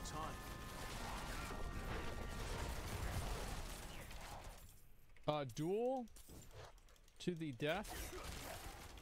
Duel to the death. He says yes. All right. Well, let's find you a competitor. Alrighty, you dick suckers. Everybody get the fuck away from me. I need more time. I will accept a competitor who is within 2 levels of Percio. So, no less than 20 and no more than 24. Make yourself known in front of me right here.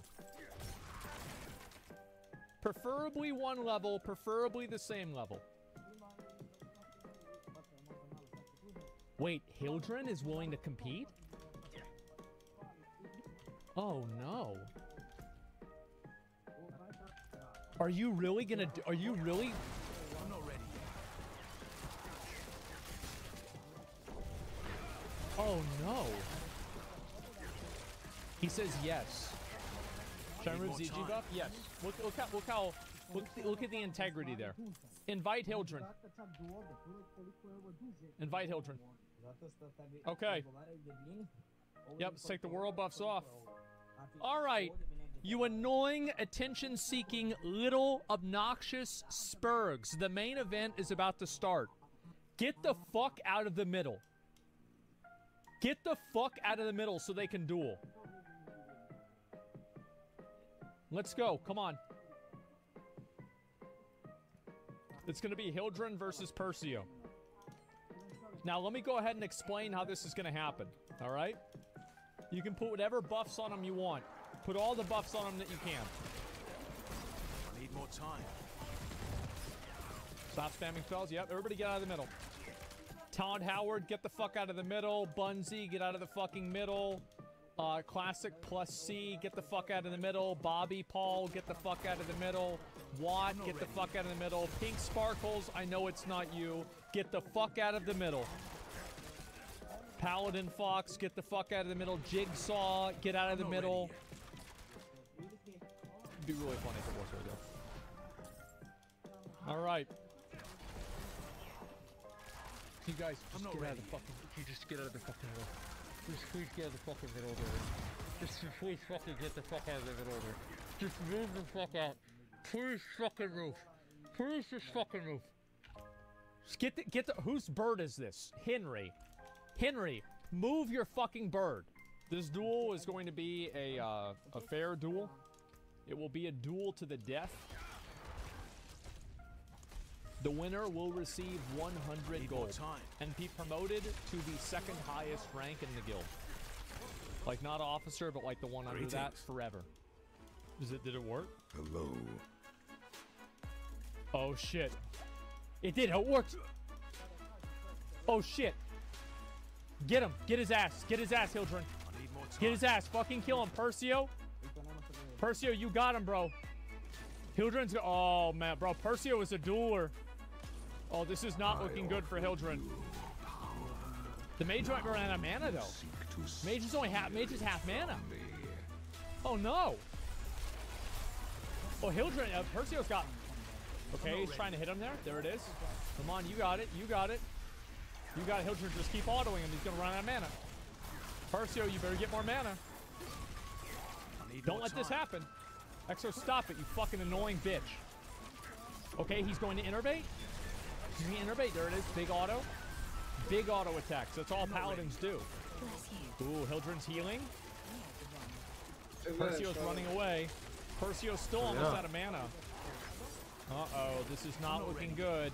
Persio with the crossbolts. Uh-oh. Uh-oh. Uh-oh. Ooh, a stun. Ooh, uh-oh. Uh-oh. Ooh, I don't know if Hildren should have put down that consecrate. Okay, there's a little bit of mana right there. Come on, you got it. Everybody stay away. Stay away. Give him room. Give him room. You got it. You got it. I think Hildren might win. I'm going to be honest. I think Hildren might actually win this. Where the fuck is Hildren? Oh, there he is. Oh, jeez. Bro, he's walking. Ooh, a potion? Where the hell did he go? There he is. Okay, he's hitting him right there. Uh-oh. Uh-oh. Uh-oh. Uh-oh. Oh, they don't know where they are. I'm not ready yet. Oh, no. Oh, no.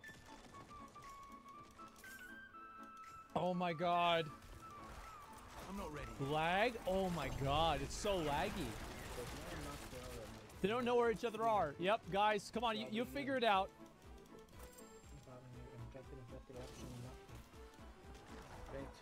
Persio figured it out. Hildren just used charge as a paladin over to Persio. Oh, this isn't looking good for Hildren at all. This is really bad. Oh, Persio's getting fucked. Persio just got stunned. Persio doesn't care about getting stunned. He just runs through the stun. He blinks. Uh-oh. Uh-oh, there it is. When it registers, yep. I'm not ready yet. Bro, Hildren is on his ass again. Persio, no. Oh, no, Persio's about to die. Hildren's rooted, though. Hildren's going for the heal. There it is. Nice. Good job. Ooh, big dick. Ooh, big dick. Big dick. Let's go. Big dick. Oh, yeah. Go get his ass. Go get his ass. Go get his... Oh, consecration. Percio's only got 200 health left. He's running away like a little bitch. Hildren's going over the auto. Ooh, with the stun again. Hildren rooted. Uh-oh. Hildren healing. Percio's now down to 200 health. This is looking really bad for Percio. Hildren is the fucking juggernaut. It's auto-running into a horse's ass. This is what it is. Percio's getting fucking destroyed. Need more time.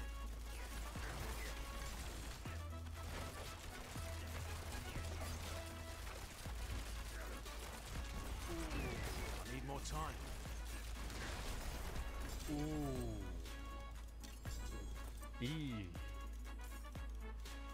Let's get an F in chat for Percio. Everybody kneel around the corpse. Jibu, make sure Hildren gets their 100 gold. Let's get an F in chat for Percio. It's locked. Percio was a good man. He's not getting shit. No, give him 100 gold. He needs to get 100 gold. That'd be so fun if we didn't give him the money. All right. Percio was a good man. He fought with honor and integrity. He was willing to take off his buff. Yeah, try to res... Somebody's trying to res him. It's locked. Everybody type his name was Percio.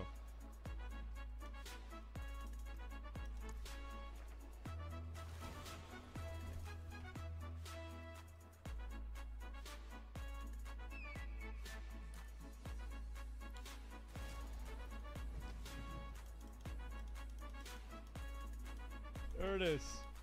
I'm surprised that went so well, man. Get Jibo on his hunter. Tell him stop being lazy. I don't even know if he has a hunter. I don't know what the fuck any of that is, man. Like, I don't know any of this stuff. I have no clue.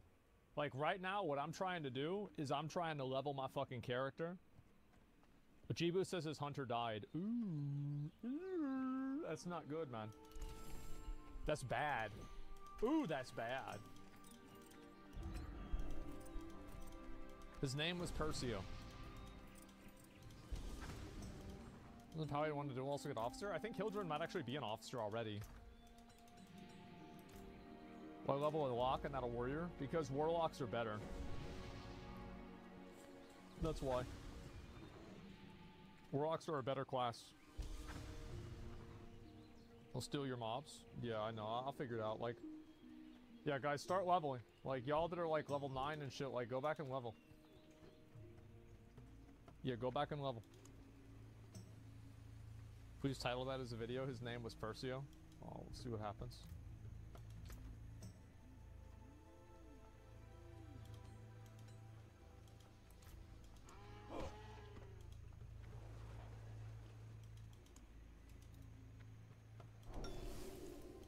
It's just the way she goes. That's the way she goes. Most of the people low level die. Yeah, you guys don't want to get killed, man. Let me see if I can get over to here. I'll get over to Sentinel Hill. And then we'll go ahead and get a little bit of level in. Is there somebody in my group now that can help me make a group for mob tagging? Like Attili, are you able to do that? Because I just want to make sure that it's going down, so I can be aware. Yes? Okay, thank you. I'll go ahead and prepare it in just a minute. Classic Plus in 9 days. Why even fuck with this? You stupid fucking idiot. 9 plus 11 is 20. It comes out on the 30th. Can we leave this group? Yeah, I'll leave whenever I get out there. Yeah, it's not... It's 19 days. Trust me, I'll be at 9 plus 9, 11. Oh yeah, I remember that. We're not supposed to forget that one. I was in 6th grade. Want to see that tragedy? Yeah, that one thing that happened. Remember that? Yeah, shit. Alright, give me a minute. I gotta take a piss. I'll be right back. I just didn't want to take a piss whenever I wasn't in the city. Fuck, where's my phone?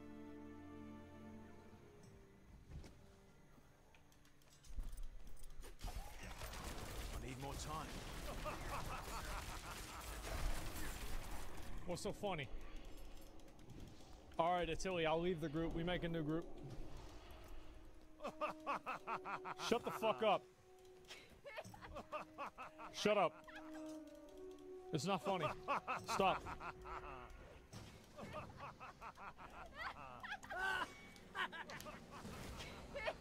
Guys. Guys.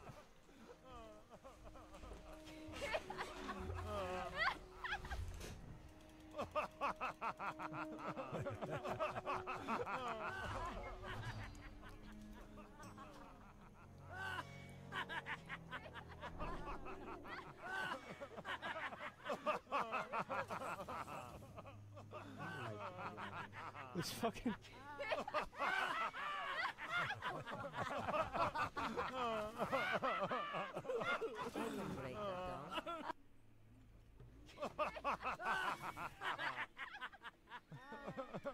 Wait a sec.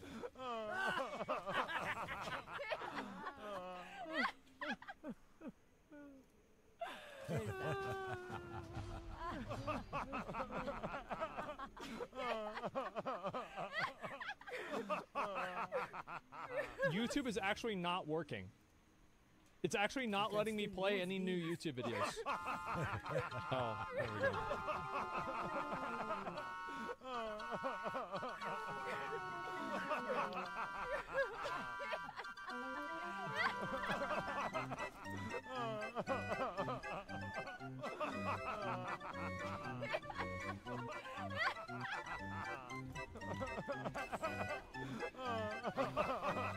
Good. We gotta make the group.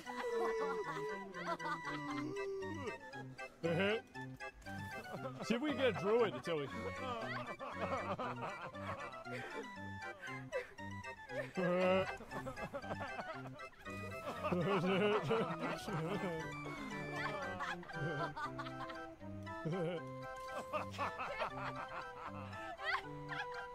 Good one, guys.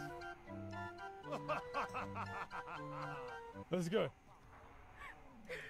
Oh, it's over. Okay, guys, shut the fuck up. It's actually not working anymore. Maybe it's because of the ad block. Yeah, maybe it's like ad block or some shit. First though, I can break that down. who is this guy? Perso, you're level 1. The forge is always hot. I'm not gonna kill you.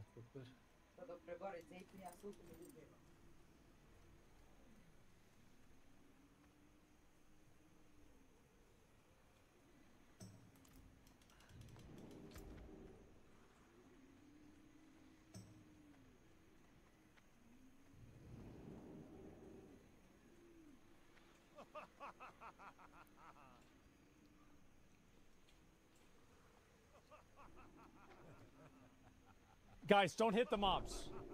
I want to test something. I want to test something just real quick. This is all. No, I'm not gonna duel to the death you, man. Yeah, I'm not dueling you to the death. Just chill the fuck out. Need more time. Not the trolls. Yeah, chill out. Run the cave. That's a good idea. Okay. I'm not ready. I guess, like, yeah, everybody can just meet up here whenever we're all ready. I think that'd probably be the best idea. You saved my life. Yeah, we'll just go ahead and do that. Just log off for 1 minute, they'll leave. You know what? You're actually right. I'm actually gonna go log off for like 2 minutes. Everybody's gonna be gone. Yeah, I'm actually just gonna log off for like 2 minutes. Everybody will disappear.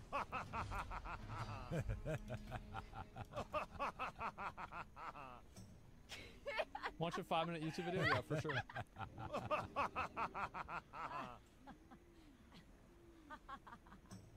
Bait and switch, yeah. No, it's okay. We got it. We got it. An average boosted end, yeah, bro. Like,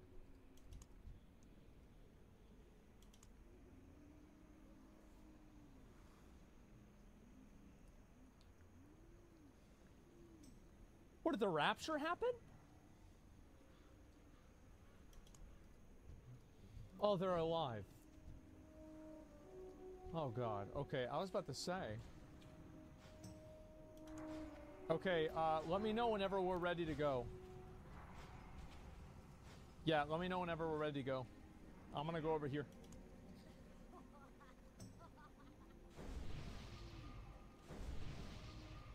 Okay.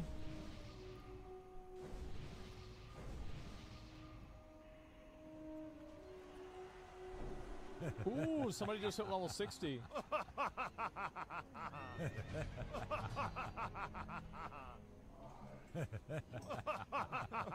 Guys, we're gonna have to layer swap. Tilly, I think we might have to go to another layer. Like, I think we're gonna have to go to another fucking layer.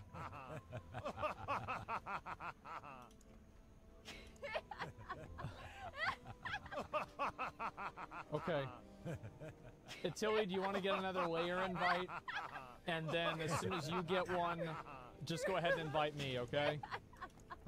Let's just get another layer. Let's just get another layer, guys. Welcome to my channel. Just fucking, like, it's just... It's fine.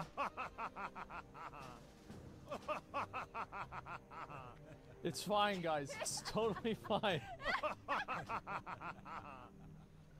All right.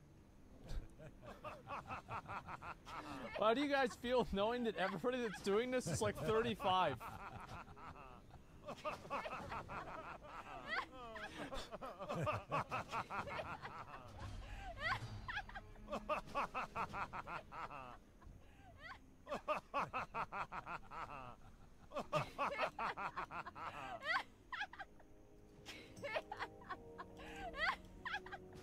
Jesus, stop.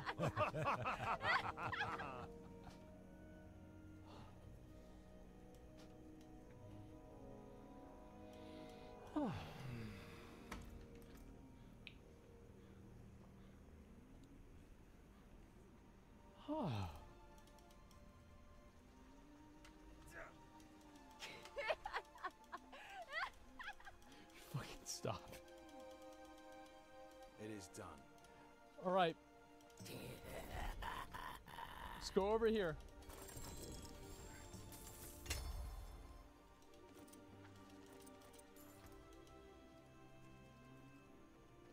Jesus Christ. Could you please download to silence the laughter? No, I can turn it off. It was just funny for a little bit, and now it's kind of annoying, you know? Oh, look at this guy, dude. Level 60. Oh, wow. This guy's big dicked out. Look at all this gear. Oh my god. Oh, those bracers were really good. Those are from Dire Mall. Savage Gladiator chess piece. Holy shit.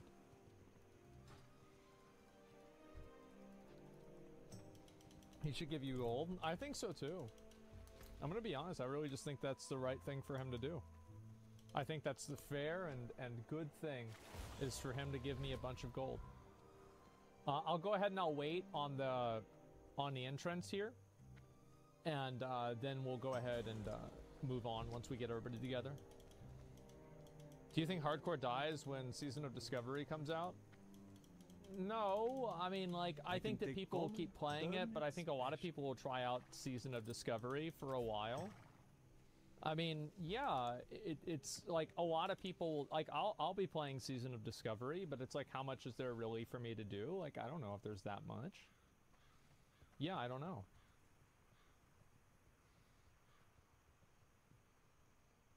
Okay. I was about to get stressed.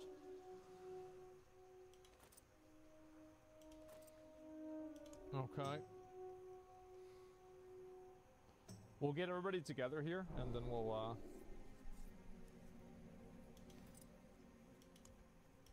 go ahead and we'll start. Good bit left there. Why is it okay for streamers to get free gold and not players to buy gold?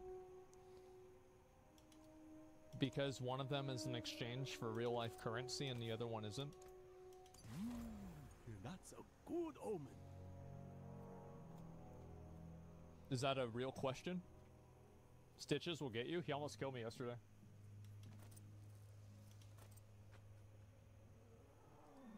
Does someone has one? Oh no, I can just... Oh, we can just go over there. Yeah, okay, let's just go over there. Alright, traveler. Yeah. Why can't people just relax and enjoy the streams? There's always somebody out there that wants to put in their 2 cents about how, you know, like, you know, how they're smart. Streamers make me so mad. They make me so mad. Yeah, I know a lot of people don't like streamers. I don't either.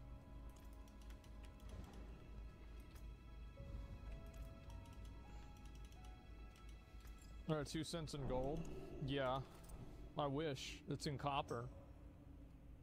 No, I don't really worry too much about that kind of stuff, man. That's whatever. Never played WoW official. Do you recommend starting with the upcoming expansion? I don't have, bro, Jam, you're like messaging me over and over. Stop, bro, like stop. Like you can, if you're messaging me trying to tell me how to min-max, you can tell that like because this gray thing isn't that big, I don't have group movement privileges. Been hating your streamers, spending your time watching streamers. It's I feel like this streamer hater stuff, like that's kind of all like done with, right? Like there's still some people that feel that way, but it's like absolutely like kind of a pretty small minority now. Like it's only a handful of really angry boys. Check this out, some players dying in Nax. I'll watch some clips probably tomorrow. Yeah, don't worry, I will. Streamer hater is strong, I tell you that. Well, I think that a lot of people just don't like the idea that like some people can play video games all day and get paid for it. I just think that they don't like that.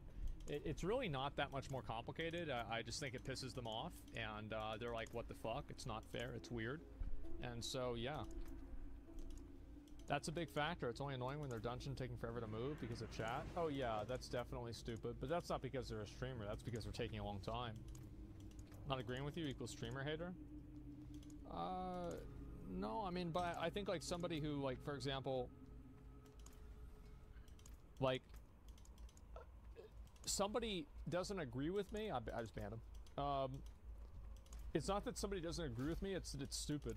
And like anybody who does the tell me the difference between two things, and one thing is obviously way different than the other thing, but they have an agenda with it, that's a ban.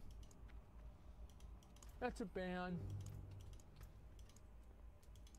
Feel that, a little bit of that hate and jealousy from folks? Yeah, I mean, I get it a lot. I mean, I don't really worry about it that much because it's like, what do you, like, there's some, dude, there are some people and they spend so much mental energy and emotional energy being upset and angry about other people not liking them. It is the most unhealthy thing ever. That there is worth all right. the coin. Do we have Mr. Moonboy? Where's Mr. Moonboy? Shouldn't we like summon him or some shit? That's my turn on trade? Okay.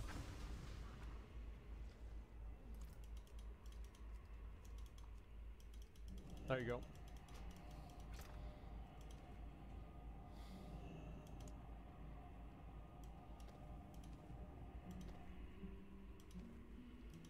You also have background, like everyone else, people see a current? Yeah. Iron grenade. Okay, cool, thanks. I already had these. I think these are better. The dynamites are better. But I've got those too, alright? So, oops. 50 gold! 50 gold! My god, bro! Wait, you want a G-invite? Join a guild. Oh, fuck, maybe he's quitting. Fuck, maybe he's quitting. No, he's not! There it is! We just recruited a level 60 warrior! That was huge. Okay, remove me whenever we're good to go. Yeah, just remove me from the group whenever we're ready to go.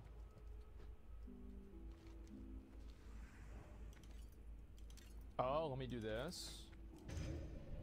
Oh, let me go ahead and get my buffs too. There it is. Where that troll boy? There it is. Get some intellect. Fortitude. I'll probably use this at some point. I don't know when that's gonna happen. I'll just put it right here for something. Okay, yep, I'm ready to go whenever.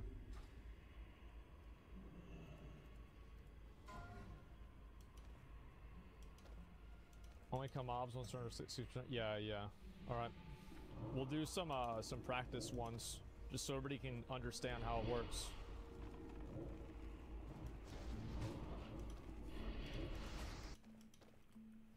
Let's see. Not a warrior? Yeah. Yeah, you guys don't kill it early. Yeah, because if you kill it early, then I don't get full credit. It'll take me a minute to dot all these. But yeah, anyway, this is kind of the, this is the way that we've been leveling for a while. And, Scott, just chill for a bit with killing the mobs.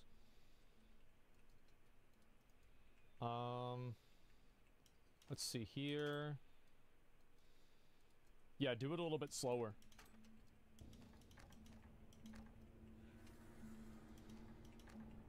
Nice minion build. Thank you, man. I wanted this to be like my PoE builds.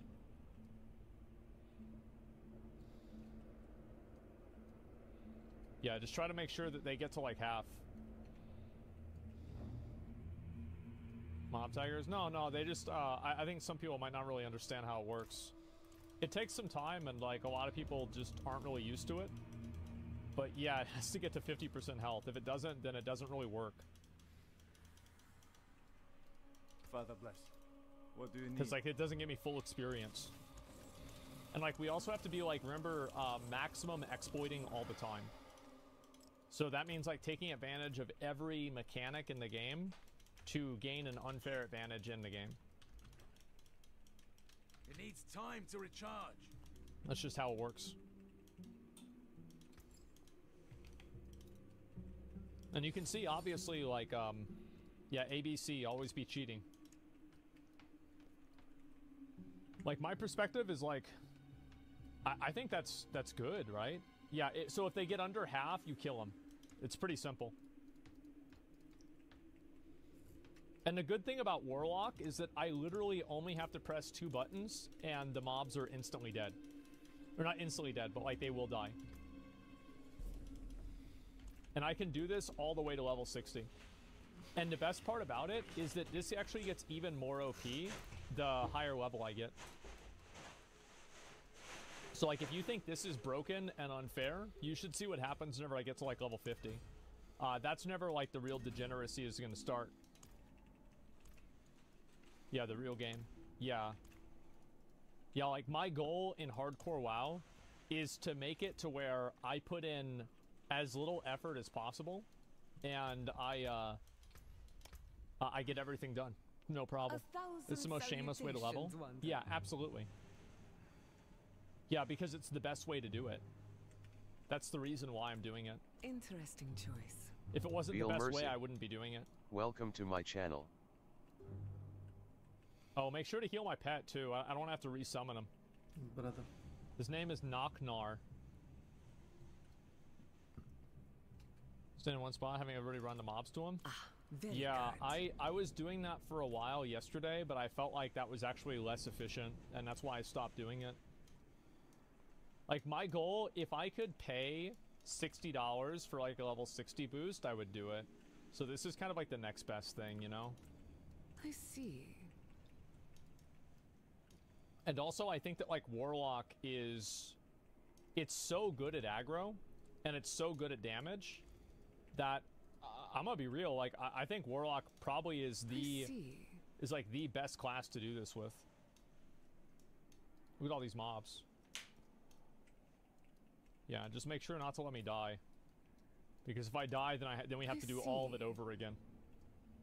That's, like, a lot of work for you guys, okay? So, like, really, it's... You know, like, I'm the one here that doesn't have a job. Like, I can do this all day. Warlocks stay winning. Warlocks are the only class that are good in Classic. Every other class in Classic is bad except Warlock. Like, warriors are stupid, mages are just, you know, not so great. But, Warlock is just the best. Oh, you guys let the pet die. It's okay, I'll just resummon it. It's not a big deal. Doesn't this ruin any fun you get out of the game, though? No?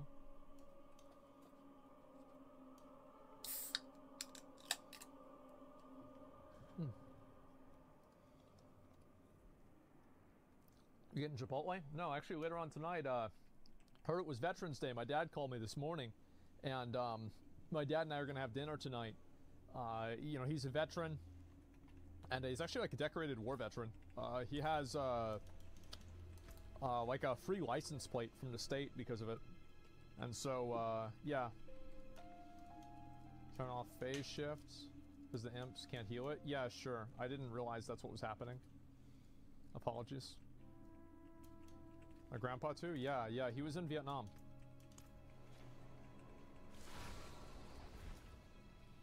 Uh-oh, that's a lot of cocksuckers. Ooh, that's a lot of cocksuckers. Ooh, man, I would have killed all those too. It's too bad. We missed a lot of them, but that's okay. Oh, turn off thorns, guys, by the way. So the thorns doesn't help. I think thorns means that, like, they'll get tagged by it. I think that's what's happening. My grandpa was in World War II. I'm old. Oh, shit. It's actually crazy to think World War II was almost like 100 years ago. Bless you. Stop these guys up. Yeah, isn't that nuts? 80, but who's counting? I mean, it's getting close to 100, man. Ooh. I'm not ready. I'm not going to be able to use the bomb on them for like a minute, so just chill.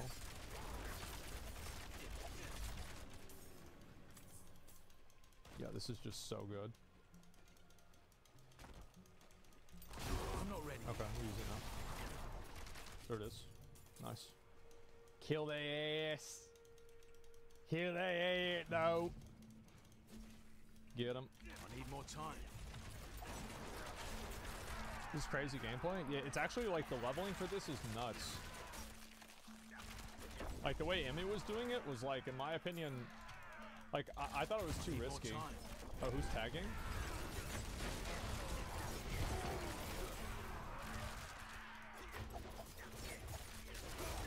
Oh, somebody else might be trying to tag our mobs. If they are, it's okay. We'll just kill them. If the tag stealer die, yeah, just let them die. I need more time. He'll be 60 soon. Report him. I should report him for being on the same server as me. Like, he shouldn't be able to do that. It's just weird. Like, you know, how are you going to be on the same server that I am? Like, that's just weird.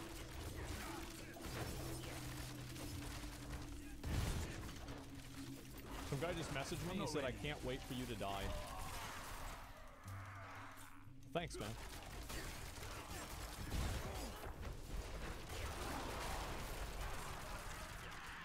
I need more time.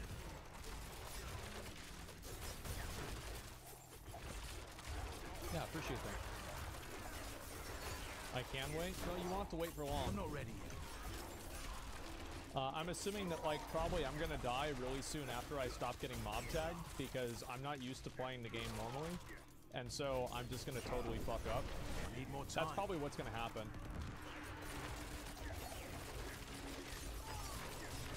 Let's go ahead and use those. Oh Jesus, bro! Like they do so much damage. I forgot about the amount of like ways that they can like stop you from casting and shit. But yeah, see, like I'm already like almost halfway through like one level. Ooh, this guy, yeah, he's just trying to quest. I'm not gonna try to mess him up. He's chilling. I think I'll probably die to...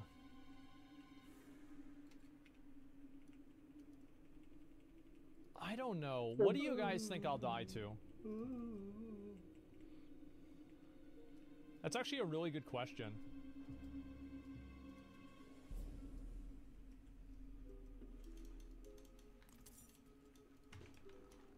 Yeah, I'm trying to think, like, what would it be? Fall damage? No, I don't really ever take risks like that. I feel like it's very unlikely for me to die to fall damage.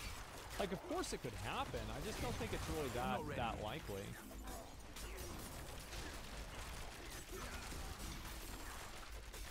On Goro, 100%.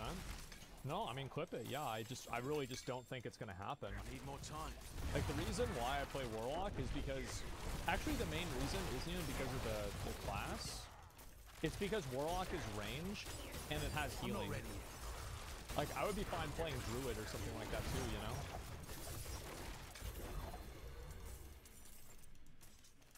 We get baited by a dumb chatter, just be killed AFK. Yeah, I hope that's what happens, right?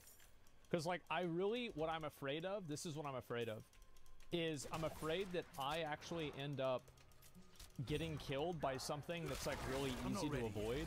And then, like, obviously, like, yeah, I've been making content out of people being garbage at Classic for, like, months. And then there's, like, a Classic hardcore clips highlight. More time. And, like, the entire video is just me dying over and over. You know, or something like that. Yeah, I just fuck up. Because I'm definitely a choke artist. Like, like, whenever I'm under pressure, I play really badly. So I think there's a really good chance I could die to something like that. I need more time. But it's hard really to say. I'm not sure. White Town, PTSD? Yeah. I'm not ready yet. No, I'm just, it's just how I am, right? Like, I don't have a lot of, like, my nerves are not super good with things. You know, I get very anxious pretty easily. I'm not ready yet. The first challenge was otherwise? Yeah, I remember that. Those were the days. Close to 10 years ago.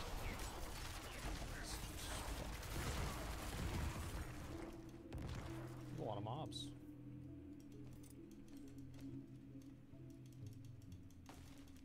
Jesus. I need more time. Look at them all. No, seem like it? Yeah, I mean, I could make a mistake. Seem like it? Yeah, I mean, I try not to be like that, but, yeah, I think that's probably, like, my biggest weakness as a player, is that like, whenever I'm not really, like, it's almost like whenever I'm not focused and, like, really trying, I play better. It's, like, kind of a stupid thing, but, like, I think it's just a matter of, like, pressure. Like, I'm not very good at playing under pressure. I need more time. The nerves killed you and Palace is dead. I do, yeah, and that was, like, really embarrassing. Yeah, I just don't have, like, very good nerves. Good low health, uh-oh. I'm gonna have to die for content. I'm not ready yet. If you're chatting, be fighting, you just figure out the trolls? Yeah, like, I'll just be reading chat and walk into something. I'm not ready yet. HVDES. Welcome to my channel. 80 is. I'm not ready yet. Yeah, I do think Warlock is pretty much the, if I were to think of, like, the top 1 best classes in the game, it is Warlock. But, I think for hardcore, Warlock is, like, extremely good. It's, like, crazy, crazy good.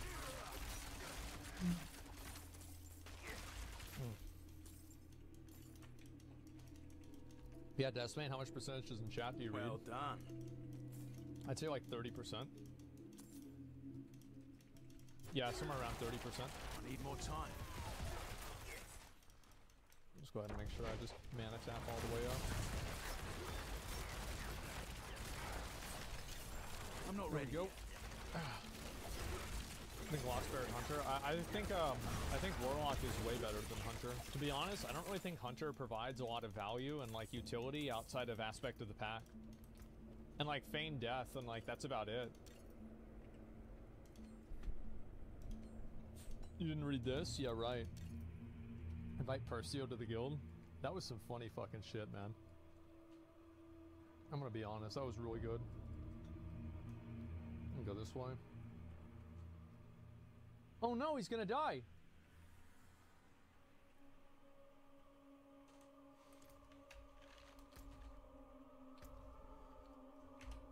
Wait. Because we saved you. We now own you. You need to join the guild. He says, I was fine. No, you were not fine. No, you were not fine. /G invite. I didn't need any help. Okay, guys. He didn't need any help. One of us, come on.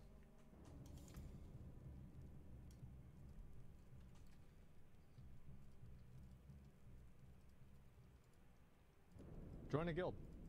I finished the quest. Join us.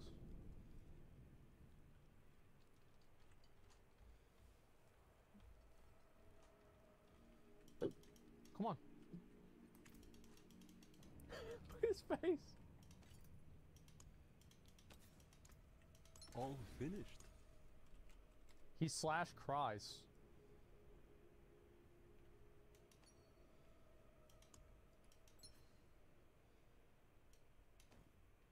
Join a guild. Oh, you've caught a rare one.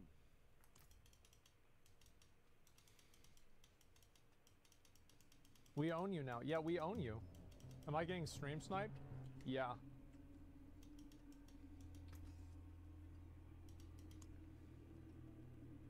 What's he doing? Father bless. What do you Join need? us or we feed you to the Worgen. They seem hungry.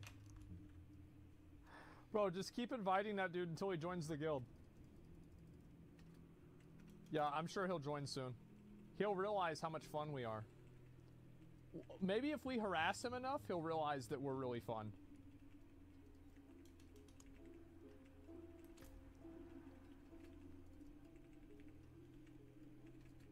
How many more people do we have? Oh, there's somebody already tagged it. It is what it is. Okay, these are all tagged.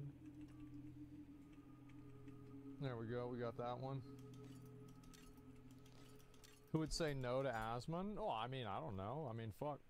Like, there's a lot of people that aren't necessarily fans of the stream. Like, there's like a huge contingency of like WoW players that fucking hate me. And like, I don't even really know why. Like, I don't think that I'm that controversial or anything. Like, am I crazy for thinking that? Like, I don't think I'm that bad. And even if I am bad, it's nothing like it used to be.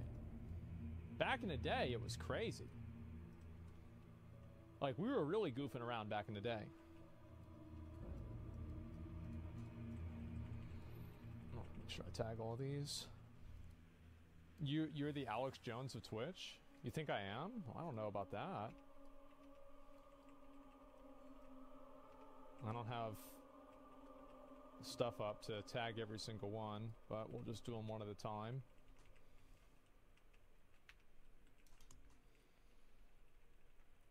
You know what I hate about mob tagging is the amount of work I have to do. Like, what was really good about getting dungeon leveled is I could just AFK, like, the entire time. But, like, mob tagging, it requires me to, like, actually pay attention and, like, hit everything. It's super annoying. Some guy messages me, other WoW streamers don't like you because they see you as a React streamer and they hate you hop on WoW anytime and be top streamer anytime you want. I don't know. I mean, like,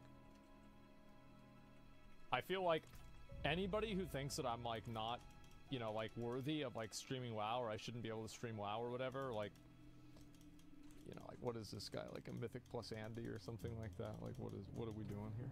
What are we doing? How come you don't want to level by yourself? Because it's harder and it takes longer. That's the reason. That's a good omen. Yeah, it's actually pretty simple. Like, there's not really a lot to it besides that. Yeah, like, why would I want to do something that takes longer if I could do something that doesn't?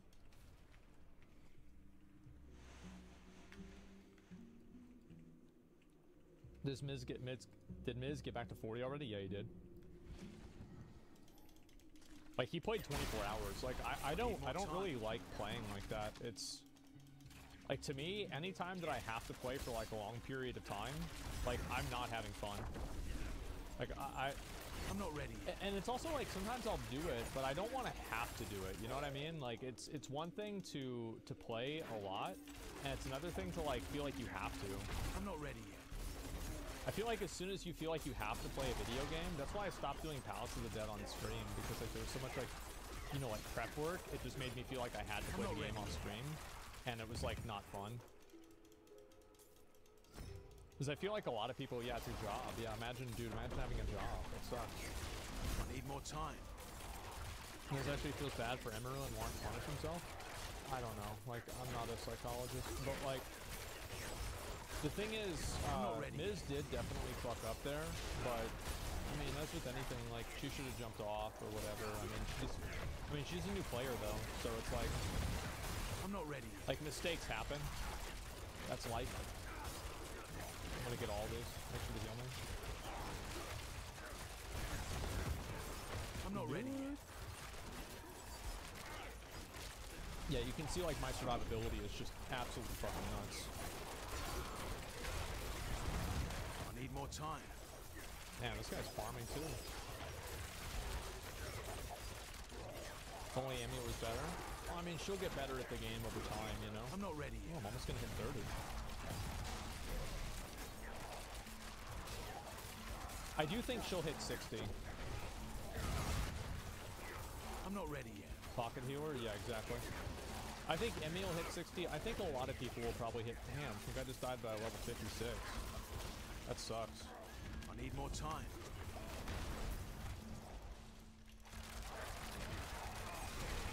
How's he almost 30 and not been murdered? Well, I'm not on a PvP server. I need more time. Jesus, that sucks so bad. Yeah, I think like right now it's just gonna take me a lot longer to do this, but once we get the hyper spawning in like level 48 plus, like we're gonna be really good.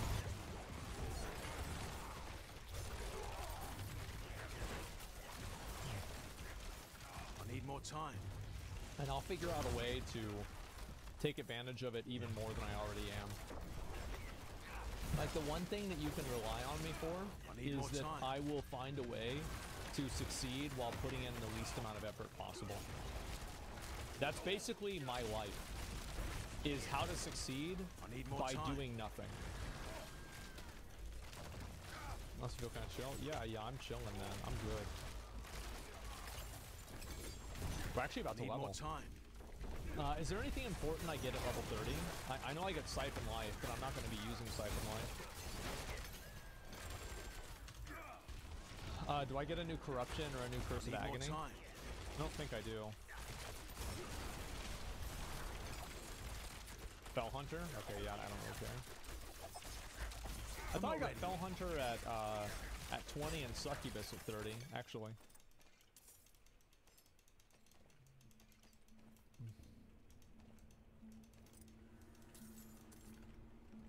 Damn, there's a lot of these. All right, boys, here we go. Level 30. Let's get it. Damn, there's a lot of these bitches. God damn. Look at them all.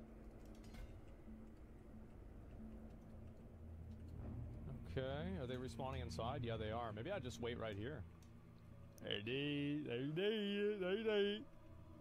We got them. Level 30 already. Fuck yeah. I've only been playing for like 2 days, too. I guess I'll just do Siphon Life. I'll put it right here.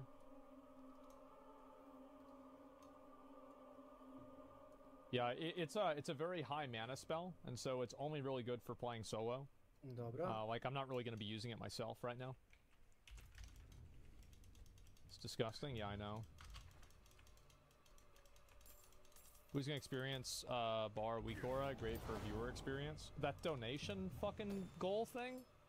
Oh god, people really want to see that? Imagine if there was AoE looting. Yeah. I do think they should add, like, I'm very much in favor of them adding a guild bank. Like, I think putting a guild bank in classic hardcore would just be like a universal positive. Because I feel like classic hardcore has like very much like more like a vibe of like camaraderie and like teamwork. Because of how hard it is and like how punishing the game is. And because of that, I need more time. I just think that they should make it like easier to like trade and like give gear. Like I think it's also like kind of an L that like New World doesn't have that, for example. Like I wish New World had the same thing. It's disappointing they don't. Guilds would run the economy. I don't know. You think a guild bank would let somebody ruin the economy or run the whole economy? I don't, dude. I really don't think so. I need more time. Yeah, I don't think it would really have that much of an impact at all, to be honest with you. No quests whenever you're not doing quests. I need more time. You're actually right. I should probably get rid of those. Yeah. I'll do that. I need more time. Can I untrack these?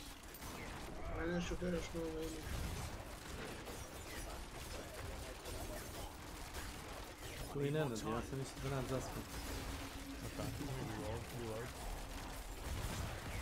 There we go. Problem solved. Alright, we'd be good. I need more time.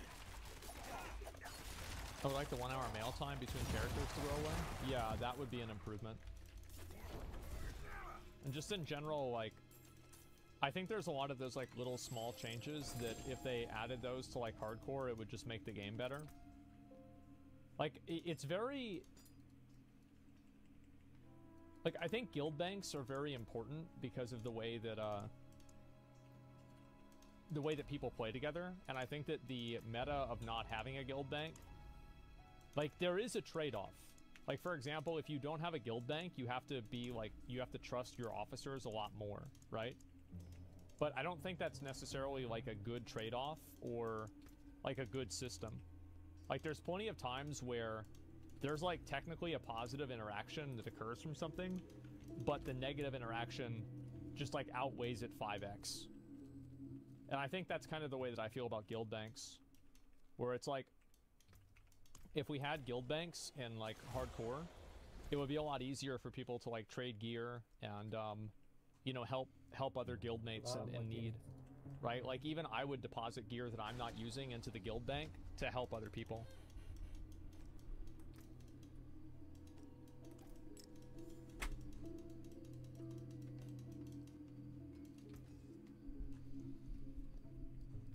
Let's see. I'll just kill this guy. There we go.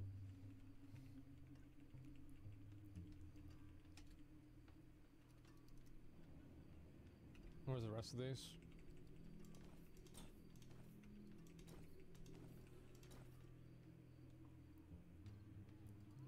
Sometimes that's just the way it goes, guys.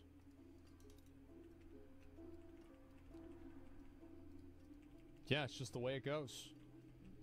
I need to reload again. There we go. Most things I never do is deposit, make high-level gear for people who need it most, for at least in my experience. Yeah, I'd like to see more of that. I think that'd be really good. Get better internet? Yeah, holy mob tagging? Oh, yeah.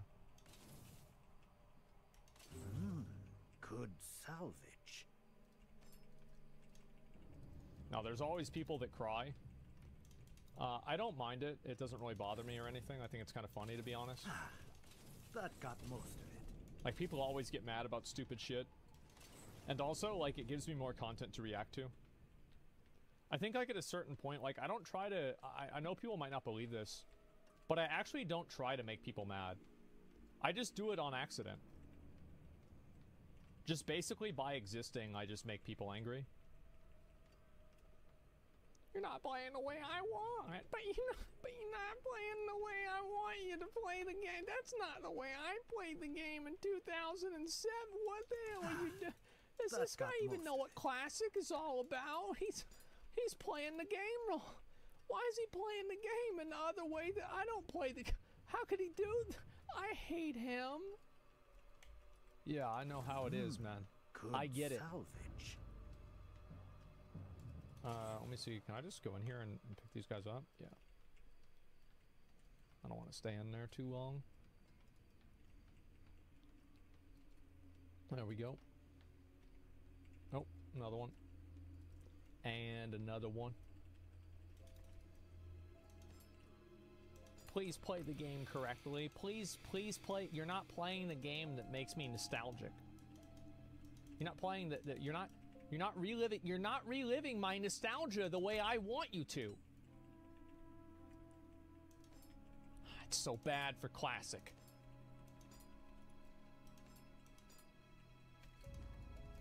Yeah, that stuff is it's probably gonna keep happening too. I'll be honest. Jesus. Oh, I'm getting kind of low. Guys, y'all need to stop sending me tells in game. Can y'all stop? Like, there's just a lot of you guys really going in on me. Just stop. It's not even like bad tells. Like, it's just like people like, I like you got banned in my chat. Like, stop.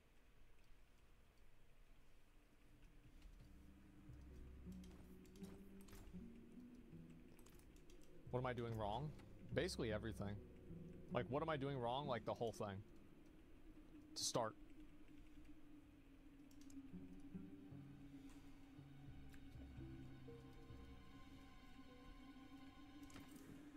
WoW is the only game that everybody plays different. Well, like Minecraft is like that too. I wouldn't say WoW is the only game like that, but like WoW is definitely, people play WoW in a lot of different ways. And I do think it's kind of unique, for sure. But I don't think it's like that unique.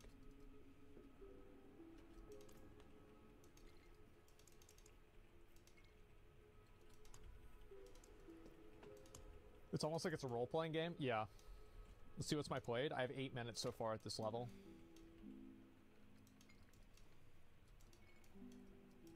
Yeah, we might actually try to do the Worgen on the other side at like the cave. Because I hear like that one is like also a pretty good place for like leveling. Because they're a little bit higher level.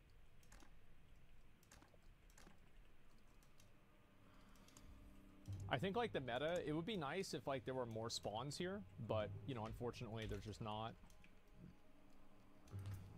Yeah, huge. Yeah, there you go. Isn't cave respawn super slow though? Yeah, it is. But I do think like hardcore WoW, like it would be nice if there was a way to The barbarians. I don't know how you make a game like hardcore WoW like work without it being They're hardcore working. in a way, right? Their Because like craftsmanship builds I think a lot of the intrigue that people have for watching hardcore is built around like watching somebody die, like just straight up. Like that's why people like watching it. So it's like, how do you make people like engage with something like this whenever there isn't like a big like oh shit moment, you know what I mean? And I'm not really sure how to do that.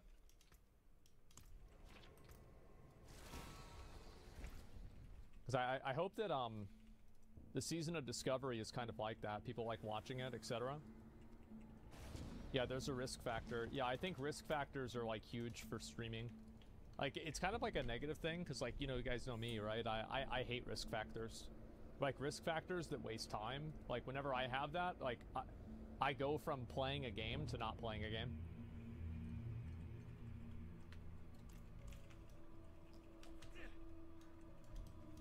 It's kind of like a weird parallel to this is, do you know how, you know how I said like the WoW token turned everything in the game into like a transaction? I feel like in a weird abstract way, like hardcore and like games like that feel the same way to me. Would you like where like as something soon as I appraised? realize that I'm wasting time and I have like more of a value on that time of like how much time I'm really wasting, then I kind of lose interest because of that.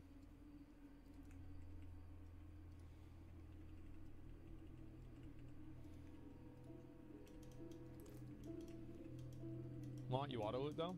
There's no reason to. These things don't drop anything that's valuable, and also even if they do, I just get people to give me gold, so it saves time by not looting. It's just the way it is. Father always wanted to see the Invite? markets of Kid Buddy. Nah, it's not you, McConnell. Message me in Discord if that's you.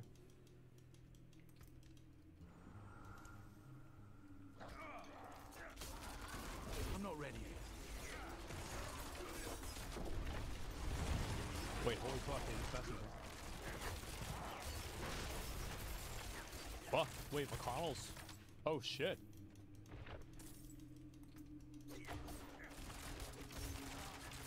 Oh my god.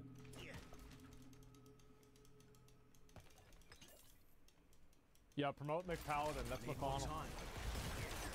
Holy shit. Easy. I'm not ready. There we go, alright, great. And Legend arrives, yeah, he's here. To make sure that we get McConnell here and everything too.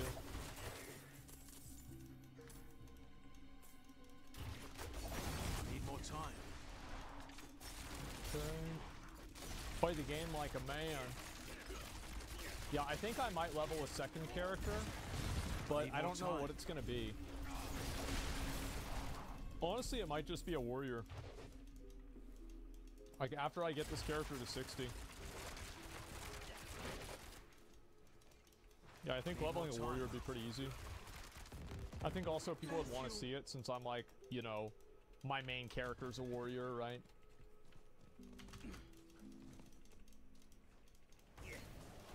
I'm not ready yet. Damn, this is a lot of cocksuckers. This is an assload of cocksuckers. I need more time. Ah, we got almost all of them. That's good enough. Y'all gotta kill them not quite as fast. Be funny seeing you tank dungeons. Yeah.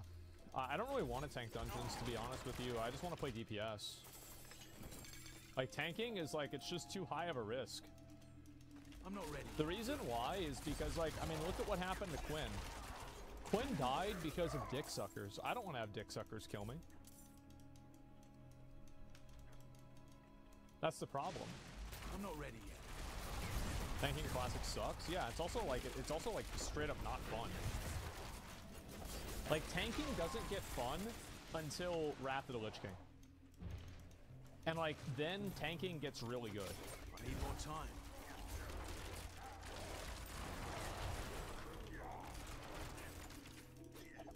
Quinn died in character select?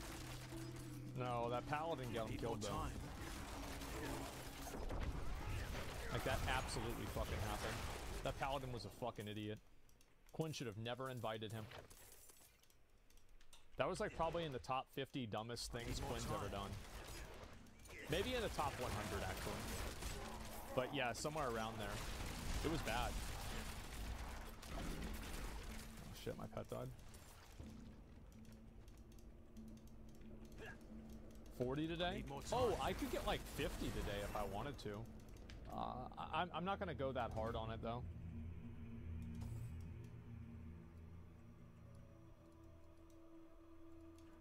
$45? Well, we need to get those troll necklaces. Yeah, make sure officers, make sure we're farming those up. It's very important for me. You gonna do necklaces? Yeah, I'm gonna do necklaces and I have another unethical method of leveling too that I'm gonna use. That I haven't used in like years. So a lot of people probably don't even remember how it works. Okay. Some of the pets. Jesus, this bitch takes a lot of mana. Troll necklaces on the neutral auction house? I think everybody's like alliance on here, right? Yeah, I don't know.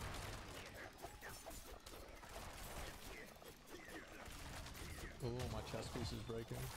Uh-oh. I need more time. Once I have enough gear break, like once I have 2 pieces of gear break, I'll go ahead and go repair. Luker, something shows your level. I'm not ready. I'll try to figure it out. I don't, like, to me, I just always use the fucking normal bar, right? I mean, like, I never really thought about it at all. I need more time. But yeah, I guess if people want that, I can do it. Sure, why not? I mean, to be honest, like, this is kind of something I'm doing for the viewers, right? I need more time. And so, yeah, I mean, if people want that, then I'll do it. Like, there's some things I probably won't do, but in a general sense, yeah, I'm trying to do that. For me? All for me? Yeah, for you. Let's see here. What's my played so far?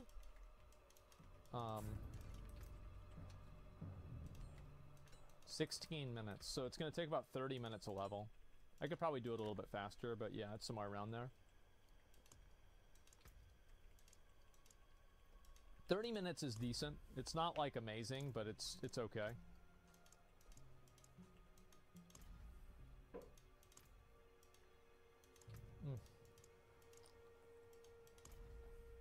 Oh, that reminds me. Underworld bands. I need 2 of those. So yeah, whenever we have time, let's just make sure that we get those Underworld bands over to me. The reason why is they're just good, and so I need 2 of them.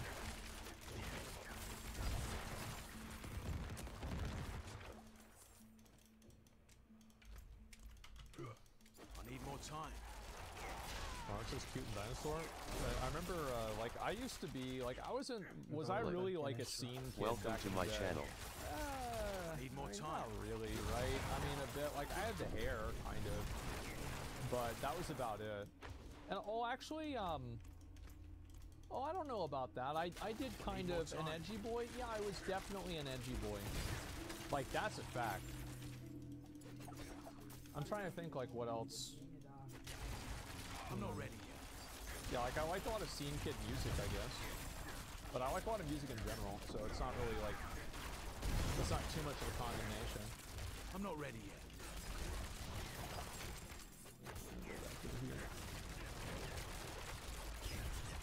Have you seen girls? That was the main reason, yeah. I thought they were hot. Mindless self-indulgence? I'm not ready yet. Mindless self-indulgence was like...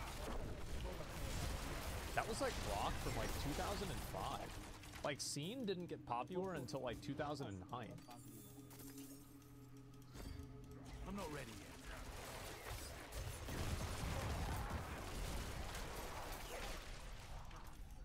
yet. Broken Side? No, Broken Side was horrible. I remember listening to them. I need more time. On like MySpace.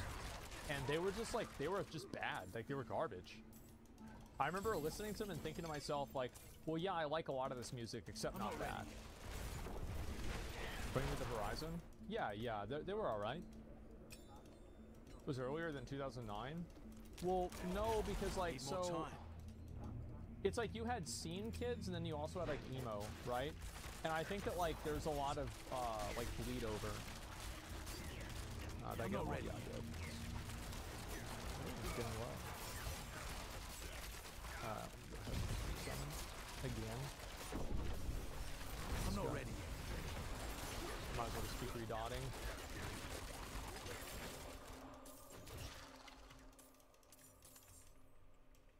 Bleed over, nice joke. Oh. I didn't even mean to do that, but yeah. Okay. Hopefully I can resummon it now. Those Goth, I hated the emo scene kids. Yeah, like, Goth was popular, like, I don't know when that really started, but I remember, like, in middle school, that was, like, pretty popular. And that was, like, Slipknot, like, System of a Down, and, like, you know, a few other, like, bands like that. And then...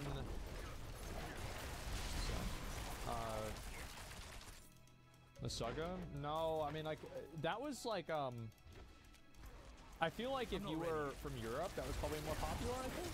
I think that was, like, more of a European band.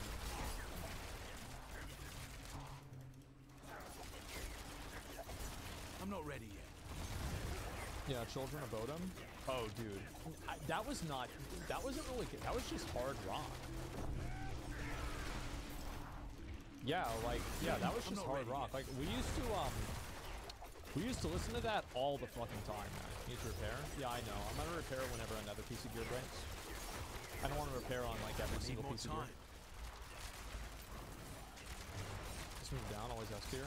My dad had never really, like, listened to System of a Down before.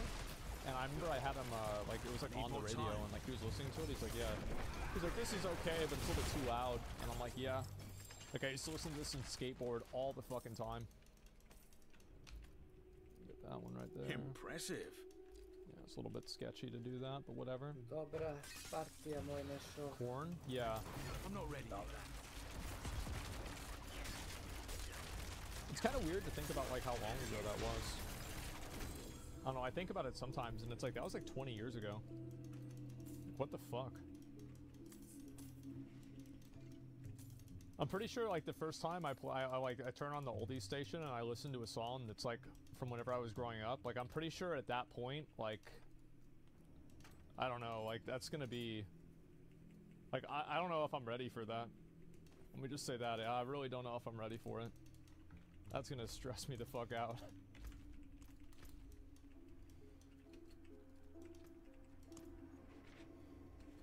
There's one more. Yeah. We're old, man? Yeah. I don't really feel that old, honestly. Like, just never have. I think that I don't feel old. Like, I feel like I'm 16 until I talk to somebody who's 16, and then I realize, oh, nope, never mind, I'm 30. That's what happens with me. Is I always end up feeling that way. Yeah. It's like, you think that not much has changed, bro? Yeah, right. Exactly, yeah. In my 50s, I don't feel old except when I wake up, yeah.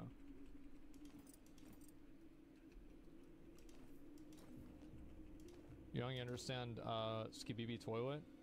No, I have no fucking idea what that is. I don't like how nowadays everybody shits on like the younger generation of kids and they're like, oh, the kids now are like so stupid, they're so dumb. Like, I don't really feel like they're any dumber than we were. Like, I don't think they're that special. Like, they're just like, I mean, maybe like they're not dumb in the same way. No, of course it's gonna be a little bit different. But like, it's basically the same. I don't know. Maybe that's just me. Like, I don't really see it being like a huge difference. We were dumber? I mean, we were pretty bad. Man, there's a lot of cocksuckers here. There's that. Maybe I can just like, I'm hoping that I can just like stand in like one area. Oh, can I get fortitude again? Because yeah, having that helps me out a lot. You can still use these.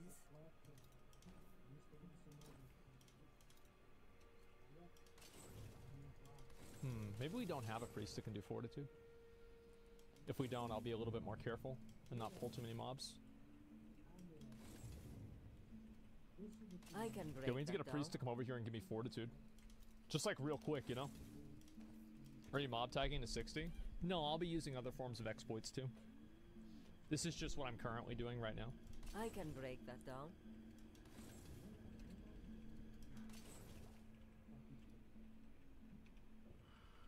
Okay, we got one. Nice. Oh, thanks. I got a lip. Is that physical damage? Yeah, it is. I think I'm just gonna wait here. Like, if they're all respawning here, I'm just gonna stay here. I didn't realize that this was so fast. Let's see, are these gonna respawn or not? The forge is always hot. They do, but I'm not sure if it's worth, like... Because there's not really that many of them that respawn. It's only like 3. There's 4, maybe? Oh, guy's fighting him. Looks like a normal player. I think I'll put Siphon Life on the ranged ones, just because I'm farther away from them.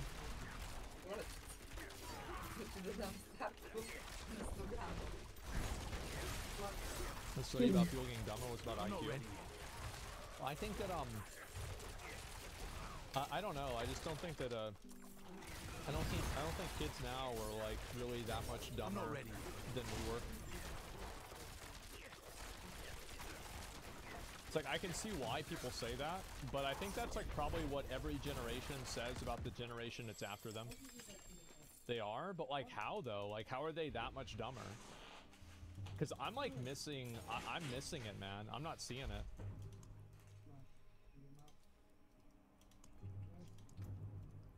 Yeah, they seem, you know, just about as stupid as we are. Tide Pod challenge?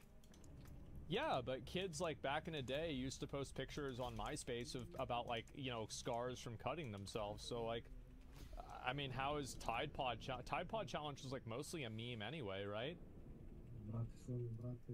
Yeah, like what the fuck? We'll try and go this way.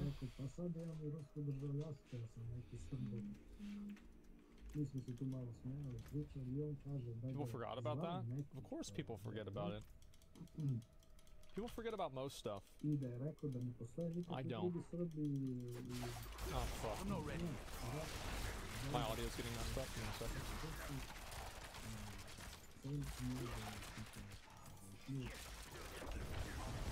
That is the way it is. Give me a second, I'll be right back.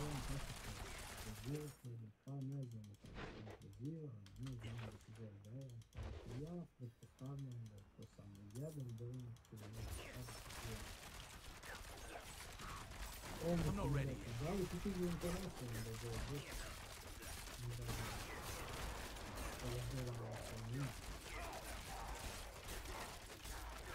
I'm not ready yet. I can restart my capture program. I'm not ready yet.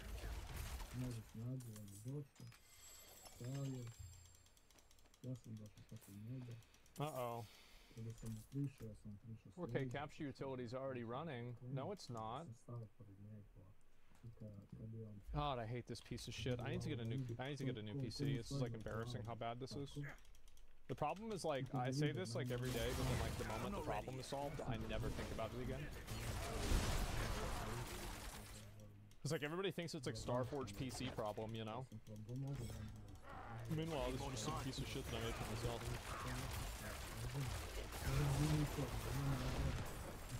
Don't you work at a PC company that makes PCs? No, I don't work there. I literally own the company.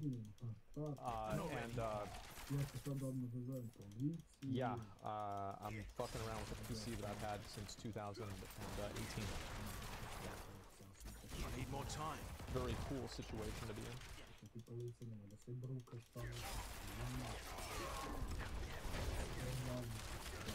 Just a massive experience. I'm not ready. Something like that, yeah. I just need to get a new one, but like the reason why I haven't wanted to get a new one is like the capture card is it's like I'd have to replace the capture card, and I don't really want to deal with it. Need more time. But it's like, yeah, this PC's like really fucked up. I don't think they're dumber. The attitude towards others is a lot. Younger people show so much less respect to others, and nothing has changed. I'm not ready yet. No, I feel like we weren't really respectful. Like, I wasn't respectful to anybody whenever I was growing up. Like, I basically just treated everybody besides, like, any person I had to deal with like an NPC. Like, growing up, like, that's, like, I didn't care. Like, I would just be like, yeah, whatever, right? I was awful. So, like, maybe it's just me, right? But, like, that's at least how it was for me. Respect goes both ways. Still do. It's not as bad as it used to be, okay? Alright, this should be fixed.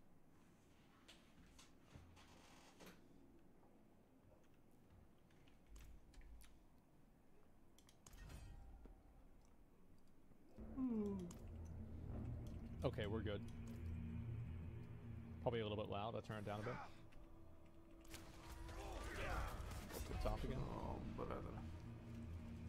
You're degenerate, you're American? Yeah. I don't know, actually good advice for kids these days. I think that there's a lot of like old people that think that they should have like kids respect them because they're old. Like, if you're a kid and you're like one of the like 2 kids that's watching the stream, yeah, don't listen to that. If somebody's a stupid old asshole, treat them like a stupid old asshole. They don't deserve your respect. Don't take them seriously, don't listen to them, just ignore them. They're NPCs. I'm not ready yet. Yeah, trust me, like, getting older makes you wiser, but not for everybody. Sometimes some people get dumber as they get older. I'm not ready. Like me.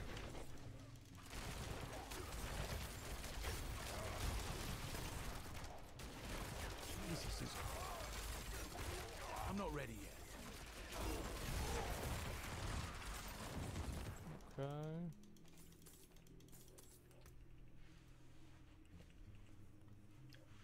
No, abused by a 19-year-old girl at work. Especially she had been helping her at work. I walked away, it was so embarrassing in front of other people. I mean, I feel like there's also bad actors that are every age, right? I mean, just because you have a bad experience with somebody who's young doesn't mean that this is like a systemic problem with young people, right? Like, sometimes you just deal with an asshole.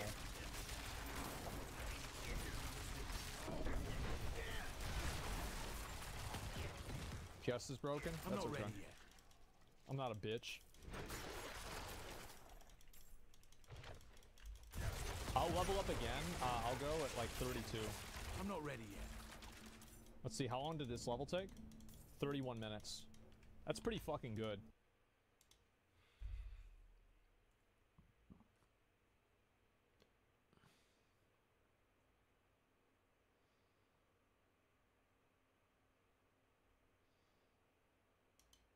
How do I turn this?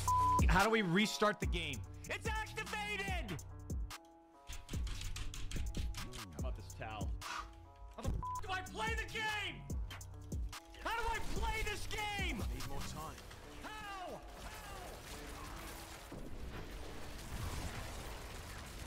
Modern Warfare 3 campaign early access. I need more time. The application needs to restart to launch Modern Warfare 3 campaign. Settings will not be applied to the campaign. Okay, proceed.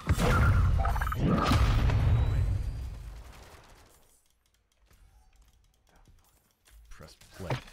Restart required. The application needs to restart to launch Modern Warfare 3 campaign. I'm not ready yet. Okay, proceed to do that, please. Proceed.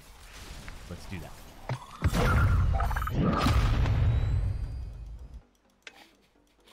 I need more time. Live now, campaign. All right, there it is. Let's play it.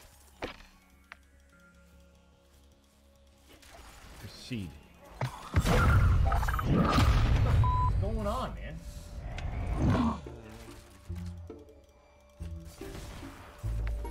Restart the game. I need more time. Okay, where do I even go to restart? How do I close this game out? Where do we go for this? I'm not ready. How do you exit? How do you actually exit? How do you close the game out? You know? I'm not ready. Right up here. Went to desktop. Oh, there it is. It's right there, man. Okay. Ding, ding, ding, ding. Okay.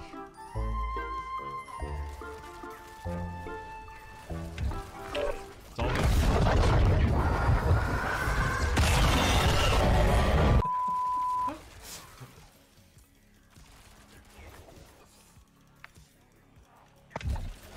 Single player campaign. Application needs to restart to launch Modern Warfare 3 campaign. Okay, proceed.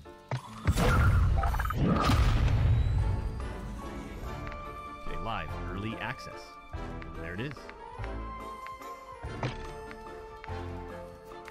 Let's try back. Proceed. Waiting for it to launch into Call of Duty 3. Boom, proceed. Just like that. Boom, Modern Warfare 3. Jump in now. Welcome to the campaign. Jump in now. Early access right now. Jump in, initiating the launch process. Restart the game, and now you can play early access campaign now. Jump in live in front of millions around the world in the campaign early access. You can do it right now.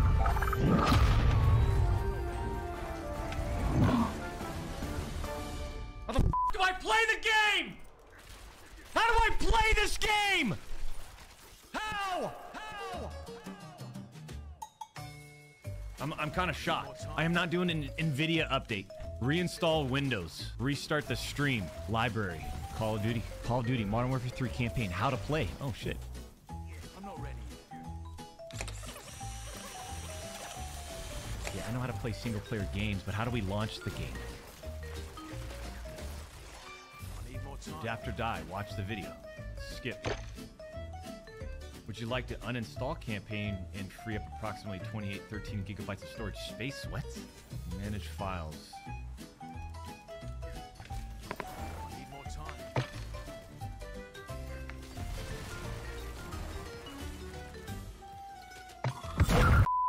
I gotta play the video? Where's the video at?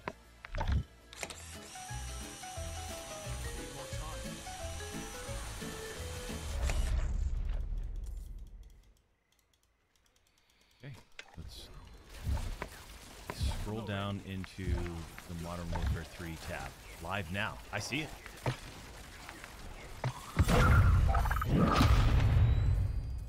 Okay. We restarted the computer. What does this mean? This thing pops up. Can anybody tell me?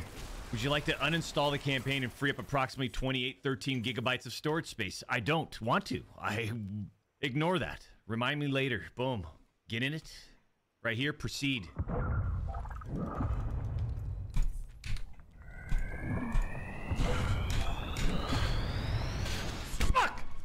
Run the application as admin. Have you tried Battle.net? No. Download the MW3 early access. This just can't be. Is there an area where I put the key in? It's installed on Steam. In game, go to Manage Files and uninstall MW2 and MW3 campaign and reinstall only MW3. What's to verify? Verify integrity. Where do I go for verify? Installation.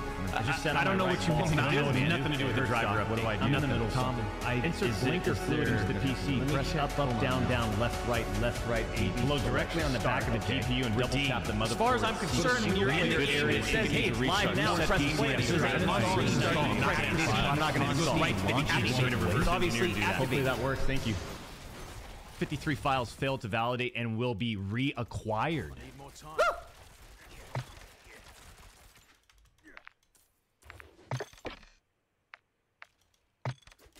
We restarted the PC.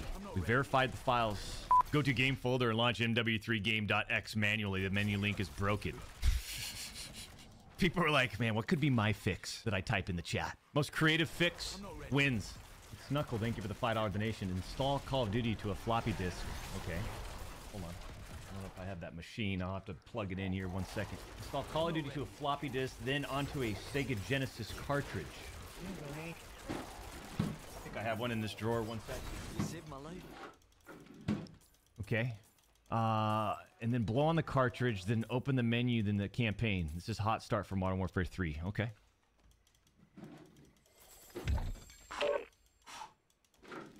Did it work? Hold on. Need more time.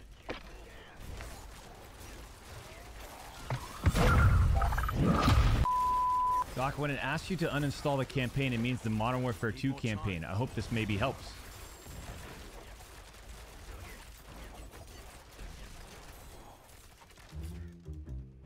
That doesn't help. Just download the key and activate it through Steam. It's activated! How do I turn this? How do we restart the game? There it is. 1 sec. Just let it load up, I guess. I don't know what's going on here.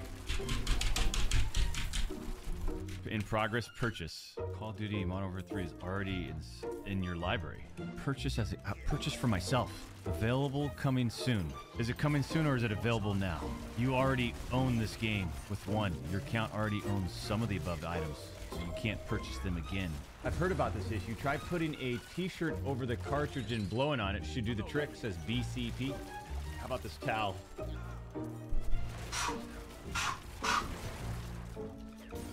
Okay, I got a new code. New code. Can we do it?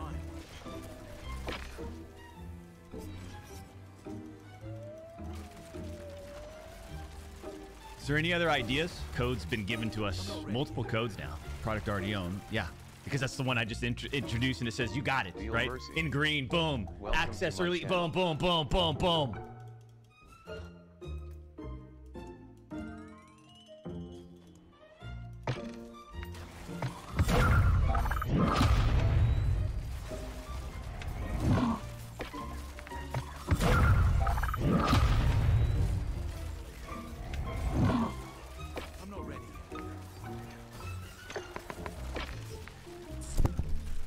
Oh shit. We're done. We're done. We're done with it. We're done. We're done. We're done. Get me off the game. We're done. We're done. Thank you, Call of Duty, for giving us early access to today's Modern Warfare 3 campaign. I don't know what you guys want me to do. We tried. We had everyone lined up, man. And you guys can boo me. You know what? Yeah, it's my fault. I thought it was a good idea. I did. I'll take all the boos and everything. Throw your trash at me. Go ahead. Throw your shit at me, man. There you go. Yeah, go ahead and throw your shit at me. That's fine. Yeah, boom. Yeah. You missed there, huh? Fucking fuck!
Hello everybody! Today, I want to talk about something. As many of you probably know, I am a big fan of internet horror, and especially one of my favorite subcategories, analog horror. From the early pioneers of the genre, things like Local 58 and Gemini Home Entertainment, into its modern age with the Mandela Catalog and Walton Files, I love every end of analog horror and everything in between. However, it seems that for whatever reason, a lot of you all don't agree with me. Every day I see something about how analog horror is dead, or how the genre can never recover from all of the bad variations that have come out recently.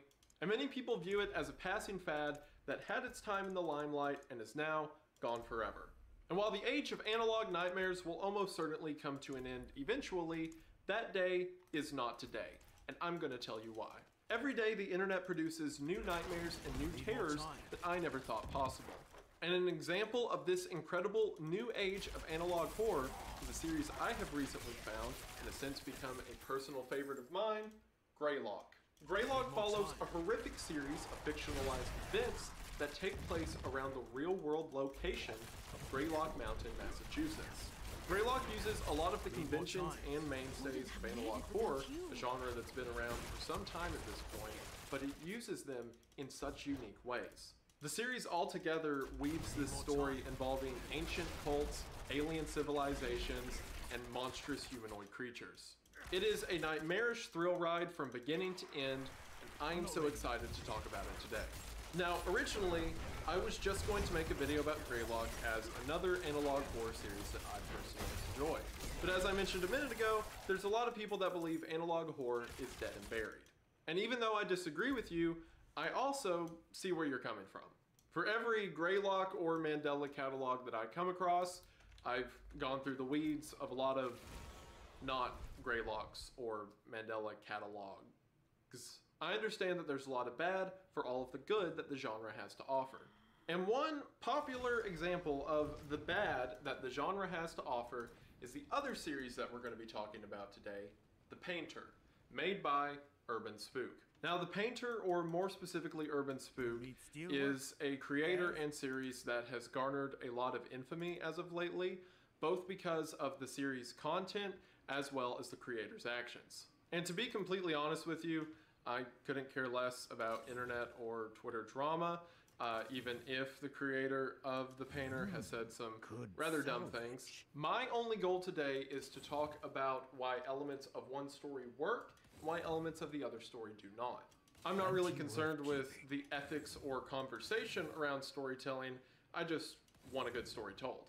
That being said, I would otherwise never just criticize a series or talk about problems that it has, because I would feel bad doing that. You know, this person created stuff, threw it out into the world, and now I'm bad-mouthing it. However, the things that Urban Spook has said online does make me feel a bit not as bad about doing this, so I guess there's that. And I also want to make something very clear. I don't want this, even though the majority of the criticism will fall that way, I don't want this to be viewed as the good one and the bad one. There is a lot of really good stuff in the Painter, and there's some bad stuff within Greylock. But there's a reason each of these series have the overall reputation that they do. So I want to go through each one of them today, talk about their story, talk about what's cool, what's lame, and everything in between. I also want to make it clear that the reason I picked these two series for this video is not only because I really like Greylock and I'm not that big a fan of the Painter, but also because they have a lot of similarities. Greylock has 11 episodes, the Painter has 8. Both of them put the phrase analog horror in their actual video titles, and both of them are coming out so recently that in creation for this video, both series dropped a new episode. So while I am putting them in this video just for that reason, I don't want anyone to view this as if they're in competition with each other. Both of these are creative endeavors that are completely unrelated one to the other, and their only connection is this stupid little, I guess you could say, video essay of mine. And most importantly, regardless of what I say throughout this video, do not harass or try to contact or shame anyone that I talk about today. At the end of the day, I want both of these series to do really, really well. And I think both of them deserve to do really well. I mean, what kind of guy would I be if I just wanted to see people fail at a genre I enjoy so much? I want everyone to do good.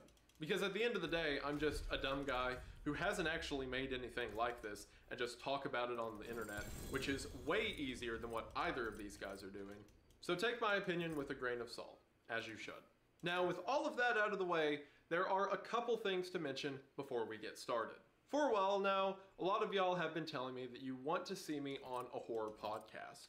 Or basically, I should get some other horror YouTubers, and we should put together a podcast where we spend a while just talking about scary stuff. And if my video timestamps to views or anything to go off of, you people seem to like that for some reason.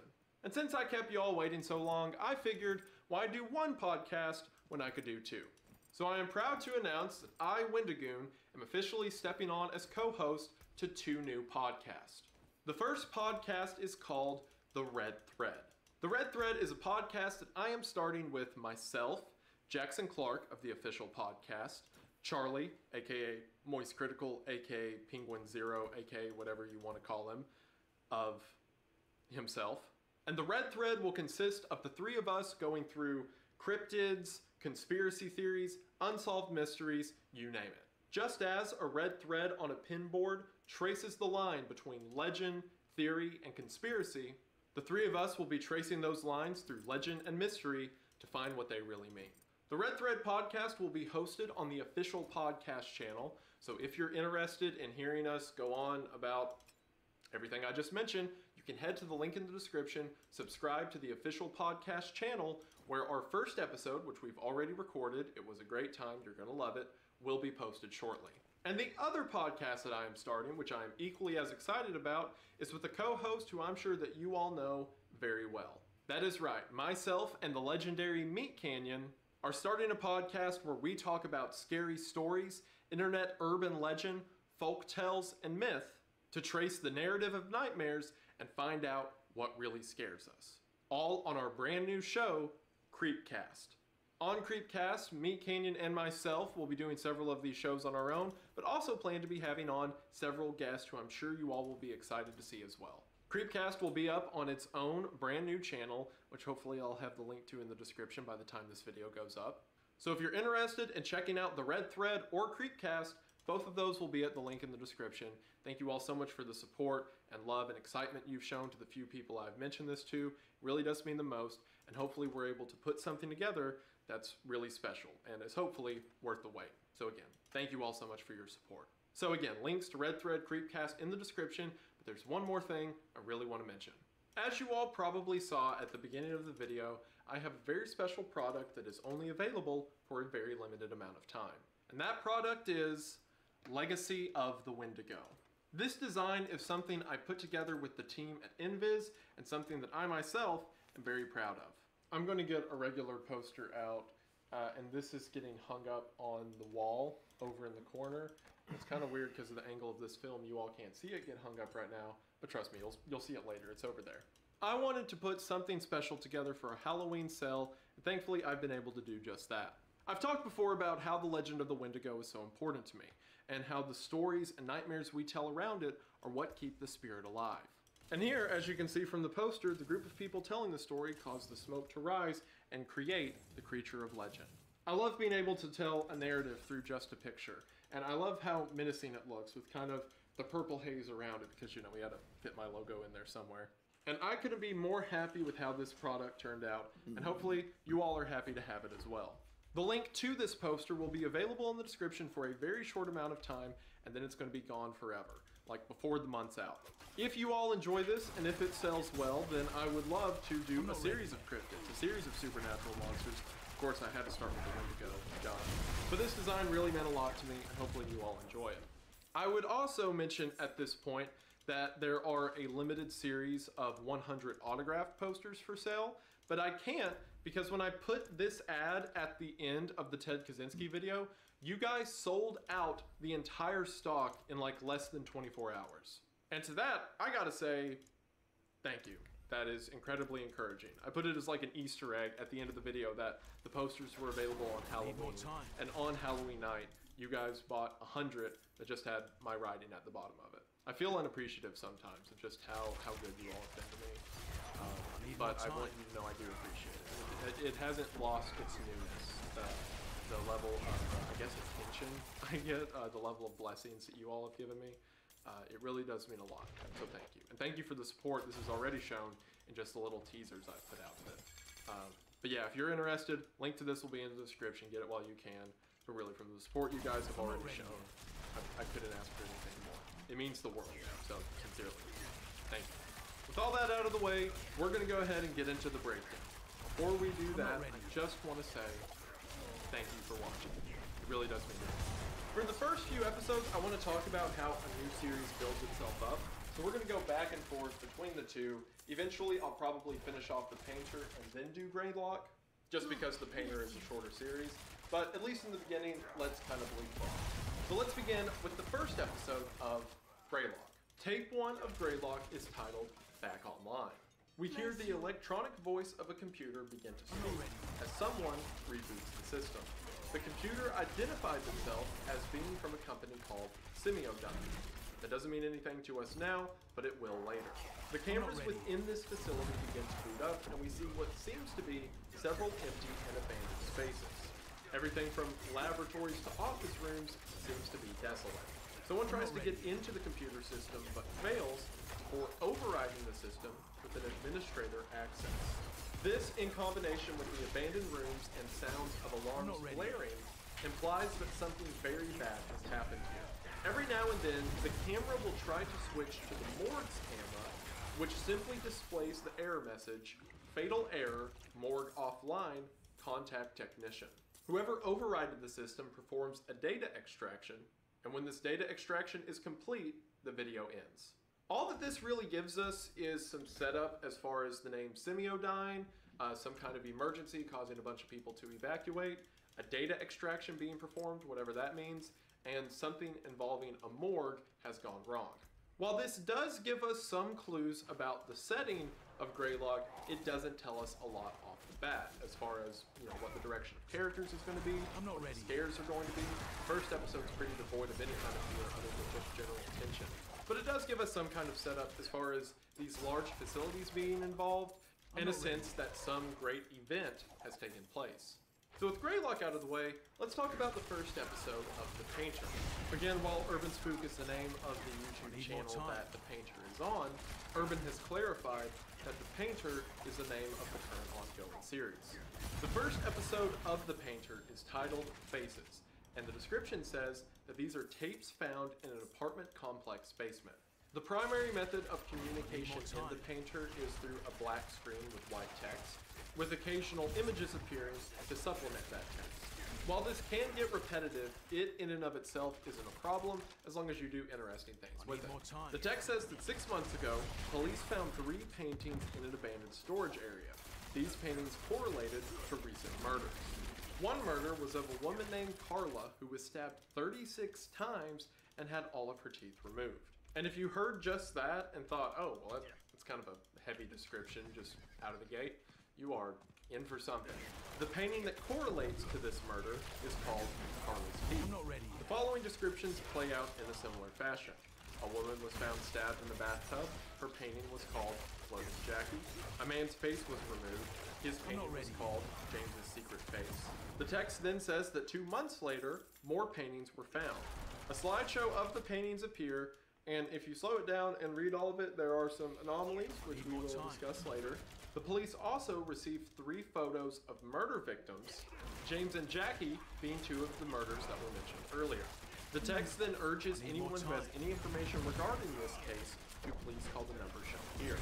It then says that one final painting called Self-Portrait was found 2 days ago, and we get a painting of what is supposedly our killer. And with that, Faces ends. Now, a lot out of the bait. You're kind of gobsmacked with a lot of information really quickly. There is a serial killer who is apparently making paintings of the people that they murder. These murders are absolutely brutal, and the paintings seem to be almost mocking the condition of death. And then furthermore, at the very end of the video, we get a painting of what this killer might look like. This devilish, impossible figure. And personally, at least if we're comparing the two, I think the painter has a stronger start. Sure, it's not perfect, it's got its issues. Like, it says the whole 6 months ago, and then 2 months later, and then 2 days ago thing is kind of like tripping over itself with all the dates. But at least it's linear, it flows in one direction. And the immediate brutal descriptions of these deaths can be pretty off-putting, but for a cold open, it could work. It kind of gives the implication there's going to be this whole series of interesting crimes and murders told about through the series, and we're just peeking our head into the aftermath of it. And introducing the killer as this almost supernatural figure at the end means that the series could move in a pretty cool direction. We're immediately given an antagonist, a threat, and a situation. And from the first episode, the painter has a lot of potential. Will it live up on that potential, or are we just going to have to find out? Again, that's not to say Greylock's opening's bad by any means. It does what it wants to do. I just think that Painter's is a bit more powerful. Another important thing to mention about the Painter is the assets from the first episode of Greylock are pretty cool. The empty rooms that the camera's painting around and whatnot are interesting. But what's really interesting is the actual paintings of the painter. The creator of the series, Urban Spook, has been very clear that he created the series in order to advertise his own artwork. And I can see why. The dude does a great job at painting horrific images, especially faces. And the first thing that a lot of people noticed about Faces, and I think one of the main reasons that the story is still beloved by a lot of people, is by how gripping the artwork actually is. We're not going to do a whole points thing because that's lame and reductive to the stuff I'm trying to say, but if I figuratively had to give a point one way or the other for your intro, it would be to the painter. So we have our setups for both, but now I want to get into their second episodes, which is where Greylock really shines. Now, of course, this goes without saying for every series that I cover, but I just want to mention it now. The links to both of these series will be in the description, and what's coming up in Greylock is very special. So I would hate for your entire experience of the series as it stands to date to be ruined by my analysis of it. I highly encourage you to go check out the series for yourself, enjoy it, come back, and then we can discuss it. Because episode 2 of Greylock is what got me hooked on the series in the first place. Tape 2 of Greylock is titled To the Mountain. The episode begins with dash cam footage of someone driving down a snowy road at night. As the vehicle is driving, we can hear a sermon being played over the radio. In this sermon, the preacher speaking refers to the lion of Satan, his plan to destroy humanity. This minister tells us to be vigilant because the lion is constantly on the prowl, looking for whoever he may destroy. We are not to enter the thicket of the lion. We may be hidden. At some point, whoever's driving this car stops, gets out, and begins to carry the camera through the snow-laden woods. That is until suddenly, whoever's filming runs across a patch of blood. A distorted and eerie broadcast begins to play over the video we're watching. However, to those paying attention, the speaker is telling us that a group of hikers came across a ghastly scene while hiking through the mountain. What they initially believed to be a destroyed animal carcass was revealed to be something far more grisly when a human skull was found in the remains. This is intercut with the camera viewing blood across the snow and visual distortion and glitches whenever anything is focused on.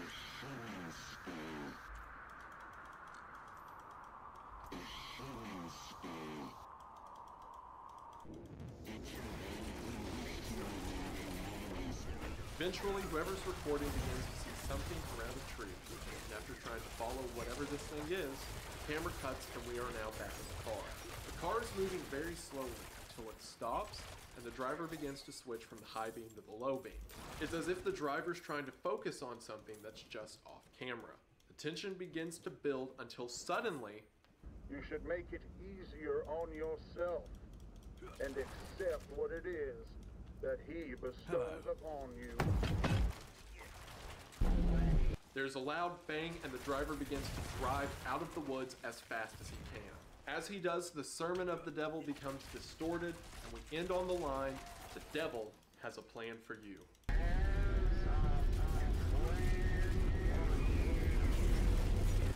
Now, if I didn't do it justice, those who have actually watched the series can attest to how well paced this episode is. We know that there's some kind of facility, something responsible for whatever Greylock's about, but this is our first tangible feature of it. Someone driving through the woods at night, a grisly murder in the mountains, and something that makes all of it seem infeasible. The distortion in the blood, the thing behind the tree. And then that, in connection from what we know in the first episode, creates an air of mystery. And mystery is one of the things that Greylock does best. As we are given answers to questions we develop while watching the series, new questions are asked. And the flow of information is set to the point where it's rewarding to keep up what's going on, but also frustrating in the good way, in the way that you just want to keep watching more. The only explicit gore or horror that we get in this episode is blood on the ground and the mention of a skull. It doesn't need a lot of the violent components that the painter has, just the implication of violence.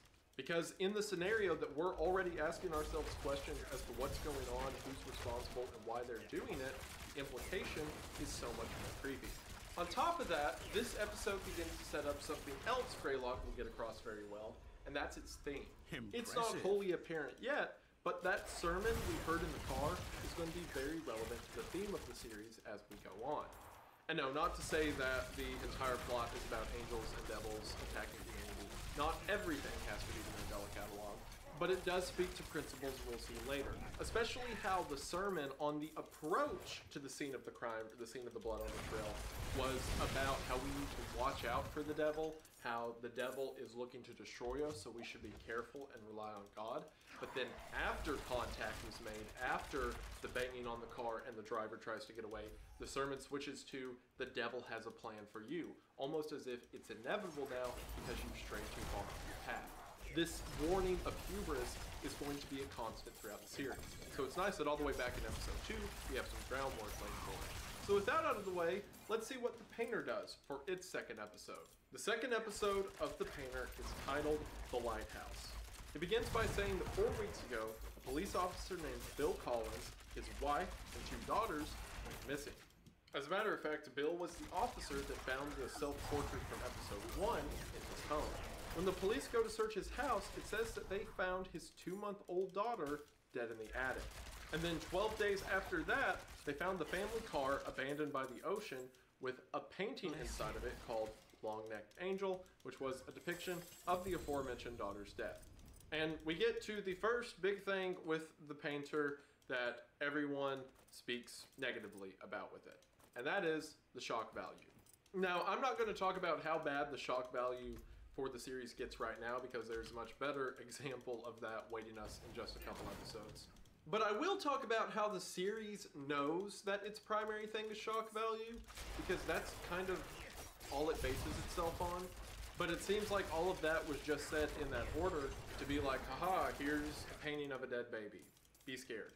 But it comes so abruptly that it breaks the pacing we previously had.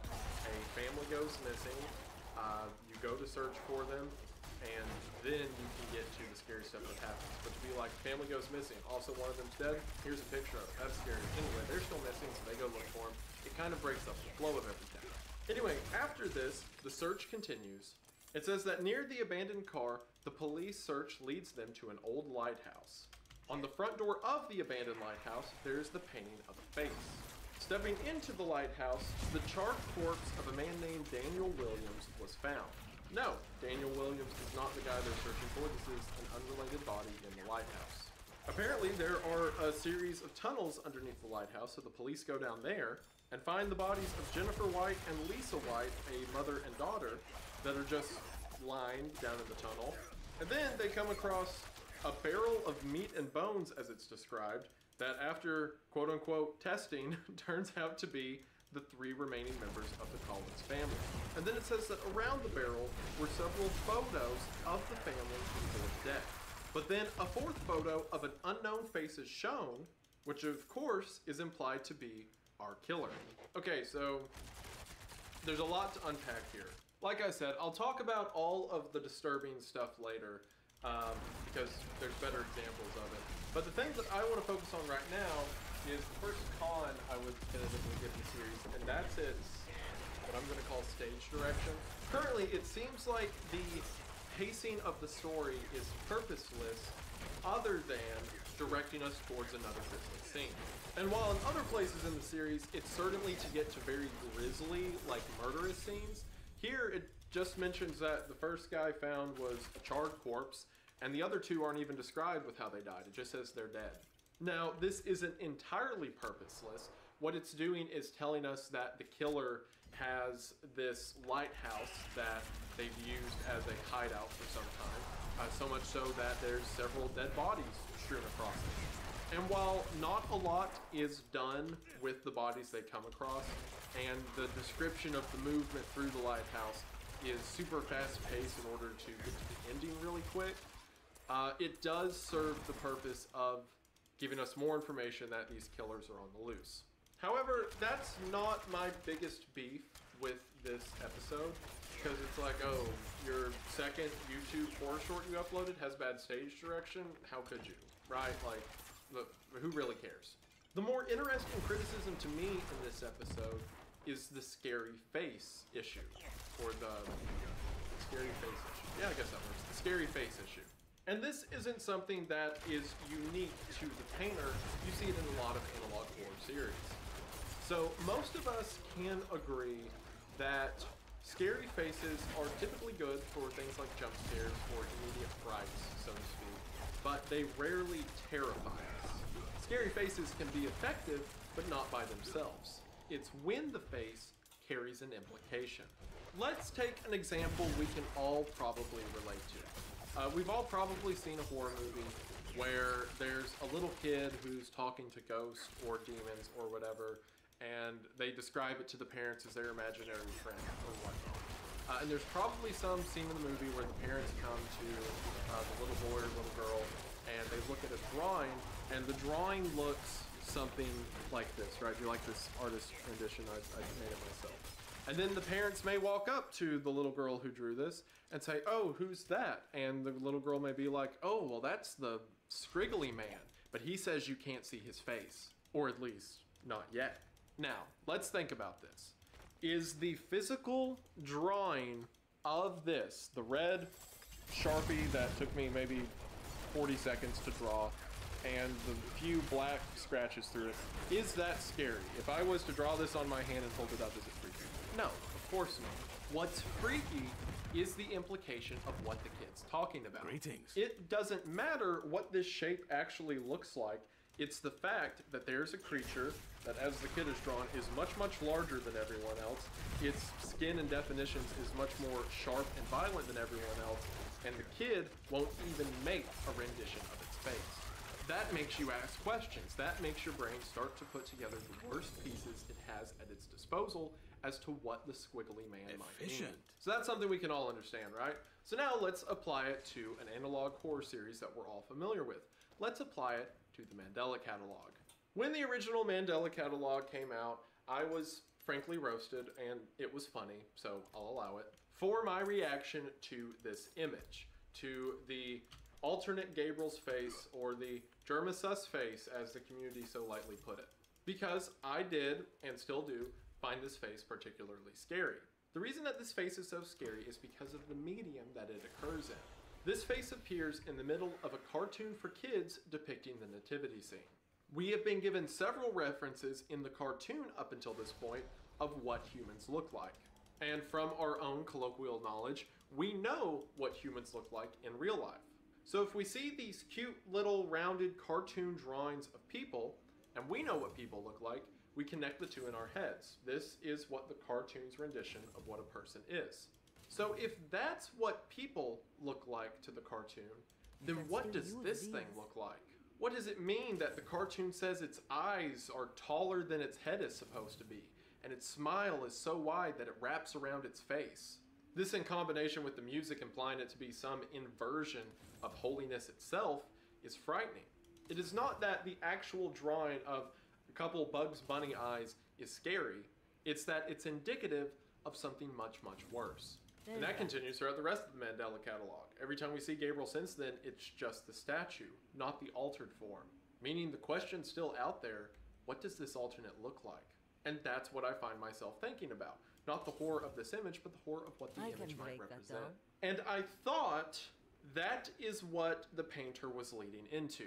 In the first episode, we're given a few paintings of how the killer depicted their victims. And then we're shown a few photos of what those victims actually looked like.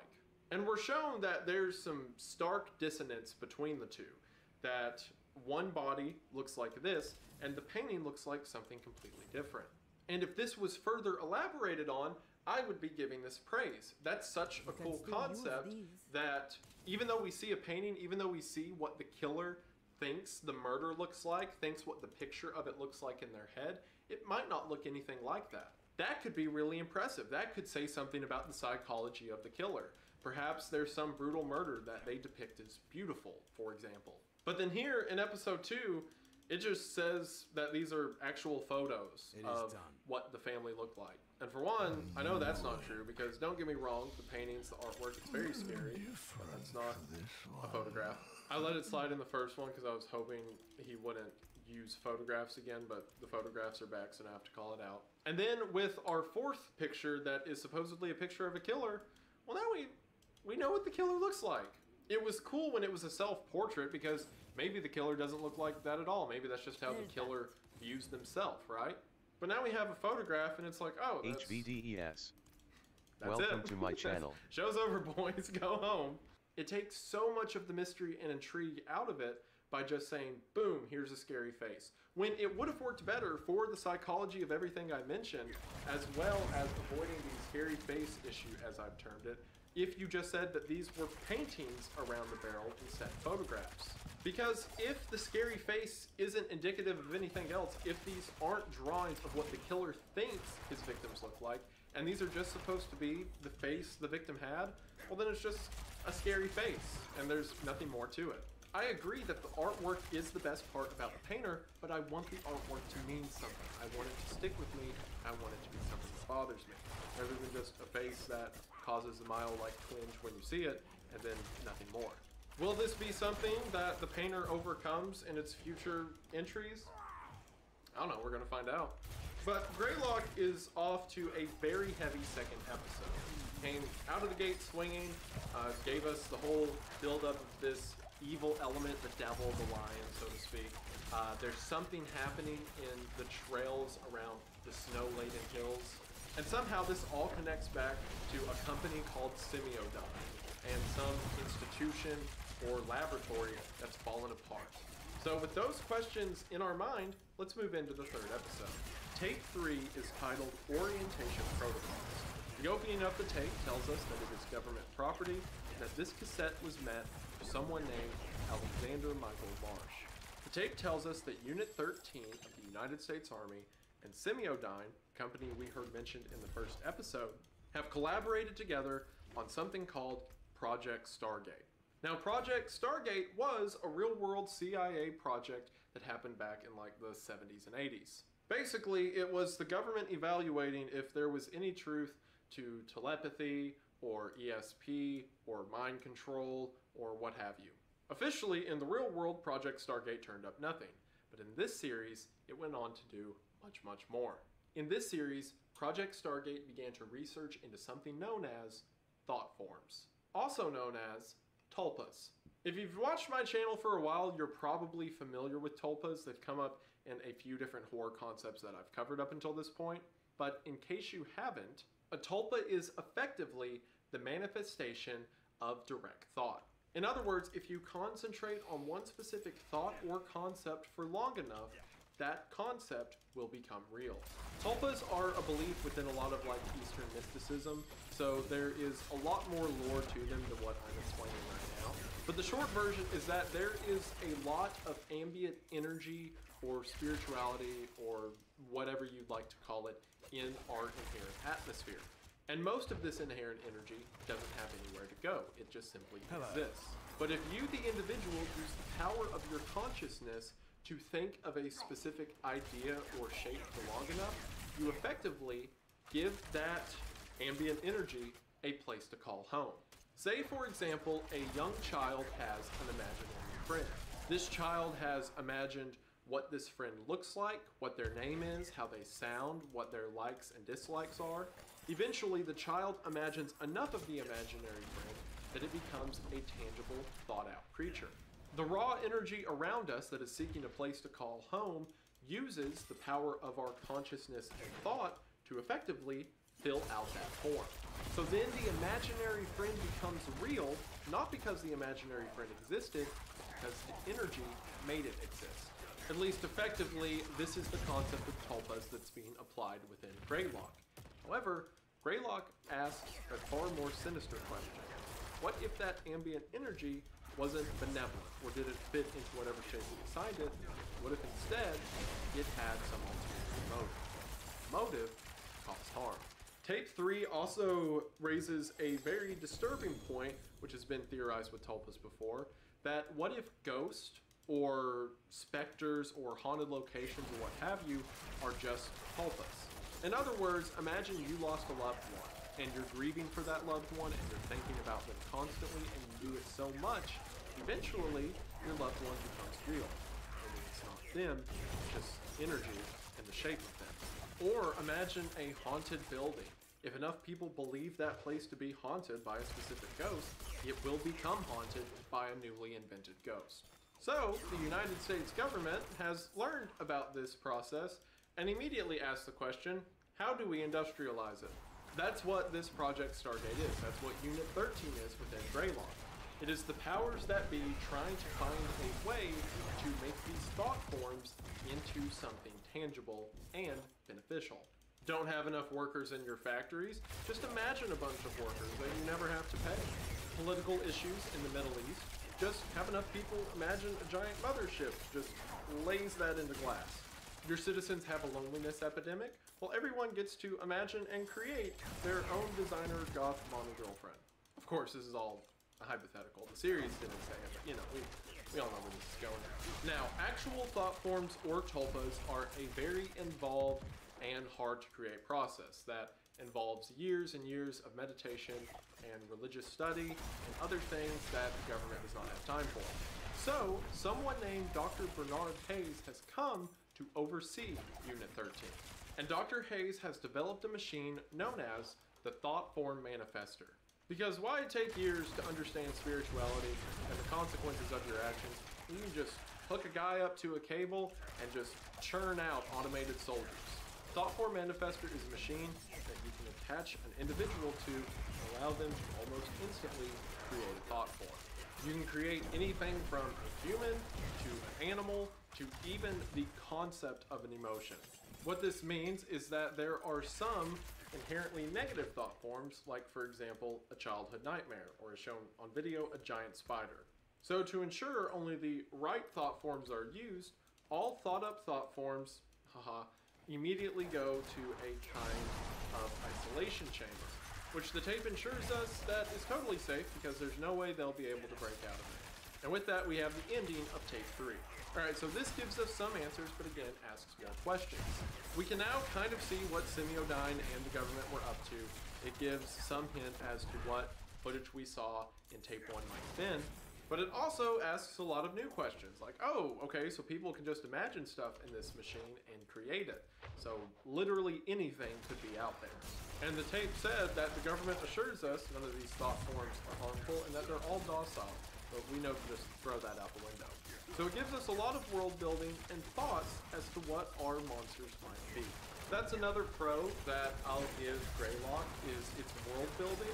It's slow enough that you don't really realize that you're taking in a lot of information about who the players are, what they're doing, what their goals are, because it flows so well with the narrative. But by the end of it, you have this established framework for how the world of Greylock works, and it all seems to connect together. It's very well done. So now, let's move on to The Painter, Episode 3. Episode 3 is titled In the Walls. It begins and says, 10 days ago, Corey and Margaret go missing. 5 days later, they... Again, I know that it's harder to do a text-based series without just doing stuff like 10 days ago this happened, 5 days ago this happened, but there are other ways to do it. Sure, if you don't have access to a ton of visuals, which I totally understand, it can be more constraining to just telling a story through text, but other people have done it without just listing off dates and locations. It says that the top half of Margaret and the bottom half of Corey were sewn together. There was a brick in the throat of Margaret that was labeled with the word meat, and that Corey's lower half had something ripped off. I'll let you guess what that something is. And then it says that 1 week before they disappeared, Corey was dared by 2 of his friends to go inside of a remote cabin. I guess that's what 11-year-olds are up to nowadays. And that while inside of the cabin, he took a lot of pictures and then said he saw a scary face and ran out with bruises on his arm. So the police go to investigate the cabin for some reason, and they find the camera, and boom, wouldn't you know it, scary face of the killer. Okay, so let's start with the stuff I've already talked about. Direction, all over the place. 10 days ago, they go missing. 5 days later, they got found. Also known as 5 days ago. But a week before they originally went missing, so the 10-day ago mark, which means 17 days ago, the 11-year-old was hanging out with his 11-year-old friends and got dared to go inside of a cabin. And then he takes a bunch of pictures. Oh yeah, there's a cabin, by the way. He takes a bunch of pictures in this cabin. I assume after the murder, the police somehow find out about this cabin, so then they go to the cabin, find a camera, and then the camera has a scary face. Now, I know the whole direction for this was to get to that end point, that scary face in the camera, but why was the killer just in an abandoned cabin that just got brought up? Didn't kill the kid, didn't attack him, like, they were just, like, hanging out in there, and the kid saw him, and the killer bruised the arm, then the kid gets away, so what, could the killer not catch an 11-year-old child? And they run away, but then the killer comes back 7 days later to kill Corey and his twin sister, and then do all the gross murderous stuff. I guess. Again, the story is just sprinting as fast as it can to get to gross, disturbing thing happen here, scary face, the end.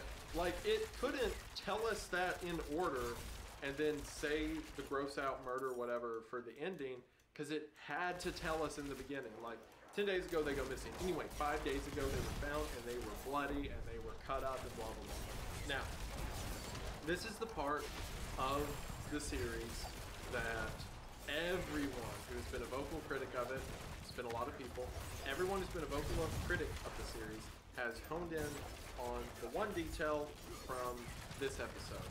And I get it. I understand what the commotion's about. And that is regarding the shock content of this episode.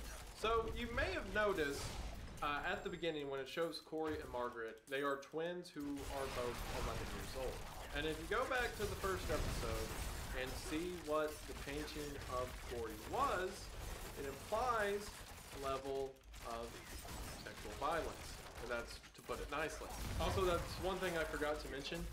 In another case, I would like if the series like showed us a lot of the aftermaths of crimes before they happen. Like, it shows us paintings that don't mean anything to us now but will mean something to us later when we hear about the murder. That's cool in theory, but not when it's just used for just slapping us in the face. And like I said at the beginning, I don't care about debating the ethics or what's allowed to be for fictional horror or whatnot. When we talk about like real horror, like showing real people dying and stuff, that's different. I do think there should be a pretty strong point like that.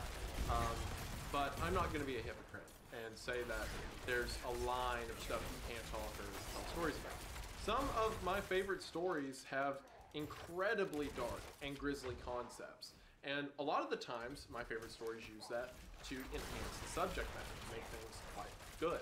The reason I think everyone's so mad with it, and the reason I don't think it was a good idea for the series, is because of its haphazard addition. It's not that the material is impossible, it's that you're just using it as more material. I would argue that I don't think there's ever a YouTube analog horror series that could get away with doing that in the first place, but even if there was, this ain't it. Because here, all that it's doing is the equivalent of trying to jump scare the audience. It's just saying, ooh, isn't this shocking, isn't this scary, look at it, and that's all it's got.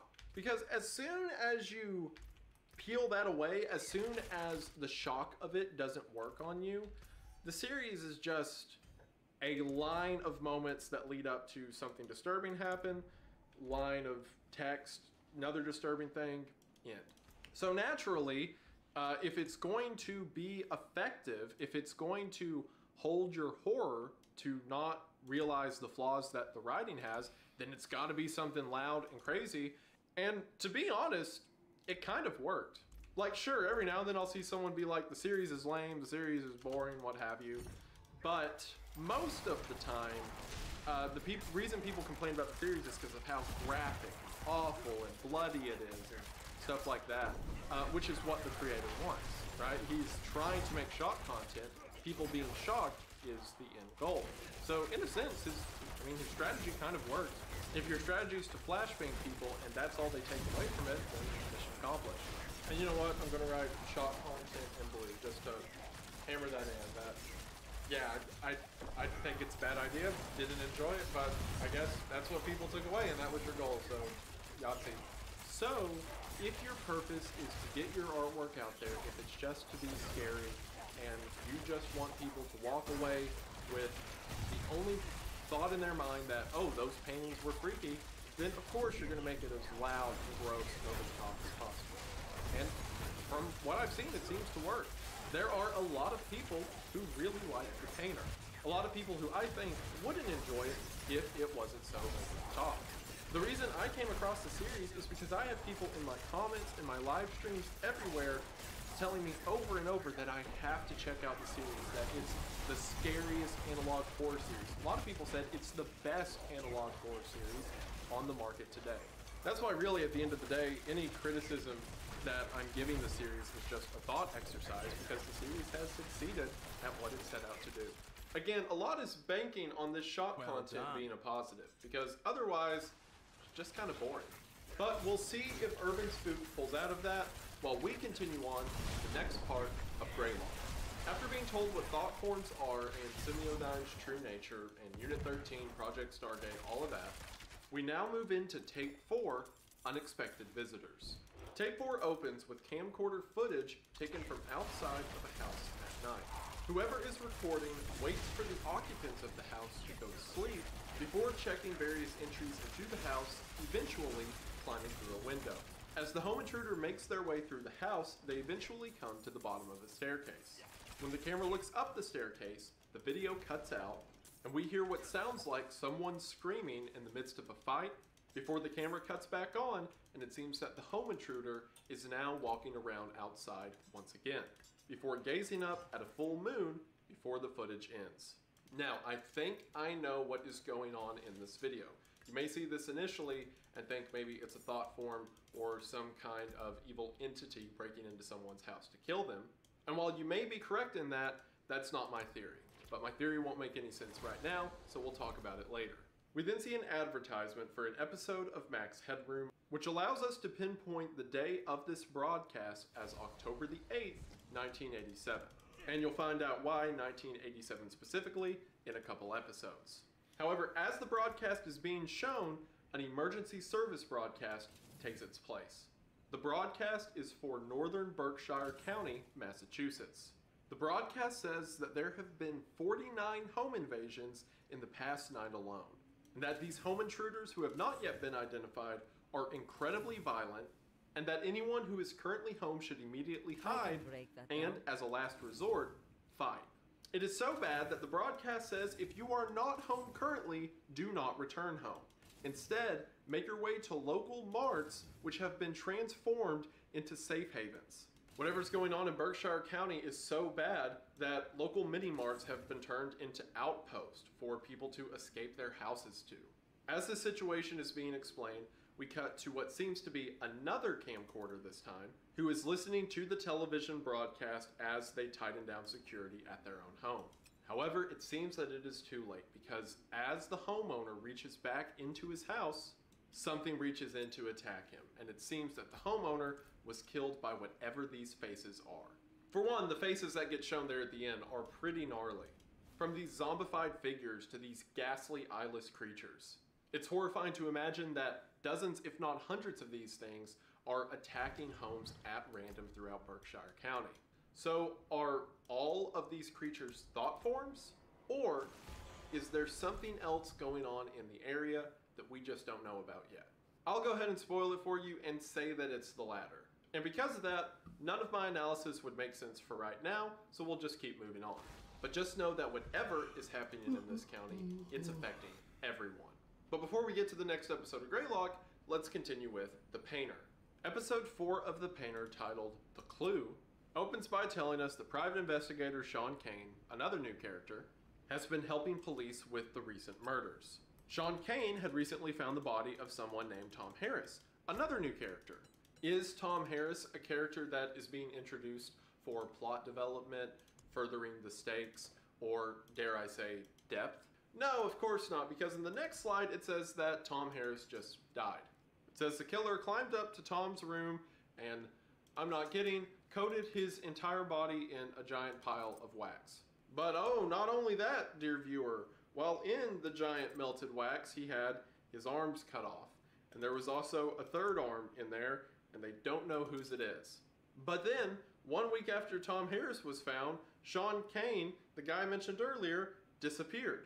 Why is it formatted that way? Why did you tell us, hey, there's this investigator named Sean Kane, he found this really grisly murder. Anyway, so Sean Kane goes missing, he's in a really grisly murder. Like, why not just start back here, and then whatever. When the police go to Sean's house, they find that his dog was still alive, but they broke all of the dog's legs.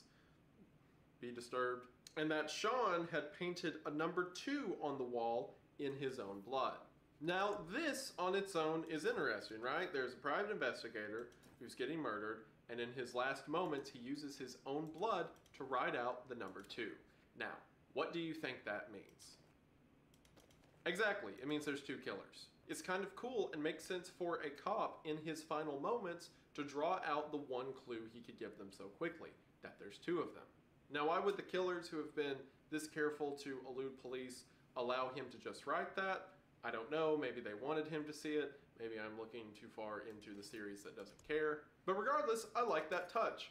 I wish that there was more things like that within the story, because then I'd be more invested. If characters did smart stuff, or if the plot developed through these horrific murders we read about, rather than it just being horrific murders we read about, then I would care. Sean's body's never found, but they find a painting of him titled The Man in the Pipes, which means he's probably in the pipes, but I guess they just never checked. And then it says that Sean had a security camera that took a picture of the killer as the killer was making their way into the home, which gives us this image. Again, this isn't a painting of the killer, this is just a picture. So once again, scary face issue, apply here. I also want to clarify that all this stuff's just my opinions. It's just the stuff I look for in stories, and there's probably a couple people who agree with me, but you could totally disagree. Maybe you see this face and it kept you up for days and days on end, or any of the other faces in this series, and for that reason, this series is vastly superior to this one to you. And I have absolutely no argument. Enjoy it. I hope that you enjoy it. The link to it's in the description. Help yourself. Again, this video is all just my opinion, so I'm giving you my opinion as to why it doesn't work, and why seeing just another picture of the killer doesn't do anything for me. So once again, characters introduced, they get killed, but we do get the cool idea that there's two killers. That adds a bit of variety, a bit of spice of life, if you will, to the whole ordeal. Both of these series have had a very limited amount of time to tell their stories, and both of them have used it in very different ways. So with that, let's get into episode 5 of Greylock.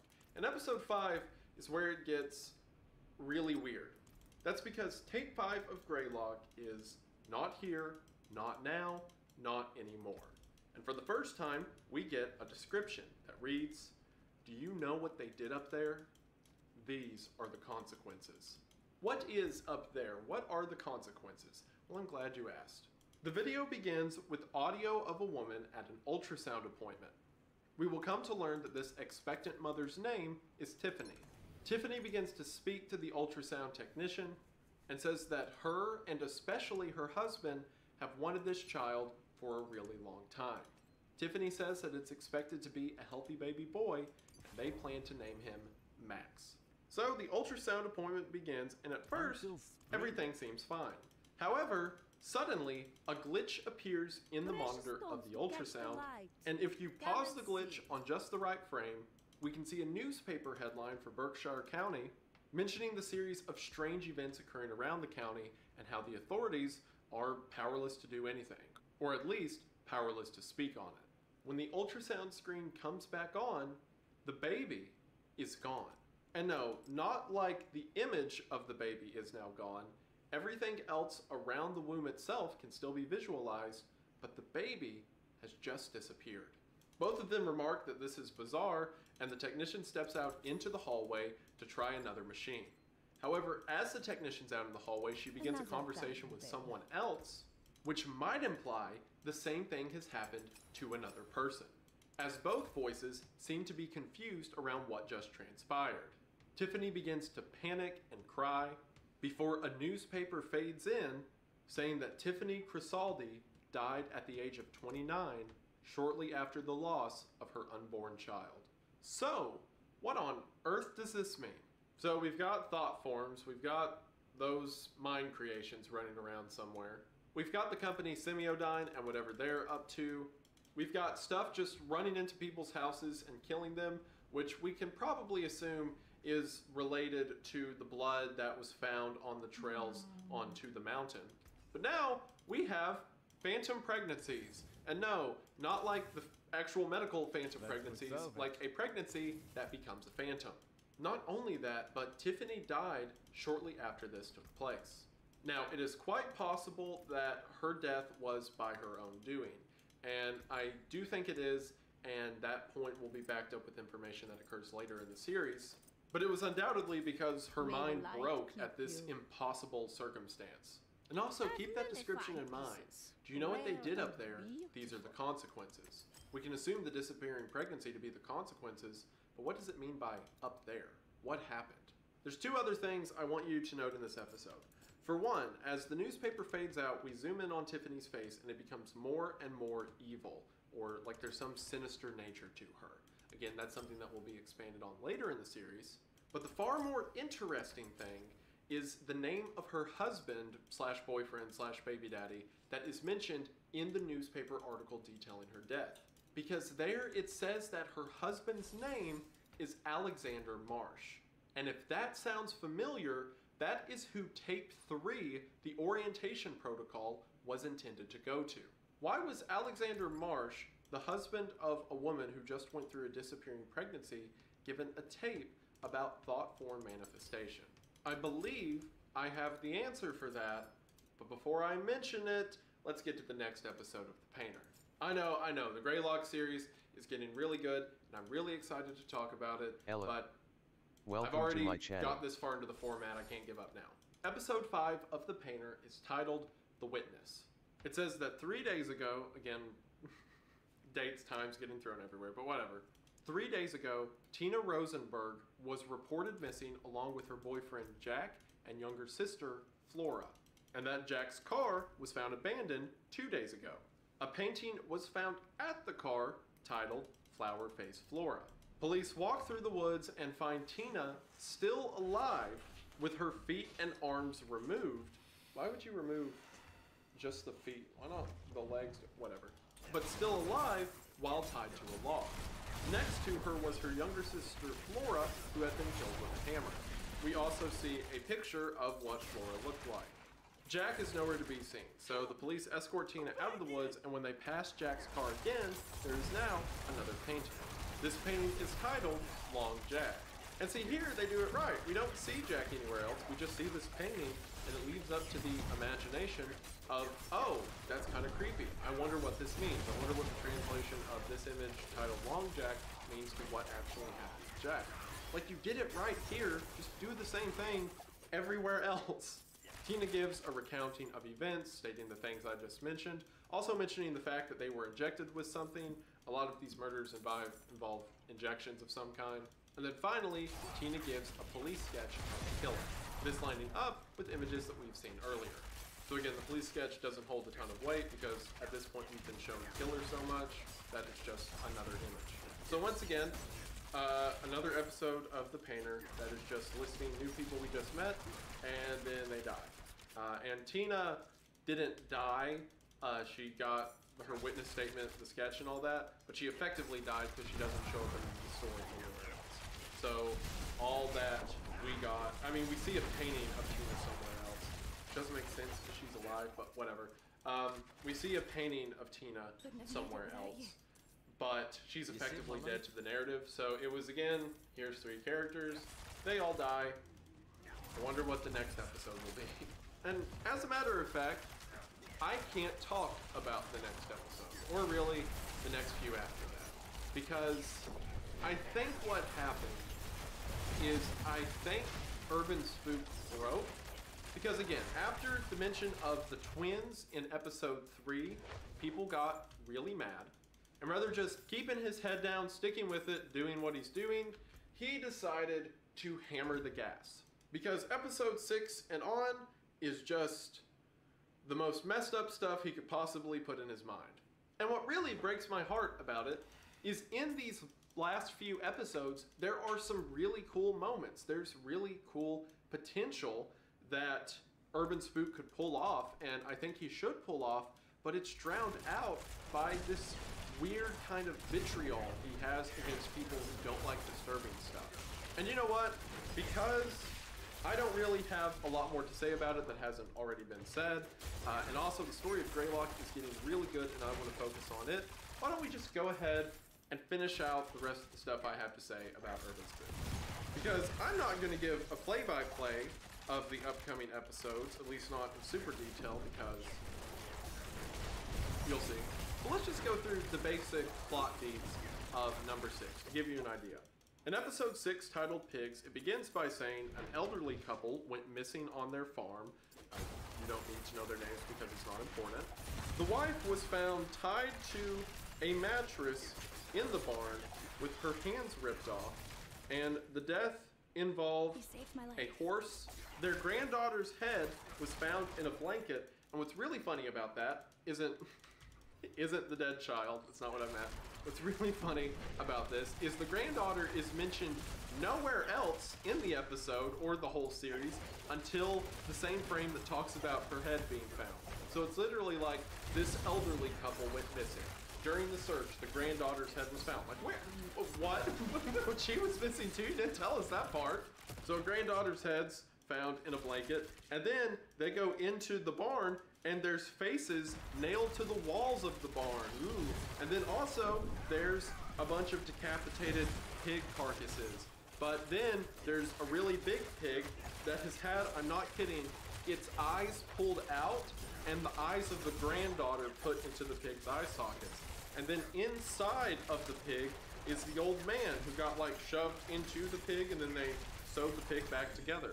We get some paintings of everyone. Something I do want to mention is that the thumbnail for this video, and also the painting shown here, is the painting of Ian called Ian the Pig. Again, the old man that was shoved inside of the pig carcass. This video was originally taken down and age restricted and whatnot because the original painting here depicted male nudity. We're also shown a slideshow of future killings. So in other words, it's a bunch of paintings that are going to pop up down the line. And again, I like this in concept. I wish more was done for it, because it lets your mind wander as to what these paintings might mean. It builds some tension, it builds some mystery. I like this aspect of it. But it's then immediately followed up by an aspect I don't like, when we get what seems to be a tape of the killer sliding into frame. And again, since this is video of the killer, scary face issue, blah blah blah, we're gonna do the same thing with the next one in the series, episode 7, titled Family. It says, over the past few days, the murders got bad. A school teacher named Isabel Jackson called the police. However, the address that she gave the police was not to her own house for some reason. The address that the police did go to involved the murder of 2 parents, Janice and Paul, and their son Zeke, and also Janice was pregnant. So, given that last mention of the pregnancy, you can imagine what happens in the Painter series. So, the child that was once inside of Mom was forcefully no longer inside of Mom. Zeke is never seen again, but given the painting that we had in the previous episode called like Headless Zeke or whatever, we can assume what happened to him. Paul is killed by having a piece of the baby put in his mouth to be disturbed. When the police do eventually get to Isabel's house, because remember this whole thing was set off because a teacher called the police but gave the wrong address for some reason. Isabel said that she came outside to find her husband dead and then went and locked herself in the bathroom. How she had time to give the wrong address or mention the details of finding him and all that at the time mentioned, whatever. Also, in the time all of this happened, the killers had time to put a painting of her husband Bruce next to his body where his head is supposed to be. But at this point, I'm pretty sure the killers are supernatural, so we can run with it. Isabel was killed by a power drill to the head. In the aftermath of this carnage, the police came across 2 sets of bloody footprints. Now, while we already knew that there were 2 killers because of the whole 2 thing written on the wall, I guess the police just found out here. But after seeing the 2 from the private investigator, you would think that they would assume that's what that means. But either way, they got confirmation that there are 2 killers by the aftermath of this crime scene. And you know how I mentioned that it's so frustrating? Like, if this series was just exclusively the text and then scary stuff happens and then scary face, like, who cares, right? But there's moments where it does something cool, and I want to appreciate those moments because I think Urban Spook is a talented painter. I think Urban Spook's a talented artist, and I would love to see that talent get used. Welcome to my channel. Again, he says that it's just to sell shirts. What does he care about story, blah, blah, blah. Even though I don't believe him, that he doesn't care, because he definitely does care. But why not use that for something more? If you've got the talent, make it into something. Because the scene of Isabel's phone call with the police is pretty good. She's locked into her bathroom. The killers are breaking down the door with the power drill. It's a heavy, intense moment, and the voice acting, the audio work, all of it captures that perfectly.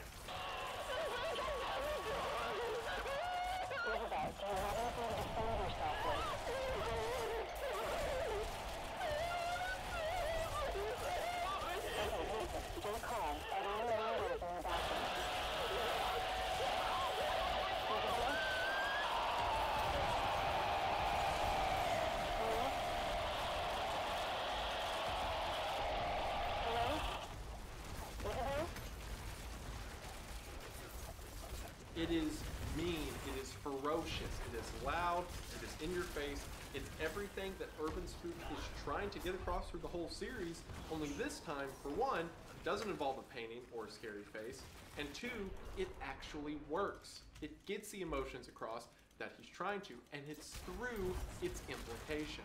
More stuff like this to elevate what I think is good pieces of artwork. And that leads into another thing that I truly like about Urban Spook, and that's his sound design. All of the music from the entire series, as well as the audio elements that we've heard sprinkled throughout, are all done by him. He makes his own music for this stuff. And similar to the paintings, the sound design is good stuff. Sure, every now and then it will have these moments that are kind of jump scare adjacent or whatever, but a lot of the times he uses them accurately to build tension, to build fear in the scene. Like I said, this scene was all audio, and it was the best part of the series. There is talent on display here. It's just so varied under all the edgelord. And to finish it off, let's talk about the last episode, or at least talk about as much as I talked about the last couple episodes. The last episode of The Painter to date, titled Meat. It opens saying, over the past week, there's been more murders. Then it says that a Dr. Fred Baker was found dead in his home, and that Fred's body was found after his face was rubbed off with sandpaper, and then vile stuff happened to a cat, also involving sandpaper. And then 2 days after that, someone named George White was found in their house, stabbed 487 times, but some of the stab wounds had traces of a different kind of stabbing, if you catch my drift. But during the autopsy, 3 photographs were found inside of George White's body. And of course, these photographs are more scary faces. It then says that last night, Sarah and Michael Stone got abducted from their home, but that thankfully they had a security camera on their front porch that for the first time got footage of the killers. So we had 1, 2, 3, 4, 5, 6, 7, 8 people, well, 7 and a cat, mentioned right there, who all showed up and then died. I'm kind of cheating a bit. I'm counting the 3 photos as 3 different people. I believe they're like murder victims that we've seen earlier, but whatever, you get the point. Here's character you just met. Now they're dead. Here's all the brutal details. Next scene. I do kind of like the very ending of this. I was ragging on it, and I still am a bit, about the whole scary face issue, that just showing these images of the killer as photos isn't that scary, because you're just saying, oh, that's what they look like and there's nothing more to it. But seeing the drawings move in a live action background is kind of creepy. I could see how it could be used to more effect later. I can't make any comments on it right now, but after just seeing this little snippet, it's kind of cool if you had like human elements, like, you know, more realistic actual live action stuff, or not live action, you know what I mean. The drawings are depicted to look completely normal in the same room and setting with these things. It could be pretty cool. But again, as with everything else in the series, it is potential buried under everything else. At the end of the day, Urban Spook was selling t-shirts with these scary faces on them before the series even began, and then just retooled a lot of his artwork into the series to advertise for it. Urban Spook has also said that his favorite genre of movie is old slasher films. He loves the old 80s over-the-top bloody movies, and you know what? So do I. And while it's clear that's where the series started, at some point, again in response to criticism, I believe, he just started looking for ways to push people's buttons, ways to make more and more people upset. And to be honest, maybe that works for him. Maybe the type of audience that would buy his shirts or his merchandise or what have you are the people who are happy to see other people get upset. There could be a lot of people watching right now who are happy that a series is pushing everyone's buttons and making them mad. But at the same time, I'm not convinced that he doesn't care. When he says, oh, I've never seen analog horror, oh, I don't care about the story, I'm just doing it to sell merch, he puts way too much time and effort into his paintings, way too much time and effort into the sound design, into scenes like the phone call scene, for him to just not care. I really think he does care.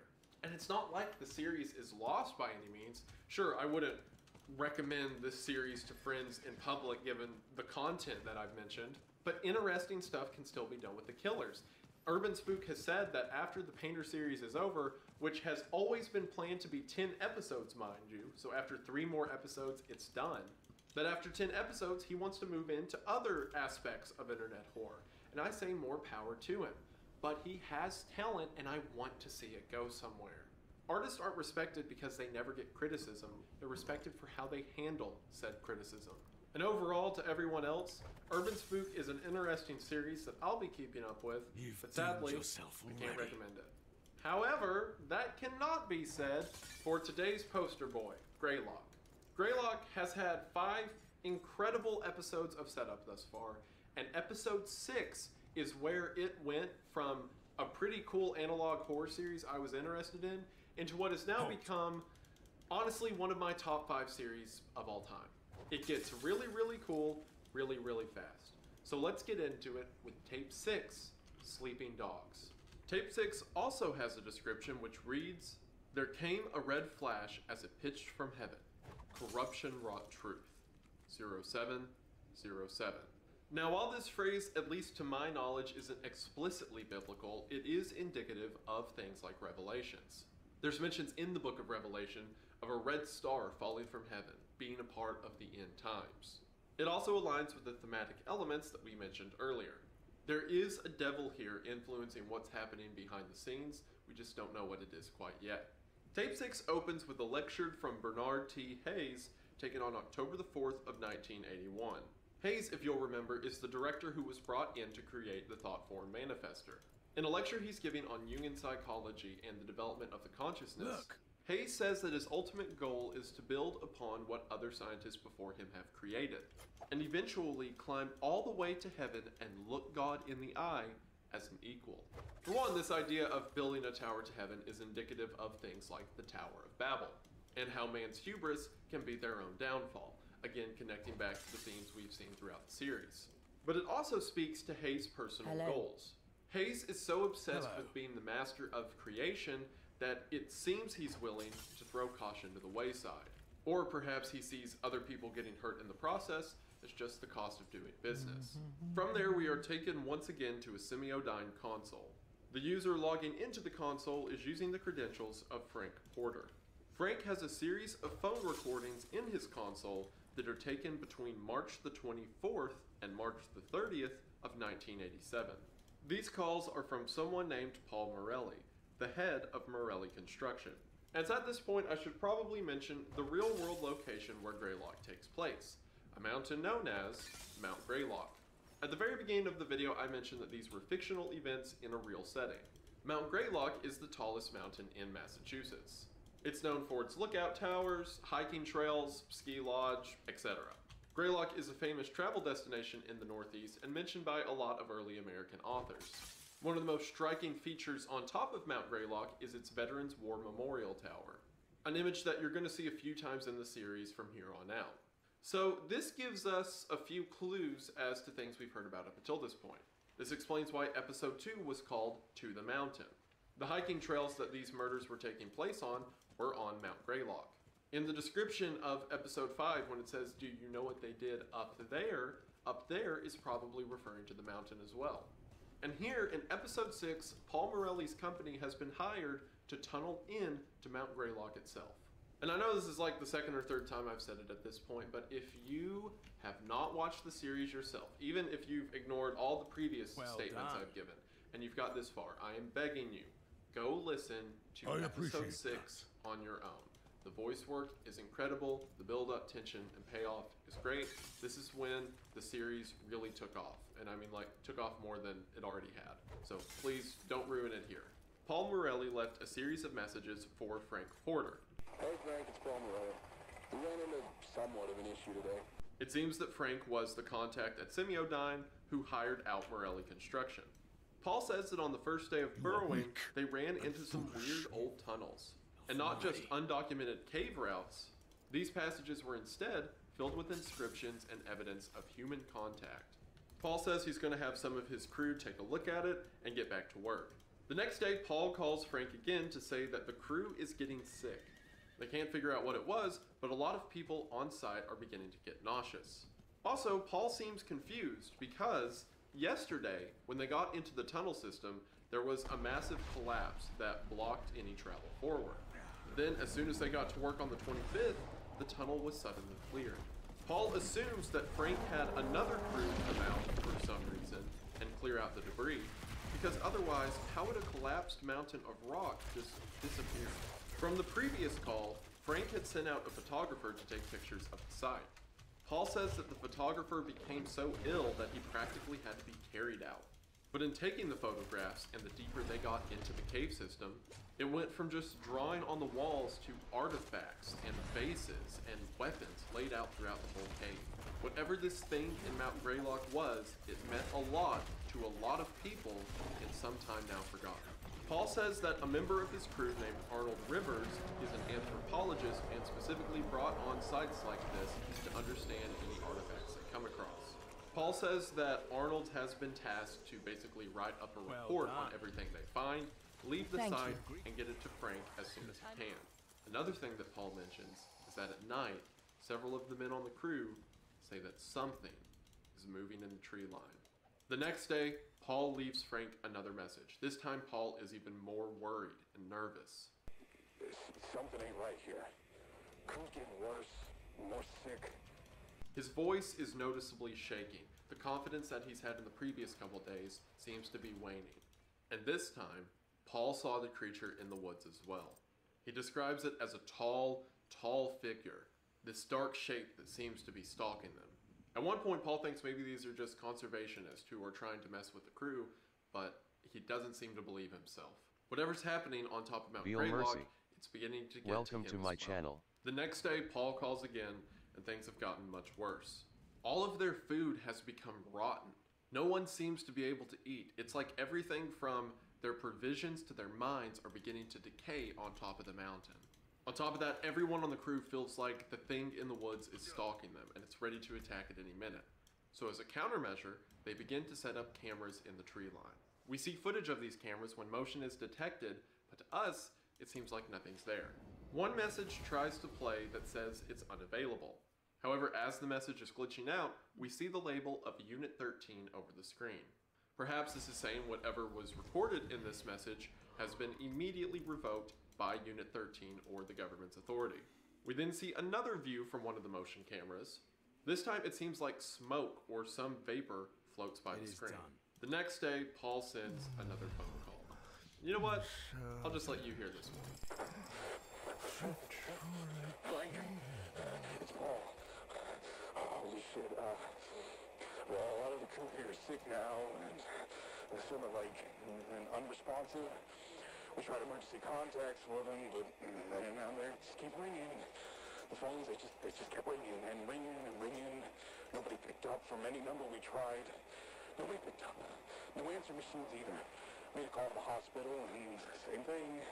Just ringing. Just tried 911, still nothing. I figured the phones were fucked up, but the machine actually picked up.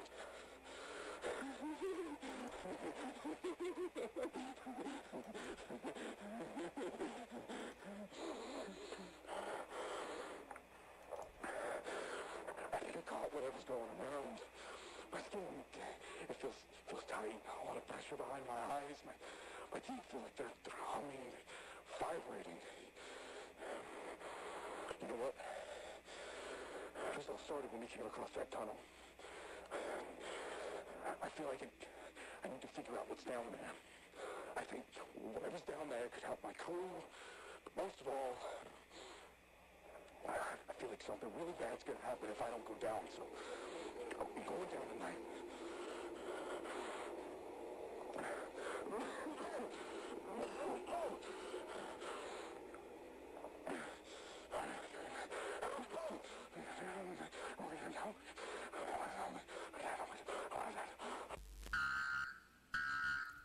Something in that cave is pulling them in. It is a force that is melting their minds and asking them to pour what's left of themselves into its caverns. At midnight that night, we see another image of what's on the motion camera. This seems to be a shape or void that was appearing in front of the camera but now drifts away. Very similar to the thought forms that we've seen earlier in the series. And finally, the last message from Frank Porter arrives on March the 30th. Although it doesn't seem that this is a recording from Paul Morelli, and is instead the sounds within the mountain relayed directly to him. I can break that down.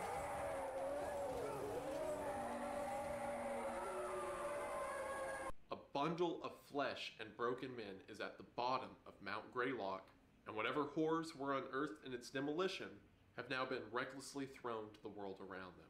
We see the final image of the motion camera, which is simply some soulless, eyeless face gazing back at us. And with that, we have the end of tape 6. And let me be absolutely clear. I love this. This is so cool. It's so good. It's fantastic. We've had the buildup of weird supernatural events things going on in the mountain, government agencies, but here we get a catalyst. We get a moment. A company known as Semiodyne, which we assume has some kind of nefarious interest, causes this unsuspecting construction crew to drill into the mountain, and it's not like monsters run out and kill them. No, it makes them the monsters. They become these rabid, soulless creatures that feel the need, like their skin is peeling off, like their teeth are about to fall out, and they need to go back inside of the mountain. And then that noise of what it sounds like in the caverns down there with them running around, oh, it's so good. It is such a fascinating concept. People talk a lot about things like Lovecraft, like, you know, his application and his stories and stuff being used in future pieces of media. This is one of the best manifestations of like mind possession or some unspeakable entity causing people to worship it. This truly is Lovecraftian horror ported into the modern age. It's so good.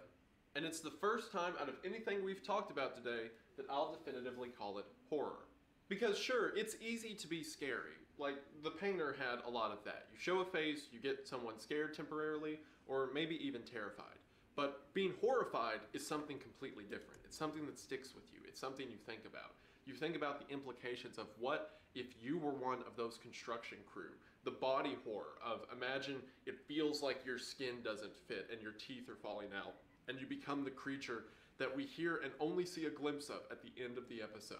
And then you think how horrifying it would be to be a normal person down in those caves, to accidentally come across these stalking bands of monsters that were once human. And then of course you ask yourself the question, what is doing this to people? And is it capable of doing something even more? All of these questions leave you scared in a persistent way. It truly leaves you horrified. And I could sit here and gush about it all day, but if you've seen the series, you get what I mean. Greylock is an incredibly well done series that I want to see have so much more attention. Something else that I've saved to mention until now, because I wanted you to fall in love with the series before I gave like specifics about the creators or whatever. A lot of you probably remember Rob Dyke. He was one of the first people that got me into horror on YouTube. Funny enough, Rob Dyke had to change his name on YouTube because even though that is his last name, YouTube did not see it as such, so he had to change his name to Rob Gavigan on YouTube. Rob Gavigan is someone who I grew up with, someone who I can directly say is one of the reasons that I'm here right now making horror, scary videos on the internet or what have you.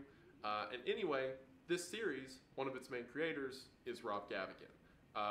And it's so cool to see someone I grew up with, someone that I looked up to, now doing incredible, incredible work like this. And he's not the only one. I know there's a lot of people involved in the project, like Matt Reeves Productions. He stopped by on some of my live streams, said some very kind things, and I'm sure there's more people associated with it that I'm just not knowledgeable of. But hopefully you all will fall in love enough with the series that you go check them all out for yourself. But it was really cool for me to like this as much as I do, and then find out one of the people responsible is one of the people who is a reason for why I'm here right now. So it's really encouraging. So yeah, Greylock, 10 out of 10. It's so good. So let's keep going on with tape 7, Back to Normal. This is a news broadcast on a station called News 13, potentially related to Unit 13, and the broadcast is of a show called Dawn Wright Tonight. The news anchor Dawn Wright tells us that it's been 2 weeks since the series of attacks that left the Berkshire County residents terrified. The attacks have since been blamed on an anti-government militia. But for those of us who actually saw the attacks and saw glimpses of what the attackers looked like, we know that's not the case. There's interviews with local police officers backing up this point, and in the background of one of these interviews, we can see the aforementioned Veterans Tower on top of Mount Greylock. However, the screen glitches out, and the broadcast is seemingly hijacked by what is at first the image of 2 conjoined twins, and then we're shown 2 newspaper images. One of them is of Tiffany and Alexander. It's been a while, but they were the couple who had the pregnancy that just disappeared. In the other newspaper article, we see someone named Investigator Melgren talking about how he doesn't agree with what the police are saying and says there needs to be more transparency coming from the law enforcement. Whoever this Investigator Melgren is, it seems he's not buying whatever the police are saying. Keep that name in mind. We're going to see more of him later, and he also ties into a couple theories I have around the series itself. We then cut back to Dawn Wright's face after he said everything will go back to normal before his face becomes heavily distorted with the label liar pasted across the screen. And with that, back to normal ends. So I don't think the conjoined twins are anything direct. I think it's more symbolism of like what happened to the babies and whatnot. I think the more important thing to pull out is that the police and news around the area are just saying that it was a freak accident and everyone should go back to life as normal. And while some people like Investigator Melgren don't buy it, some greater power at hand outright hates the news for spreading these lies. And we'll get more details on that level of hate in the next episode, Tape 8. Tape 8 is titled Old Odd Ends, and the episode picks up with the broadcast hijacking from Tape 7. We hear an argument between a series of executives and producers at the TV station. What is this? A producer says that the station was hijacked, they don't know from where. As the producers are fighting among one another, one of them remarks that they can't get a hold of Dawn Wright, who went home and hasn't been heard since. So, one of the TV producers is sent out to get him. From there, we're taken to a semi-Odine console, and specifically, taken to a file that the computer says should not exist. After this file is accessed, it is the personal log of Arnold Rivers. Arnold Rivers, if you'll remember, was the anthropologist who was a part of the Morelli construction incident. In his phone call, Paul said that Arnold took a bunch of pictures and records and then went home to put together a report to send Frank Porter. So while Arnold was there for a day, he didn't become a part of whatever happened to the rest of the crew. Arnold's personal log was recorded on April the 8th of 1987, a little over a week since the event at Mount Greylock. Arnold says that he now fears for his life and needs to leave some kind of recording his recollection of events. Arnold recounts the story and says that after the initial debris was found laid across the trail inside the mountain, that Paul had the interior debris removed. Now this is a discrepancy, because in Paul's account of the story, Paul has no idea how the rocks got moved. And here in Arnold's account, Arnold says that Paul had the rocks moved. So either Paul was already undergoing some kind of psychosis and ordered the crew to remove the rubble and then wasn't conscious of making that decision, or Arnold just assumes that Paul did it because Paul's the boss of the construction site. Either way, some supernatural force led to the clearing of the cave. Arnold says that the relics found inside of that cave were the most incredible ever discovered in archaeology. Not only were there relics of pre-colonial and Native American culture as could be expected, but there were relics of Clovis and maybe even pre-Clovis cultures, which means it dates back to before the earliest known records of humanity in the Western Hemisphere. However, getting even deeper into the cave, more shocking discoveries were found. Despite this mountain being in Massachusetts, there were relics and writings from ancient Spanish, Roman, Chinese, Greek. Not only is it beyond remarkable that this many civilizations made their way to the Western Hemisphere in otherwise completely undocumented travels, but everyone from the Egyptians to the British filled the lower chambers of the mountain with gold and relics and artwork. Arnold makes the horrifying statement, Countless other things, but all of it was there purposely as offerings. something in the mountain is so important that every tribe, every group of people that have ever existed came here to worship. And whatever God is hidden within this mountain, for some reason, has been forgotten by our textbooks. From here we cut to a locally broadcasted science show. The show says that before life on Earth existed, a planet collided with Earth, and pieces of that planet broke off into our near orbit and became the moon. But that other pieces of that planetary collision might still be left within the Earth itself. Now, this certainly means a lot, but we'll talk about it later. Hey, so I'm editing right now and realized that I completely forgot to come back to this topic. So, short version, some kind of planet crashed into the Earth and created the moon, but fragments of that planet were left behind on Earth. Likely, whatever supernatural entity, either the creature or the structure or what have you that's inside of Mount Greylock came from this alien planet. So the source of everything is likely extraterrestrial. We then hear a 911 call from Liam Hollander. Liam was the TV producer who was sent to find Dawn Wright at his house. Liam is noticeably scared. His voice is shaking. He tells the police to come to not his house, but his friend's house, and gives the address. When the operator asks if anyone's hurt, Liam says yes. And we are shown the destroyed face of Don Ryder. It seems that whatever force was responsible for the broadcast hijacking carried out their prediction and murdered Don Ryder in his home. We then cut once again to Arnold's log. Arnold says that not only were there physical or item offerings, but that there was evidence of mass animal and human sacrifice. Whatever was in this mountain before us, civilizations not only thought that it was worth giving for, but bleeding for as well. Arnold says that he's never been a religious man, but that something beyond explanation exists within Mount Greylock. Even now, despite only being at the mountain for one day, he finds himself constantly thinking about something in that mountain, even with the short exposure he had, is beginning to possess his mind. Arnold says that Frank Porter, again the guy who Paul left the phone calls for, the guy overseeing this project from Semiodyne, called him on March the 28th and told him to go back to the mountain and catalog everything in it. Arnold was offered not only a substantial amount of money, but the rights to the greatest archaeological find of humanity's history. Arnold refuses once again, and at that, Porter simply says thank you for your time and hangs up. Arnold says that he was not going back to that mountain, especially after hearing what happened to the survivors of the Morelli Greylock incident. And survivors is a very strong word. So this is where the concepts, the mentions of Bobby 4, or ideas of it that the series has put up, step all the way to 1,000. So some of the people who we heard screaming and shouting at the end of tape 6 who are down in the bottom of the mountain. At some point, some of them got out. And it seems that Semiodyne has been collecting and analyzing the survivors of the incident. And we are then shown a catalog of their malformations.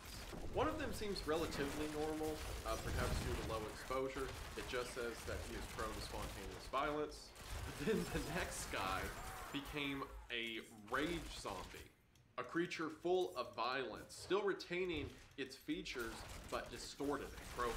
The next malformation, even more so. The body is often a sort of catatonic corpse, but periodically, the body will stand up and projectile vomit a sort of nerve gas. The subject is being studied, but is under intense quarantine at all times. From here, we just have humans converted to monsters. The next guy became a creature who is immune to pain and exhibits cannibalistic tendencies. The one after that appears benevolent and that it wants to help, only to get people alone. Using this strategy, the monster killed and ate 6 staff members, laughing as he did it. Our next subject is something that more closely resembles the devil than any man. This hellish creature has a supernatural power of suggestion and can seemingly make people perform anything that is to his will. Similar to the others, it can be assumed that this is to kill and consume them. The last subject we see has become a corpse. Outwardly, the corpse appears to be completely dead. However, it emits a plague that if a human comes into contact with it, the plague has a 92% fatality rate. Perhaps at very late stages of exposure to whatever was within the mountain, people become beacons of the sickness within the mountain itself. And from there, we come back to Arnold's statement.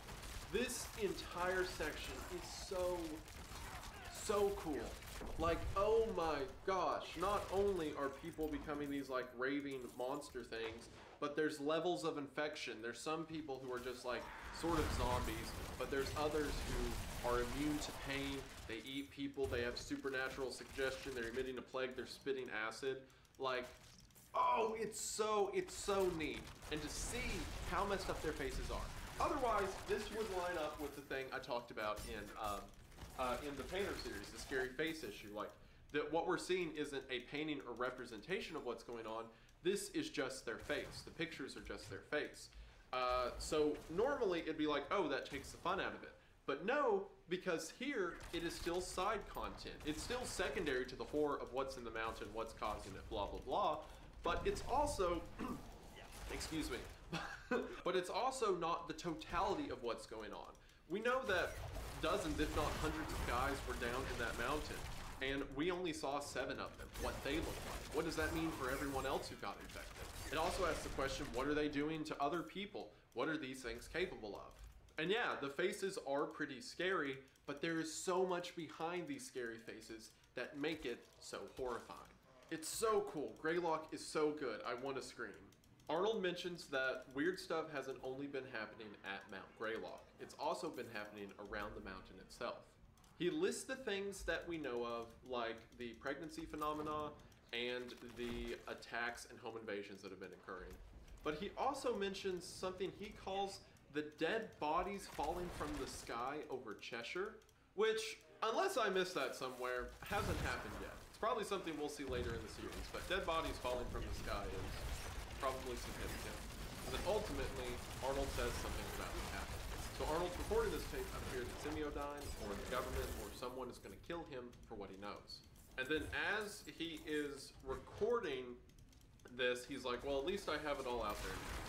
And then there is something at his door, pushing it open, which is the thing that's come to kill him. And you know what? I haven't put a single bad thing up on the board for Greylock yet, so why not? Predictable death, because this was a pretty predictable death. The sole survivor recording his log, being killed as he's recording his log. Wow. I'm glad that I put all of this into a recording. I feel like Arnold Rivers is about to die. Me out of this. Honestly, I feel much better just talking about it. Yeah. Oh my god. Would you look at that? Now, does that really matter? Were the creators of Greylock concerned with making all the deaths unpredictable?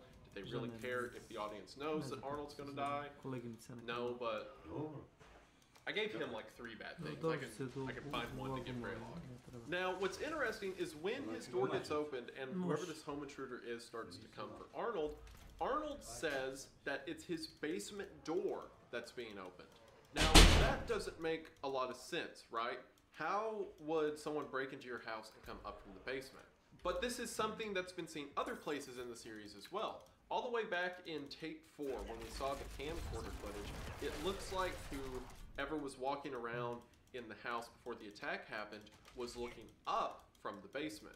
But I have a theory as to why the basement door is the point of entry, and I'll talk about it at the end. Arnold panics and turns on his camera and goes and hides in the closet. He says that if anything happens to him, and anyone finds this footage, to give it to investigator Jim Melgren of North Adams.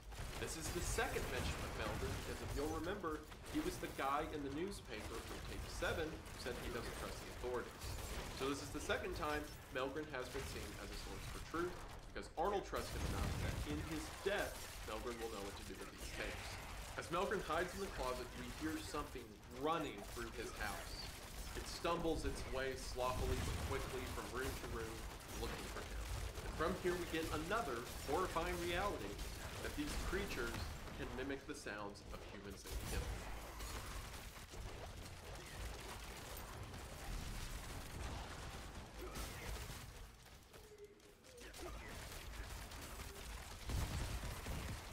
As, in order to get Arnold to come out, they speak in what sounds like the last words of a lot of people unfortunate enough to run into these home intruders.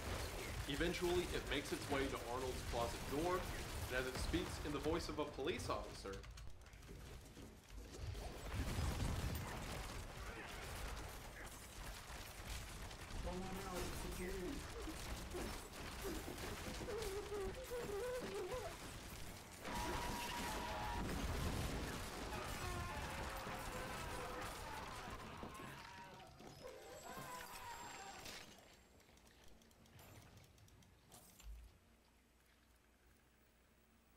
well done.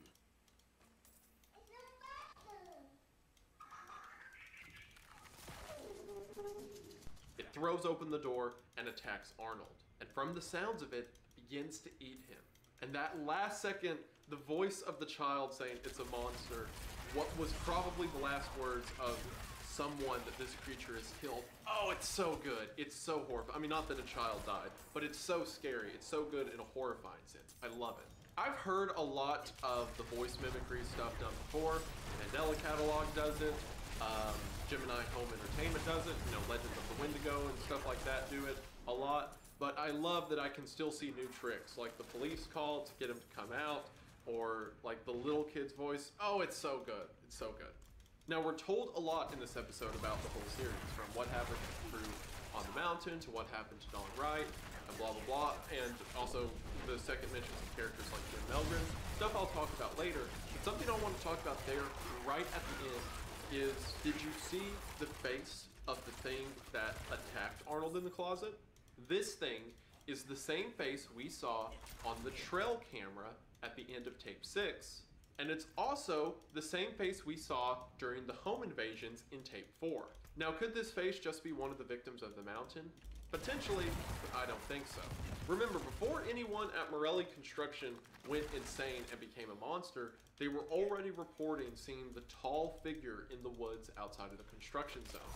And then it's the camera that picks up the image of this creature. This creature also seems intelligent enough, whereas, you know, other members of Morelli Construction are described as intelligent. They can manipulate people to get what they want.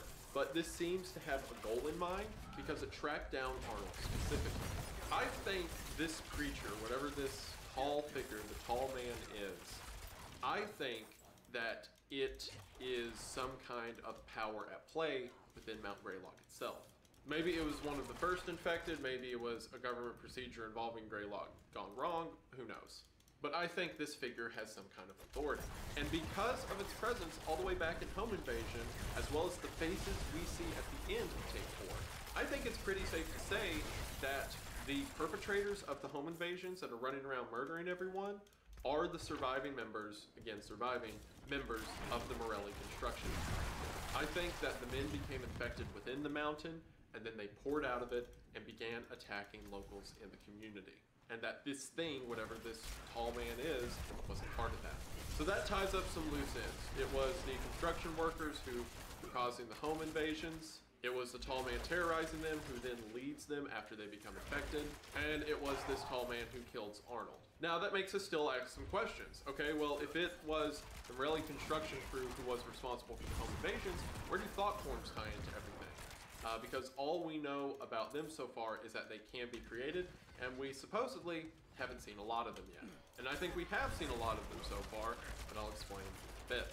What I will say for now is I think everything that has happened in this series, from the thought forms to obviously the Morelli incident to the baby's disappearance, all of it is connected to Mount Greylock. The series is doing a good job at piecemealing out what we get one step at a time while building up new questions. So with that out of the way, let's get into Tape 9. Tape 9 is titled Trojan Technology. It opens with a Semiodyne computer accessing a newsreel from December the 13th of 1963. 1963 is quite earlier on the timeline than anything we've seen thus far. This is around something called the National Access Initiative, or the NAI, a program put together by Lyndon B. Johnson along with the help of Semiodyne to put necessary electronics like radios, phones, alarms, and what have you in the homes of every American citizen. A glitch shows us that John F. Kennedy did not like Semiodyne's design for the NAI before showing us another newspaper declaring his death. This implies several things. For one, Semiodyne has been around for a really long time. In a statement made later, they existed pre-20th century. And that also they have enough friends in high places that when the president didn't want their objective, they had a hand in getting the president killed. But why did Semiodyne want people to have technology in their homes so much that they would cause an assassination? We hear a speech from Percival C. Rothwell, the president of the company in 1963. As he is speaking on the importance of making sure that every human in America is connected and technologically prepared, it's intercut with footage from random people's homes. It seems that the reason Semiodyne wanted to put these new pieces of technology into every house was because they each contained spyware. Cameras and microphones allowing Semiodyne to get information on nearly every house in the country.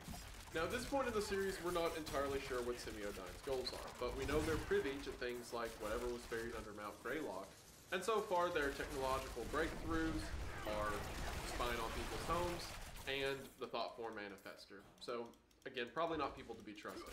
The footage of Percival cuts with a private conversation he had with likely another individual at Semiodyne, saying that between how Kennedy has been behaving to them and the CIA, someone needs to kill him. So not explicitly saying that Semiodyne killed the president, just they likely had a hand in it. Or at the very least, the assassination was convenient for their goals. We see that people, or at least more conspiratorial people, have become wise to what Semiodyne is doing, putting messages in front of their camera that only Semiodyne will see. In 1993, we see what appears to be a thought form inside of someone's home. Now, this might be a clue as to what Semiodyne's doing. They obviously are investing in thought form technology, at least back into the 80s. And then in the 90s, we see thought forms appearing in people's houses. So maybe, and this is all theory, the thought form manifester, in combination with being able to visualize the inside of someone's house, can let them place these thought forms into people's homes. Or thought forms are just becoming a more common thing because, again, Semiodyne's tampering, and it's just a coincidence that this camera picked up a thought form in someone's home. The footage begins to glitch, but if we pause it at the right moment, we can see what appears to be a cult wearing sacramental robes in the middle of the woods. There is another glitch in this same tape that shows us this figure with a mask very similar to the other cult members, only this mask is red. Now, we, at this point in the series, don't have any other information that I'm going to cover today involving the cult. The only theory I can give is it's probably a group of people who are familiar or know what's happening in Mount Greylock, very likely connected to Semiodyne. Maybe leaders of Semiodyne are the cult leaders or like the artificers of it. This would tie into a lot of like, you know, conspiratorial Illuminati, you know, the elite rule the world, whatever.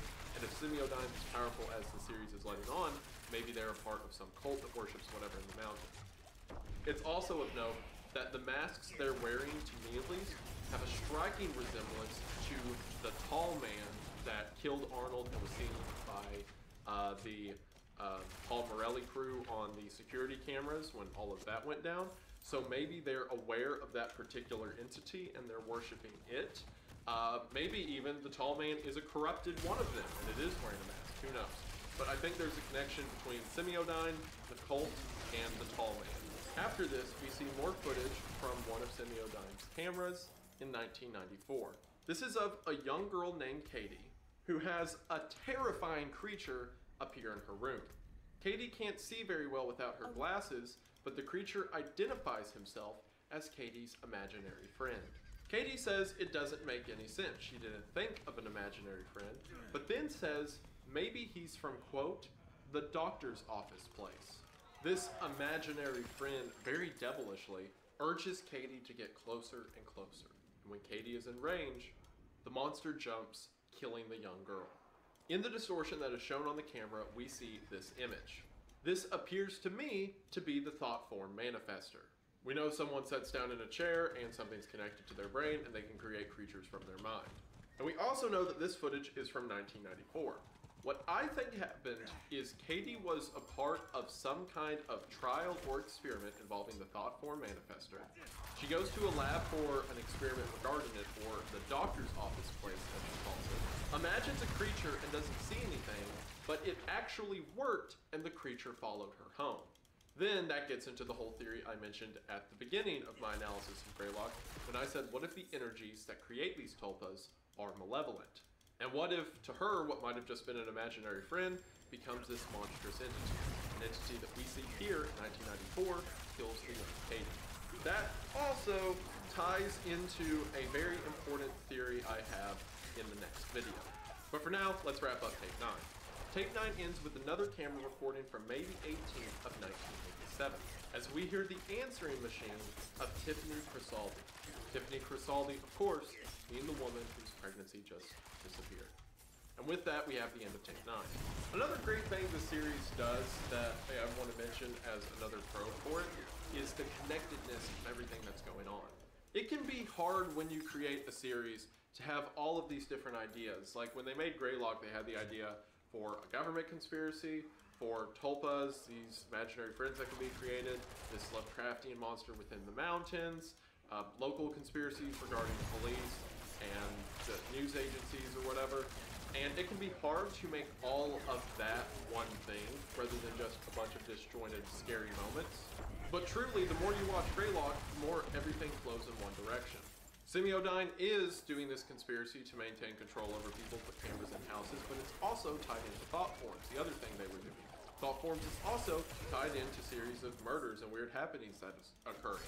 And then at the end of the episode, you get a reminder of Tiffany, another weird occurrence. Everything seems to be pushing one direction. It can be hard to pull off, but Greylock does it quite well. We get a ton of answers to the questions that we've been asking thus far with Tape 10. Tape 10, Messages from the Dead, has a caption that reads, "The serpent's right eye was plucked from his head and was transformed, and engulfed in a great flame that was fashioned to provide light for all of creation. And lo, it was made to nourish the earth, so that life might thrive and flourish from it." Again, while not a specific piece of scripture, it's very indicative of biblical scripture. So the serpent's right eye was taken and made to be a great flame for all of creation. The serpent, we can imagine, is referencing the devil or some kind of evil entity, and the great flame, of course, being the sun. However, this is giving us the implication that this good thing that gives us life and the ability to flourish comes from something wicked. More themes to think about as we get into the events of this story. Tape 10 begins with a camera walking through the woods, similar as we saw all the way back in Tape 4. Whoever's holding the camera comes across a dead rat, and the guy just picks up the rat and takes it back home with him. We then cut back to Tiffany's answering machine from the end of Tape 9. We hear her husband calling her from work over and over.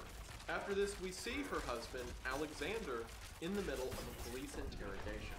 Alexander says after they lost the child, he took about a month off work to spend with her because, of course, she was grieving during this time, and eventually he had to go back to work. After he went back to work, he would call her every day at lunch to see how she's doing.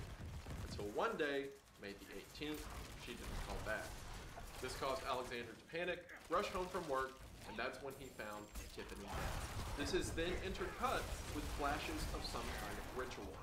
We see a triangle symbol drawn in the floor with candles lit around it. This imagery continues to creep up into the next episode.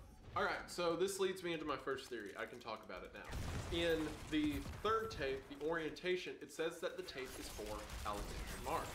And remember how in the last tape, by 1994, they were hosting experiments, and by they I mean either the government or Semiodyne.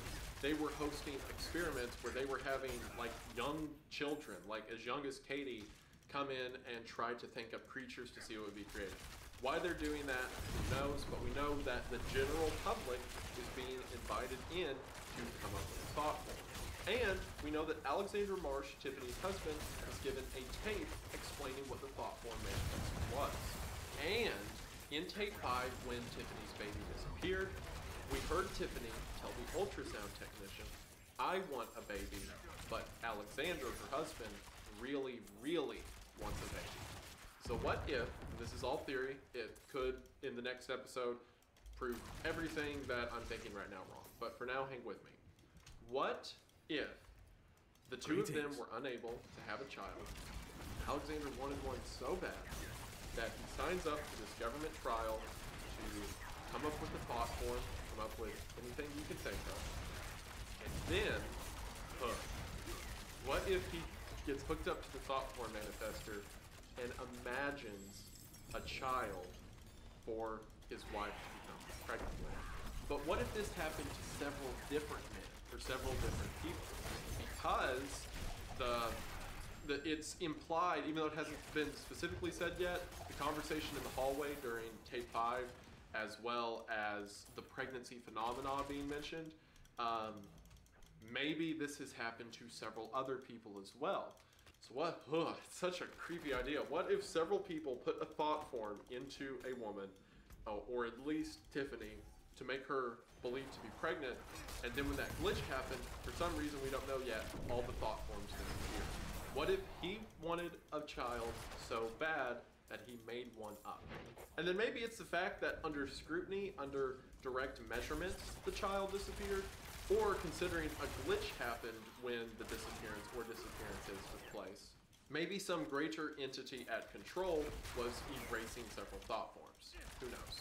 But man, for one, if Semiodyne was allowing people to do that, that's absolutely evil, and the concept alone is absolutely terrifying. So on May the 18th, Tiffany died, again, likely her own doing, and we then cut to the medical examiner, Heinrich Albrecht, who is performing the autopsy on Tiffany. As Heinrich is describing Tiffany in the case file, the screen glitches out and we briefly see repeated over and over, Revelations 9:6. Look at that, we got a direct Bible verse mention, similar to the captions from earlier, similar to the theming of religion that we've talked about. Revelations 9:6 says, "And in those days shall men seek death, and shall not find it, and shall desire to die, and death shall flee from them." I think for one, this is indicative of what happened to Tiffany, but I also think it's a warning of where this is going. Tiffany's body has a black gooey substance coming out of her face. Her eyes are retracted back into her skull. On top of that, Tiffany has a weird star symbol with an arrow running through it carved into her body. According to the medical examiner, this carving was made post-mortem, which of course challenges the idea that her death was self-inflicted. I mean, even if it was self-inflicted, I mean, what method did she do to cause tar to run out of her face? But the carving proves that someone was there after she died.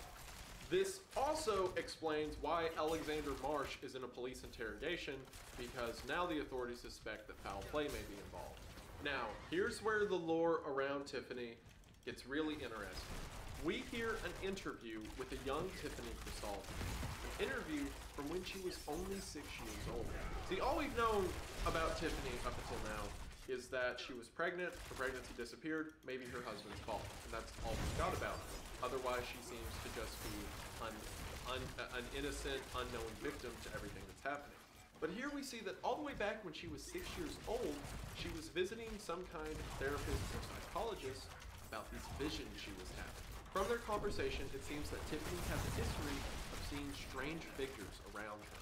Possibly as a means to remove these dark thoughts from her mind, the psychologist takes her on a thought experiment where he asks her to close her eyes, visualize her home, and then he takes her on a journey through the home. Again, similar to the phone calls in episode 6, this is a very fascinating scene. So well paced, so well thought out. It's again, incredibly done. In this thought exercise, Tiffany is walking through her home until she arrives at her bedroom. Strangely, a door is now located next to her window that normally isn't there. Tiffany steps into the door and sees a small room. And then here, she says something very interesting. Room. Somebody's in there. No, Tiffany, you're alone. No. No. There's someone here. He's facing away from me. He's standing and tall.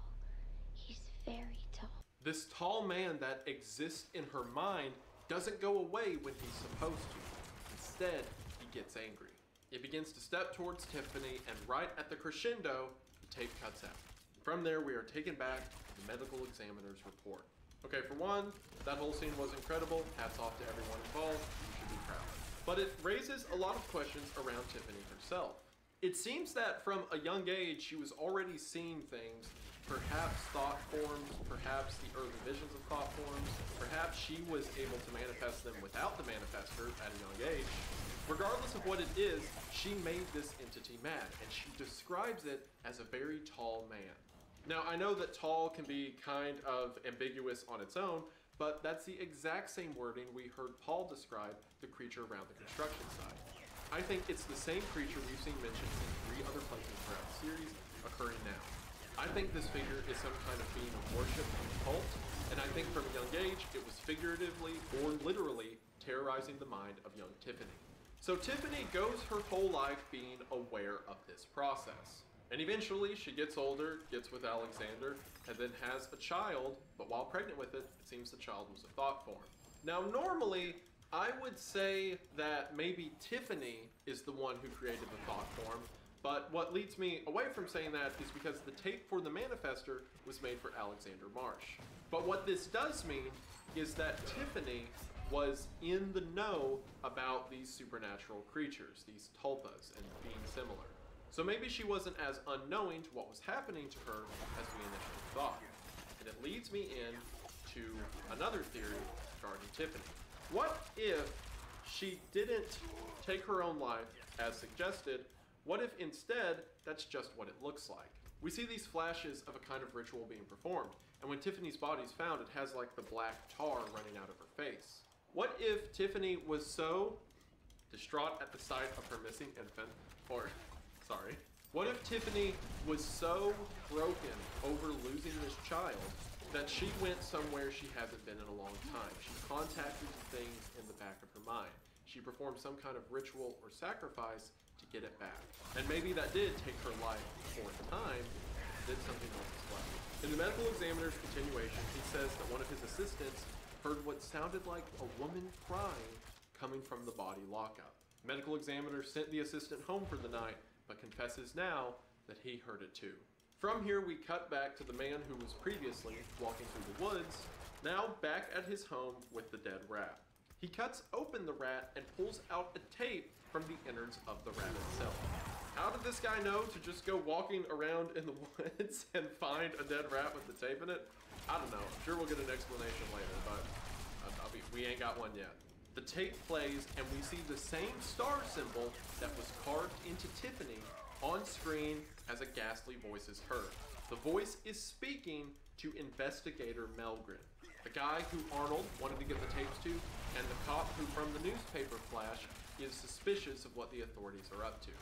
Melgren was the one who walked through the woods and found the rat, and this tape is for him. The tape addresses him saying that they will not identify themselves and they will not give Melgren a lot of information. Instead, they will just tell him a story. And that they are impressed that Melgren has survived this long, but he has gone to such great lengths to survive. And this leads me to my big theory around Jim Melgren. I think that Melgren is the one who's been doing all of the handheld camcorder tapes up until this point in the series. Think about it, he's an investigator from the nearby town who thinks that something's up, and he's begun to investigate it himself. He's made such a voice for himself doing this that people like Arnold in their moments of death think he might be the one to get the information out. I think it was him who drove out to the woods all the way back in tape 2, came across the blood, ran into something on the snowy road, and then booked it out of there. I think it was him at the beginning of tape 4 who's walking around in the woods at night. Either he was going into a house that he suspected one of these creatures had already made their way into, or it was a house he anticipated an attack to be at and he was trying to save the homeowner. That one's a bit more shaky, but I have no idea why one of these rabid construction crew people would be holding a camcorder, holding it so steady as they work their way into the house. I think it was instead Melgren trying to investigate the home invasions. It also makes sense that all of the handheld at night camcorder shots we see are from the same person, because that kind of repetitive format probably implies the same creator. So Melgren is investigating this as much as he can. He's got some kind of lead that led him to the dead rat in the middle of the woods. And now whatever entity this is, the same entity that was carved into the skin of Tiffany, is now saying that it's impressed with Melgren and will tell him a story. This kind of builds up the idea that Melgren is going to be some sort of protagonist. He's been putting the pieces together. He has narrowly escaped death. If I'm right about the idea that he was in the houses when these creatures were coming in and was present when attacked and picked it up on audio and his camera, that guy was like this close to getting eaten alive. But he seems to be resourceful. And for whatever reason, whatever entity this is, the star, so to speak, it's giving him some kind of help. We cut back to the morgue when all of a sudden, the door to Tiffany's locker flies open. We see Tiffany's face in the corner of the locker before the video ends on the distortion of the corpse, whatever she's become now. And with that, we have the end of tape 10. So, Tiffany is alive, if in some kind of monstrous zombified form. Maybe she performed some kind of ritual to get her child back, or maybe she thought something was going to happen to her, or she did something, she was afraid of something, so she performs a ritual that turns her effectively into this zombified creature. She died, but she is now resurrected. Or alternatively, this is another theory, maybe she did try to take her own life, but then someone else performed the ritual. maybe her husband who got home performed some kind of ritual or what have you, but something was performed that brought her back from the dead. It could be someone against her will because, as the Revelations 9:6 said, people will seek death but not be able to find it. Either way, Tiffany's some monstrous entity that will probably be a problem in the future.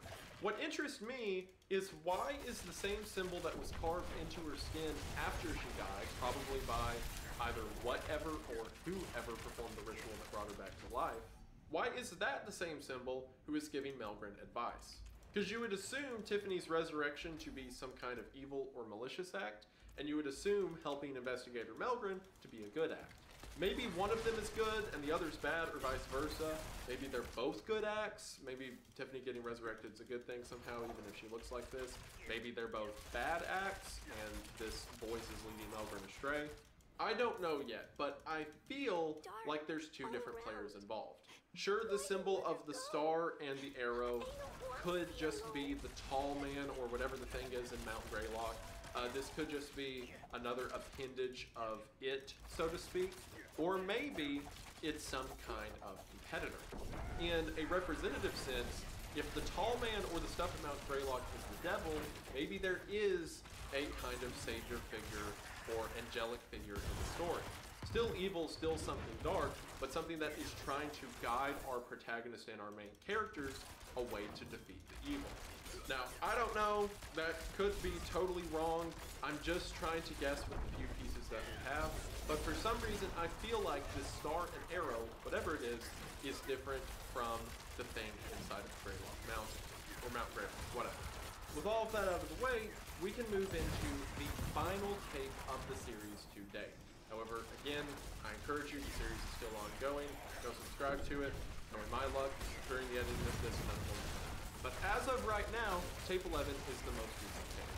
Tape 11 is titled Preparations for a Guess, and the description reads, "What you so feared, so I am." We begin with the program guide from the local News 13, a program called Inside These Walls, which is about basement renovation. It'll be assumed we're then taken to that program as we see someone putting heavy barricades on a basement door. The cameraman shows us that the room is empty and the intense reinforcement they put to the outside of the basement door. Now, for one, because this is a handheld camera, going off of my theory, we can assume that this is Jim Melgren. See, the reinforcements on the basement door are made on the outside of the door, meaning it's not a safe room that you can barricade to stay safe from outside. It is a room that you would use to keep something trapped on the inside. As he's showing us this, the footage begins to overlap with the footage from the ritual in Tape 10. Melgren, or at least who I'm assuming is Melgren, then walks into the room and plugs in a cassette player. After hitting play, it seems to be an audio recording of a man crying. It glitches between footage of the cassette player and the ritual before the video ends. Okay, so what I think just happened is I think Melgren got information from that cassette tape, the one at the end of Tape 10 with stars and all that gave him more information on how to combat these creatures. Remember all the stuff about the basement door that I've mentioned earlier in the series? That these home invaders, it seems they were coming from the basement door. When Arnold is attacked, he says something opened his basement door. And you know how these creatures, at least the construction crew that's been transformed, you know how they're like down in the mountain and all of these attacks are happening around the mountain of Greylock? What if, again, theory, but what if these creatures aren't like just on land and they're not just running at people through the woods? Some of them are, because we saw the footage at the end of Tape 4 of them pushing up the window to get inside, and we saw the blood on the snowy trails. There's some things killing people out on the land. But what if some of them are in these tunnels underneath everywhere around Mount Greylock? And what if the way some of these home invasions are occurring, or at the very least, the invasions caused by the tall man, that's the big guy, right? The one we saw kill Arnold, because we know that came from the basement. What if they're burrowing under the ground, coming up in people's basements, and that's how they're getting into people's homes? So maybe Melgren, who has found information about that, has gone into his basement, he has turned it into a reinforced room so that he can trap whatever's in there, and then he turns on a cassette player of men crying, as baits. This is, oh, it's so gnarly. I love it. So these creatures, what if they respond to the sounds of a human in distress? Like the way a predator would respond to the sound of a rabbit being hurt.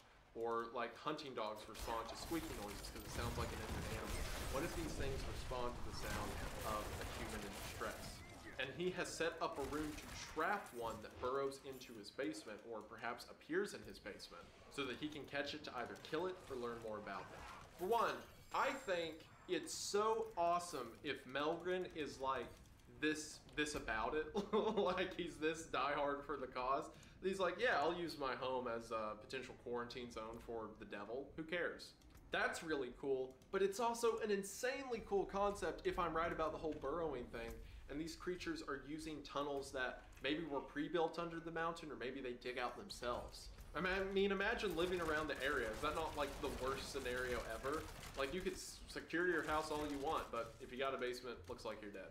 Now, some people have mentioned in the comments of that video that it sounds like the cassette tape is similar to Alexander's police interrogation that we heard from tape 10. And I don't really hear it. I don't really agree with that 100%.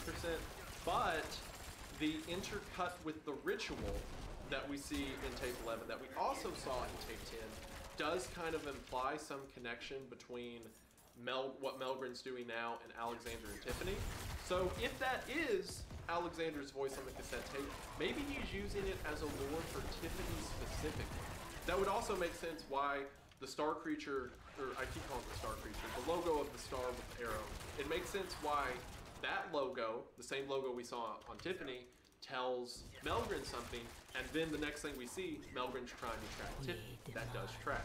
Either scenario is absolutely horrifying. The ghastly zombie ghost wife coming to the sounds of her crying husband, or these transformed rage zombie construction crew burrowing through the dirt to find people in distress. Both are terrifying. Both are awesome. And with all of that, we have the ending of Greylock.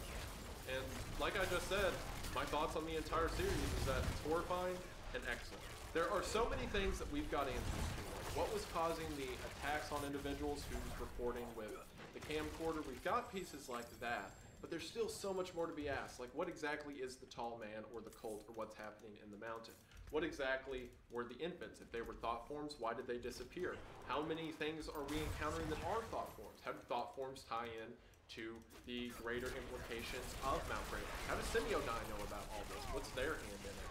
At what level are the public aware of these creatures? How many more creatures are there we haven't seen yet? What was the bodies over Cheshire? So much good stuff, and it's so cool, and I absolutely love it. It has built out a world that I am desperate to see more of. I am subscribed to them. I've got the bell notifications on. The millisecond that a new episode drops, I'm dropping everything to watch it. It has become one of my favorites. I can't wait to see where it goes from here. To everyone involved on the project, Rob, Matt, and everyone else, hats off. You really knocked it out of the park. And the reason I wanted to talk about today, and the reason I wanted to talk about in comparison to something like The Painter, is because a lot of people have the mindset that analog horror is dead, like I talked about at the beginning. That internet horror has had its time in the limelight, and now it's gone, and we need to move on to something else. I have absolutely no idea how you can watch Greylock and still think that. Greylock is one of the coolest horror projects I've ever seen come out of anything online. And again, I hear you all. I understand where you're coming from. I didn't want to bash this 100% directly, but I understand the criticism. I think this can be something more, but I think Greylock already is. So, if you don't get anything else out of this video, because as always, I'm just a guy talking about art. This is actual art. This is actual performance. It means far more than my criticisms or praises for it ever could, right? So, if you're interested in The Painter, again, I can't recommend it because of the heavy imagery and stuff like that, but if that doesn't bother you, if you're interested, link in the description, and to literally everyone, go subscribe to Greylock, go check them out. I couldn't recommend it more. So, hopefully you all enjoyed this video of me talking about it. Thank you for sticking around this long as you have, and yeah, thank you for watching. Man, this was a weird kind of video. Like, I haven't done anything like this it felt weird because I want to do a video about Greylock, going over it because I really like it. But I also wanted to do a video talking about like analog horror is dead, or like the online, you know, digital horror, online horror is dead, or whatever. But I don't want to make a just entirely negative video that doesn't, I don't feel right just making a video that's like, things are bad, I disagree, and that's it. So I thought, why not use two series that are coming out right now I get to talk about Greylock, and I'll talk about why I hear you people who don't like it, but really, Greylock's incredible, and I want to see this become more. So hopefully you all enjoyed. I have no idea how long this video is going to be. I'm sure it's got at least the hour mark or something there. You know, the plan for this video was it was going to be like right at an hour or something. So we'll see, but it's me and my Yaposaurus up here anyway. For real, thank you all for being here. It means the world. Thank you so much for the support that you've shown me. Go support these series. The support on the Ted Kaczynski video was amazing. I was assuming that if YouTube didn't take it down, people wouldn't like it because it's kind of, it's a different thing for me, like not the true crime part, but the part describing like the manifesto and his stuff, and a lot of you people seem to like that, kind of my ideas around it. And that means a lot. I appreciate it. So thank you for the support you've shown me on that.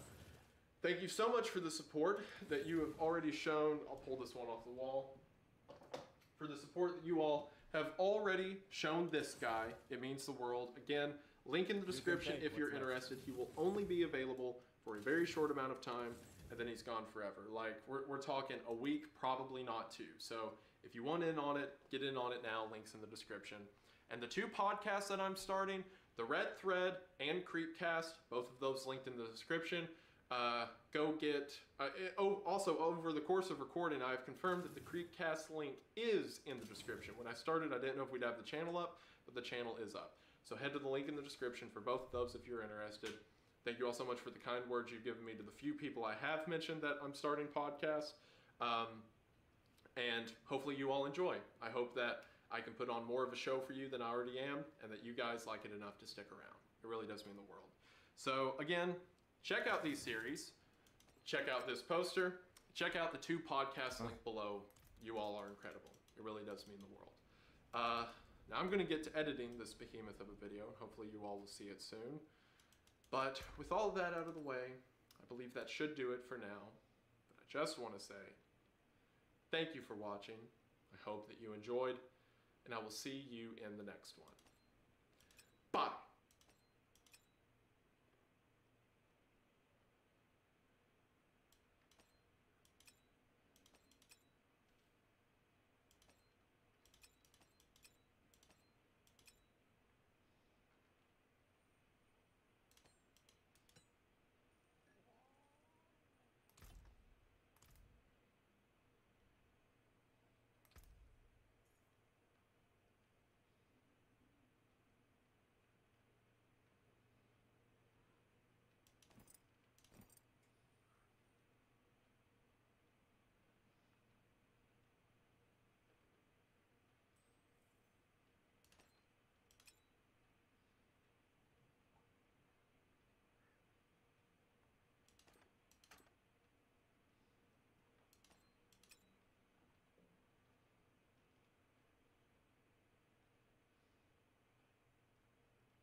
I thought the ale in Giacul was strong, but the stuff here? Fair. Oh, battle. It's very nice. It's fair. It seems your prayers have. Until next time.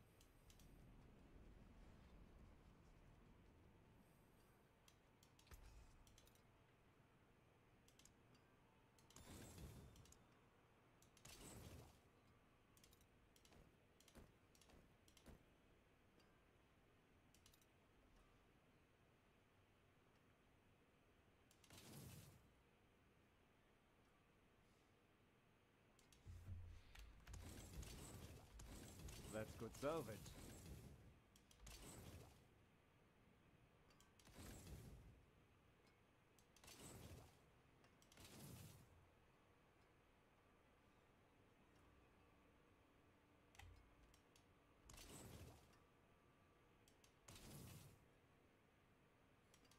That's good salvage.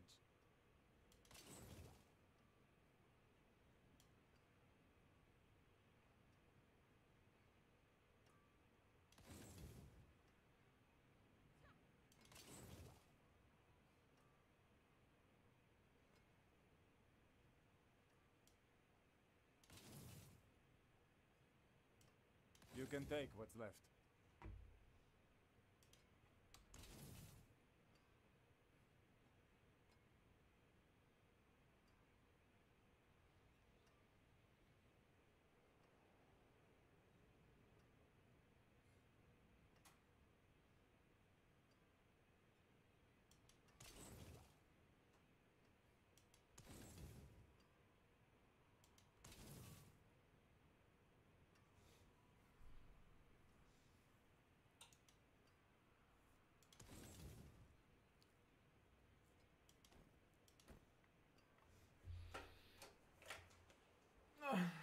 Bedtime.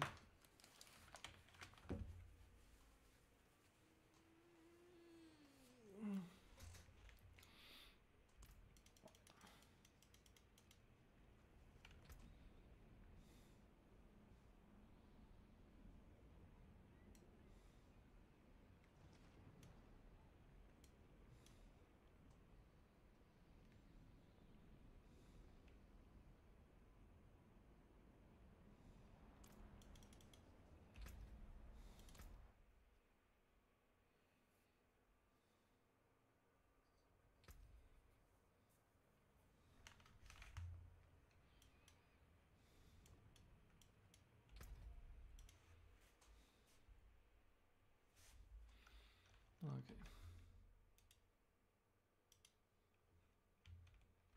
Time for bed. So, take care.